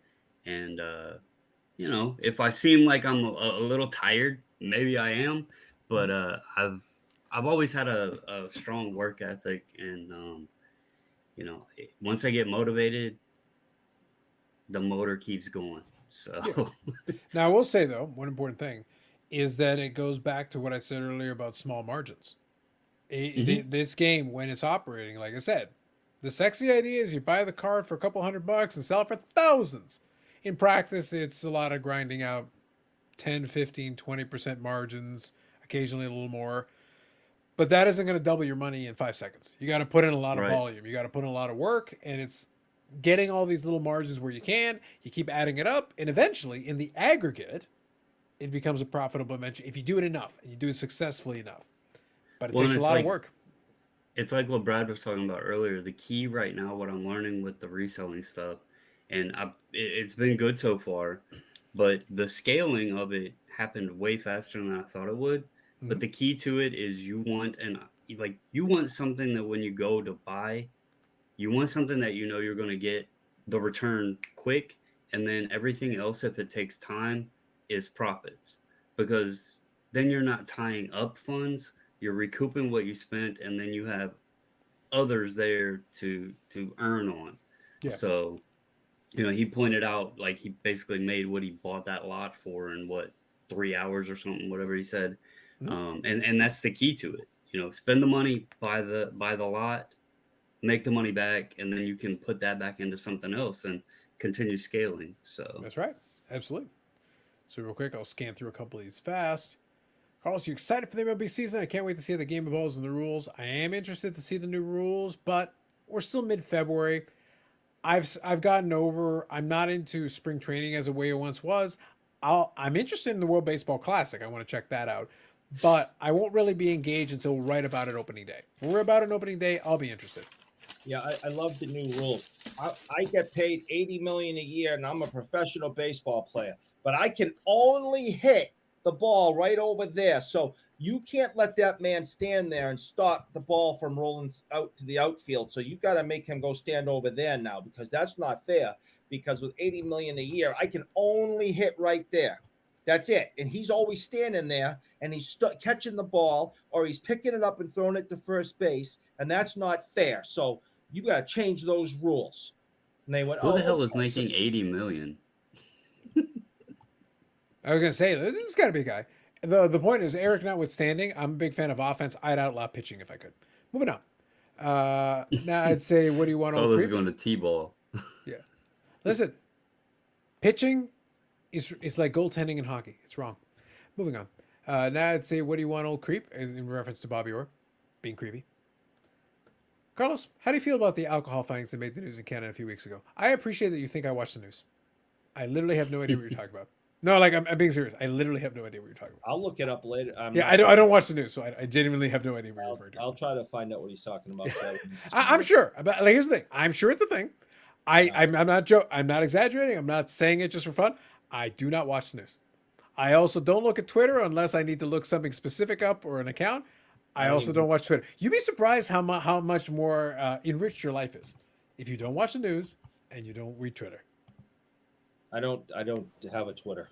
It's better for your life. It's better for your life. You'll enjoy yourself more. Yeah.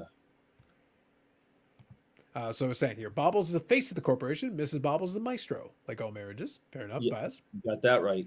Evening from the Arctic Circle. Thank you, Paul. Good evening. Hey, Paul. Colin Murray, good evening. I'm super excited as an A's fan. Good to hear. Love it. Well, at least there's one. Eric, the shift is hurting the game. Lefties' averages are way down. This is entertainment. Game needs to be rebalanced. Like I said, I'm against defense. I found a way to block Twitter trending news. 10 out of 10. Yeah, well, that would be even better. That's good. I like that. It's not news, just a lot of spin from the left and the right. Total waste of time. Yeah, that's what I said. Like, I just don't watch. I don't watch. I don't look it up. I don't care. If there's something really pertinent, someone will send me a message. Someone will literally be like, you need to know about this. Otherwise, I don't care. Balderas was the oldest drafted NHL hockey player, 36 years old. He scored his first goal there at 37. Ah, nice trivia one. Nice trivia point. I like that. Yeah, that's interesting. Fair enough. I like that. Appreciate you following up on that piece. Sounds good. All right, so this was for you, Bobbles. What are your 2023 MLB collecting goals? The 2023. Well, I'm already pissed at Topps because they didn't put Joey Meneses, flagship rookie card in there. But They didn't print 1 million copies of him? What the hell, man? No, I didn't. Unless I missed his name on the checklist. I did see he is in the silver packs. Okay. He has an auto in the silver packs, but it doesn't have like the RC designation on the checklist, I guess, due to Beckett rules. I thought that was kind of shady, or not shady, but shitty. Guy stepped in, yeah, sure, he was old to make his debut, but he stepped in when Soto got traded, and like he had I know he was on the Nationals and they didn't do anything, but he had a hell of a, season after Soto got traded, and he's not somebody that's gonna like be investable, but he, as a Nationals fan, I was kind of excited, hoping to get some of his stuff, but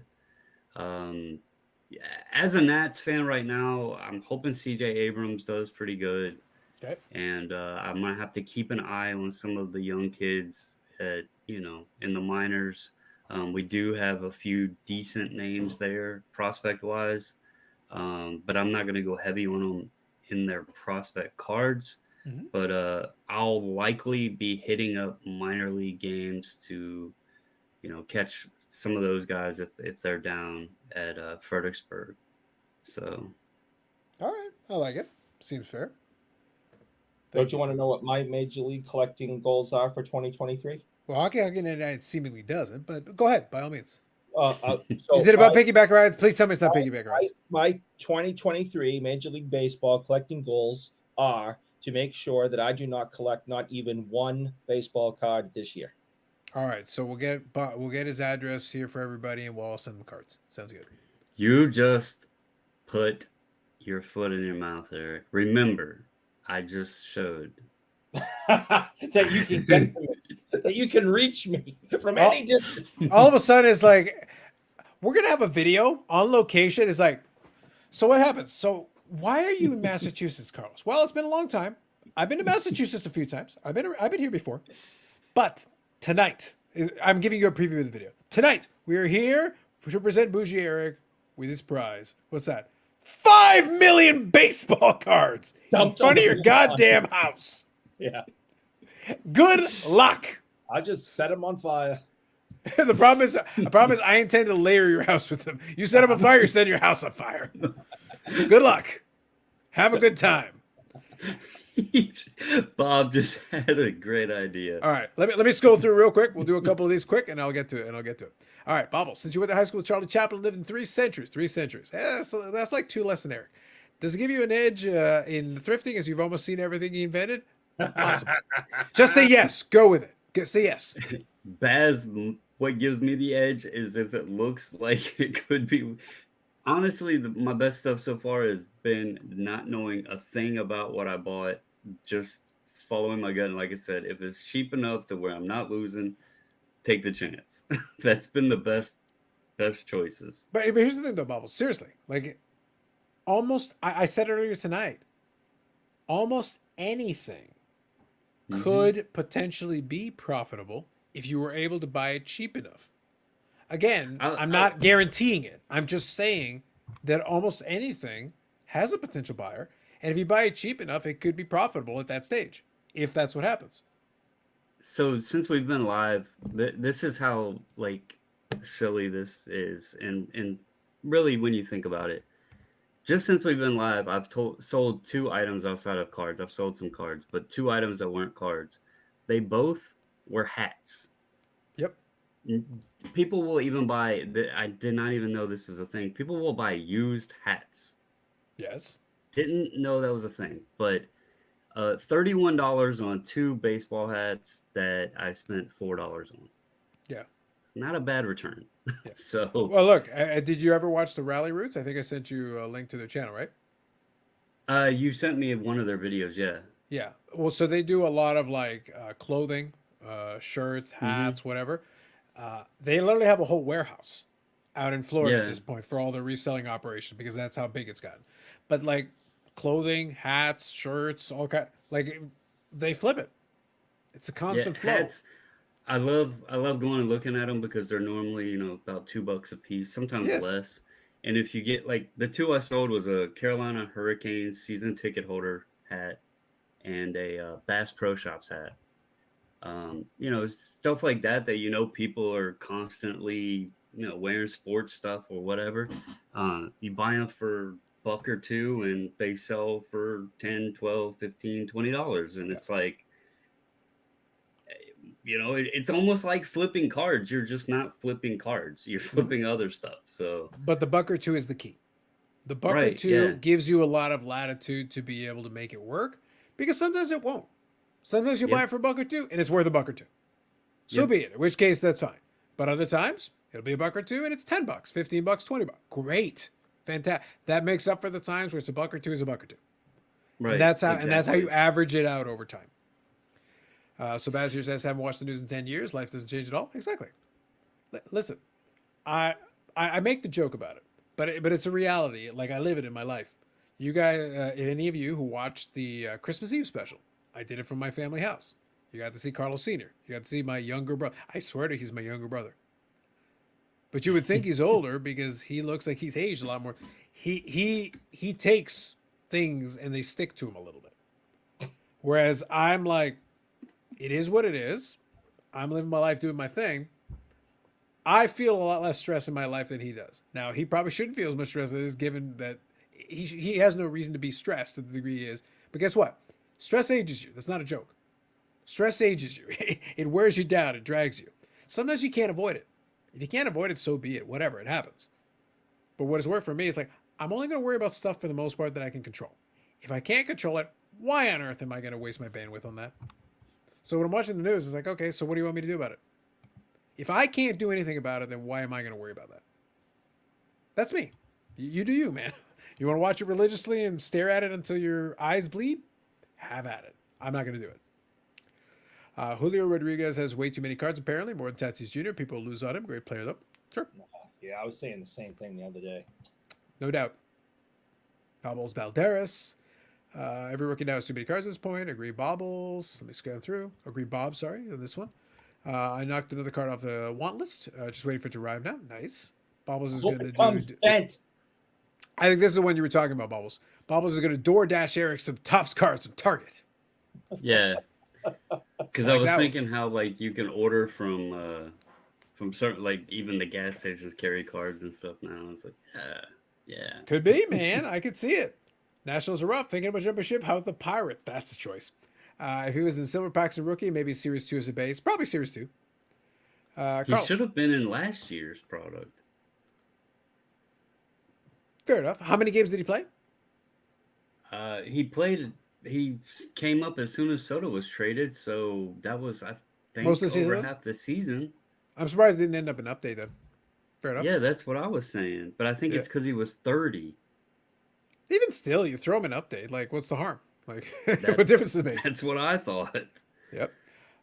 Carlos, WWE is hot right now. Do you see your collecting movie away from AEW? No, not really. And WWE is hot-ish. Like, WWE was hot in the Attitude Era. WWE is still successful.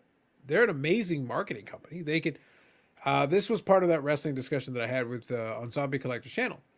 WWE is very good at selling. This would be the way I would put it.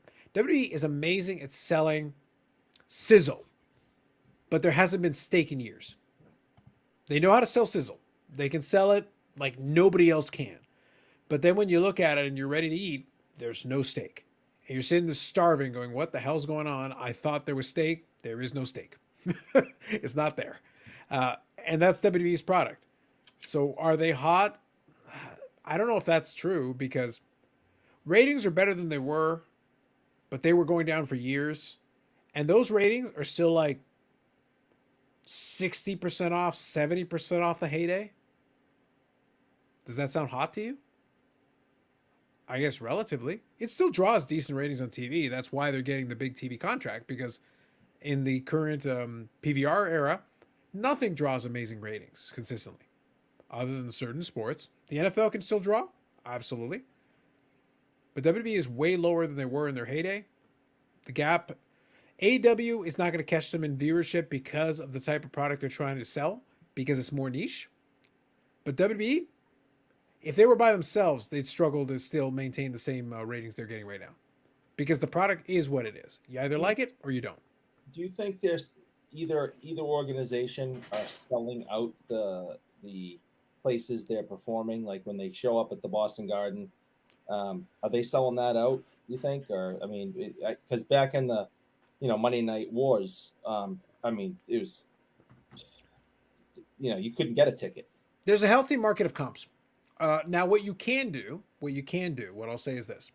There's always going to be some comps, no matter what. It's just the nature of the beast. Because you can do giveaways from radio state. You can do things that, like, technically are tickets, but, they're pre-bought, so to speak. Yeah. And you count those. But, it's through different avenues. Are there empty seats? Is what I'm asking. You look up and you're like, on all of them. All of them. Even when they claim there's a sellout. And WWE, as good as they are at marketing, there are still seats. They will literally go outside and canvas to throw some people in to fill up some of the space. And they do as good a job of marketing as anybody. Right. But it's very difficult. They didn't have to market back in the Monday Night Wars. Yeah. Look, I'll give you an example. I'll give you a tangible example. We talked about on the show when I went to the 2 AEW shows in Toronto. Okay. First time ever in AEW. Canada is generally a very hot market for wrestling, and it was. Like, let's just be clear, it was. Right. But at the same time, like, some people buy tickets simply for scalping purposes. So when the sellout is, it means the tickets were sold. So you're talking about butts and seats. But if a scalper buys 500 seats, are they going to sit in 500 seats? No, their job is to sell the tickets, right? Okay. I bought tickets to one of the two shows. Like, it was very difficult to buy the tickets. My buddy had better luck because he went for the Rampage, which was the second one, which is the less popular one. I was trying to get tickets for the Dynamite. That was my job. I was literally in the middle of a meeting. I struggled to get on and get the thing. So I ended up buying in the secondary market. I paid a bit of a premium. Fine. Fair enough. So we went to the first show. It was good. Had a good time. We were able to get decent seats. I had to pay a little bit of a premium. It wasn't too crazy, but I had to pay a little bit. For that arena, they filled it up very well. And the crowd was very loud and very enthusiastic. And so it was a good atmosphere. It was still good. For the Rampage one, you knew it was going to be less so. However, they still sold a fair number of tickets. But on the secondary market, I was able to buy floor seats for $50. Does that answer your question? Now, to be fair, the area was filled up. And like I said, for the secondary show, the crowd was still very enthusiastic. They were still loud. And on TV, like I watched the thing, it came off great because that crowd was loud in that arena, in that venue. So they were able to provide the atmosphere. So it still felt big. It still felt good. But yeah, I bought the floor seats for like $50 a piece. Now, by the way, that's a tactical mistake. Pro tip for professional wrestling, because I never got a chance to buy floor seats back in the day. That wasn't an option I had. Pro tip. Unless you're the first couple of rows, floor seats suck. Oh, yeah. You're better off a little bit of elevation. Otherwise, you got to look over people. It's miserable. Yeah. It was cool, though, being in proximity. It was cool, but not a great viewing experience. You need a little elevation to make it work for you. Yeah. You got to be like 6'7" to Yeah. be down there and not care about where the seat is. Yeah. So it's like just Remember pro tip. ECW was in that hall. They had that very small. Yeah, the Hammerstein Ballroom. That was, I didn't particularly like the product, Mhm. but I always thought the venue was really, really cool. And I think if they're having a hard time putting butts in a full-size stadium, they need to look into smaller venues like that really look great on TV. The crowd's on top of the ring, and it's packed shoulder to shoulder and loud as hell. I'd agree with that. Yeah. So I just pulled it up since you mentioned it, just to grab it quickly. ECW in the Hammerstein Ballroom, for their various tapings for ECW, the capacity was 2,500, and that was generally about the attendance. So it's like, It it doesn't awesome. have to be a big crowd. It just has to be an enthusiastic crowd, and that can make up for a lot. Yeah. I mean, it looked fantastic on television. Yeah. But that's the key. It's angles. It's, look, if the crowd reacts strong enough and they're loud enough and passionate enough, Right. you can sell it. WWE is very good at getting enough butts in the seats to make it look good. They can position the cameras and do everything. There have been shows back even a year or two before the pandemic where WWE would show the hard camera and it would look good, and then somebody took a picture on social media and the other side would have a bunch of empty seats. Whole sections were empty. They would move people to the TV side so that you were looking at it, and it's literally like half an arena. And that's WWE with all their marketing power and all they can do. It's not easy to get people. By the way, tickets aren't cheap. It's not easy to get people to pay to go to the show when they can just watch it on TV for free. Right? It's a better vantage point on TV most of the time. So, throwing it out there. Next door DoorDash delivery, 5 million baseball card comments from us all. Facts. Oh, good God. My friend used to make a ton of used clothes, paid his bills. Yeah. It's a full-time career. It's just a hobby. Fair enough. You can do that. It can be a good side hustle for you, no doubt. Used hats, nuttier than collecting cards. Some specific old LA Kings trucker style hats, $500 to $1,000. Nice, Bobby. Jeez. Nice. Well, there you go, Bobbles. Keep an eye out for that. Yeah, LA Kings trucker hats. A lot of those '90s like poofy embroidered hats are big ass money. So. Yeah, for sure. I love buying old trucker hats that smell like cat piss. Live the dream, buddy. A great book on stress from my college period. Why zebras get ulcers. Nice. Well, that's a good reference, Bill. Thank you. Stress. Bobble, great for being 53. The problem is you put the little hyphen there. So 53, born in 1853. Love you, Bubbles. I am older than you. Living vicariously through you, I fall off the crapper now at age 52. Good times. The Sami Zayn It's all story's been- good. I got it, honestly. Yep. Sami Zayn's story has been top notch. I agree with that. But I was having that chat in that conversation. I talked about Sami Zayn's story. I still got some issues with it, but they do a good job. He's putting in the work. I appreciate the effort and the passion. Topps held over so many players because they wanted Series 1 to be hype, for frustrating for manipulating rookie cards to sell products. Fair enough. I agree. We'll never get back to Attitude Era numbers. 100% true. AW makes good root beer. A&W, yes. Yes. I see you. AW feels like a well-produced indie. It is, basically. They just need to make some tweets and rotate less wrestlers from TV. There's a lot of things they could do. They would be much better. Yes, they do. WWE constantly gets seat fillers. Yes. They even have rules for them to hand out. Yes. And ECW Arena, WWE is good at making lukewarm reactions and not really building stars. Yeah. A lot of sponsors from guys who were huge 20 years ago. And that's a problem. They do rely on their legends. They basically need them. And then they blame the current guys. Oh, but you're not as good as this other one. It's like, well, Stone Cold Steve Austin wasn't Stone Cold Steve Austin until the opportunity presented itself, and then you marketed the hell out of it. He was stunning, Steve Austin. I know. With flowing blonde hair. Yes. With him and Brian Pillman, I know. The Hollywood Blondes was a good thing in WCW. But the point is that Stone Cold Steve Austin wasn't Stone Cold Steve Austin until they let it go for a little bit. And then once they realized they had something, the promoter promoted the talent and made them front and center. If you see something, you have to then position them to succeed. Your job as the promoter is to promote. That's the name of the game. If you're like, oh, well, they're not marketable enough. Well, that's your damn fault. You control everything. You've got the TV, you've got the TV time, you've got all these opportunities. Make them interesting. If they got nothing, then take them off TV. But if they got something, well, then you should be promoting the hell out of them because otherwise you're wasting the opportunity, right? It's just weird that a lot of times they'll come up with that. Stone Cold is almost 60. True. He was the ring master. What a gimmick. He mastered the ring. This is true. Not to interrupt, fellas, but I am going to have to run because I gotta be up in about 6 hours. So You taking off to another gotta- adventure? Collecting Addiction to Money continue? yeah, I'll be out traveling tomorrow, so I gotta get up early.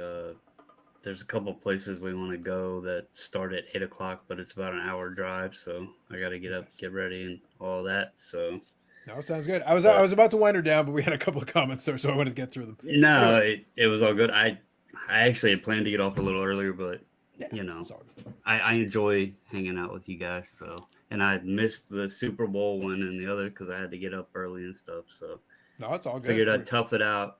I'll be all right. Give me some go-go juice in the morning, and I'll be good to go. So. Sounds good. Appreciate you hopping on. So feel free to take off. I'll finish some final comments here. We'll wind her down and we'll call her a night. But thank you, as always, for popping in and joining. Good to You see guys too, man. Everybody have a good night, and I'll be talking to y'all Thank you soon. both. So. Thank you both for the cookies. Enjoy them. Those damn cookies are good. They're addicting, so enjoy them. And they're fast food. Oh, Are. they are. It was literally fast. It got to you within the context of the show. It's true. Yeah, y'all have a good night, man. Have See a you good night. later. Take her easy. Good stuff. All right. Last comments. Feel free to throw them in there. We'll wind her down for the evening, and then we'll start setting some stuff up. But like I said, again, the show gets to this point only because we can talk about whatever, and we can have a little bit of fun talking about some of the other stuff, and that makes it more interesting anyway. It makes it more fun, and we get cookie delivery during the show. That's not sports cards. I'm sorry, Yeah, but it is content. it was something. The abject fear in your face when you're like, go to my door. Well, like Now? the door's on the other side of this wall, and I'm like, I can hear something out there, and he's telling me to go out to your front door, and I'm hearing something out there. I'm like, And you're What? like, is this the end? Is this the final? Is this the moment? what the holy hell is this? They finally got to me. No. Eric was painting cookies tonight. Very true. And in return for his cookies, I you may accept hit the like those button. terms. And in return for his cookies, you may hit the like button on the way out. Oh. Stupid. The raccoon finally tracked your bougie ass down. Oh, I didn't know what I was going to find out there. I was wondering if there was going to be somebody in a giant raccoon suit that was going to try to take me out. Mm-hmm. It's on now. Very true. Bubbles, plug in the Model T in. It'll start faster tomorrow morning. Damn right. Damn right, Baz. All right, folks. Pleasure chatting with you all this evening, as always. Appreciate you.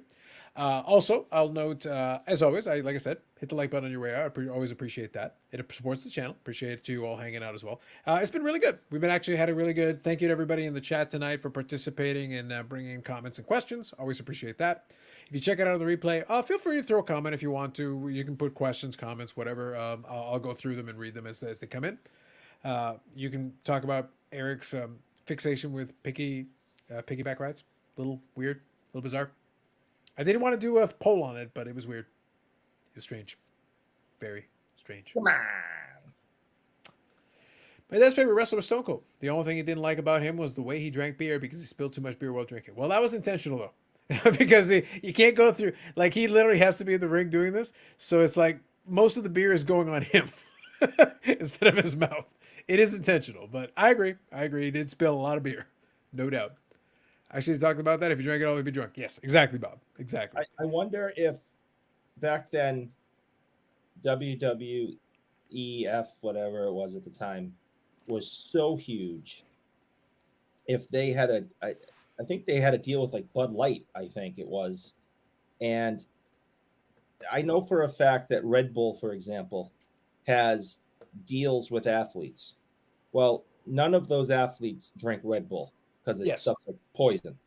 So when you see an athlete who just finished a triathlon cross the finish line and guzzle a Red Bull, and you see them pop the can, those cans are specifically brought in for those athletes, and they're filled with water.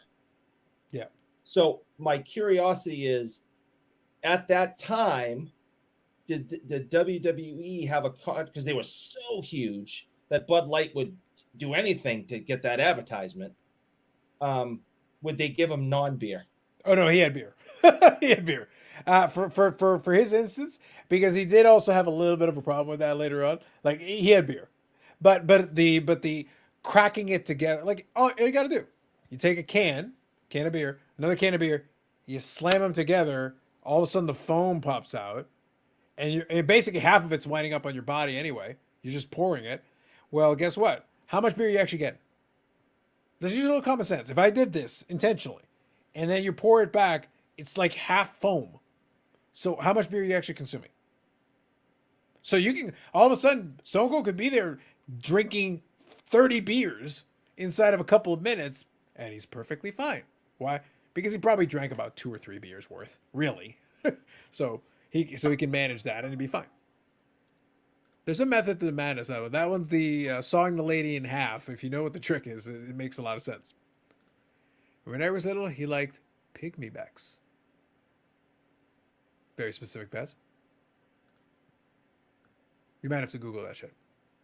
No, the pygmies they're really small, so I looked really silly trying to jump on one of their backs because they're only like this big. I may have squashed a few in my younger days. This is truly tragic. And on that bombshell, I think we will call it an evening. Those of you in the West Coast, it is still Friday. Enjoy the rest of your week.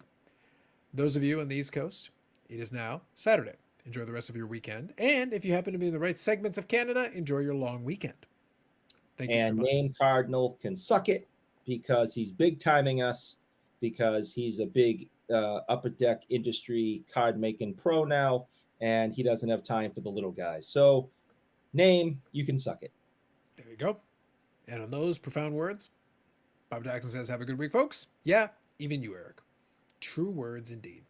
Thank you all as always. We'll catch you in the next one.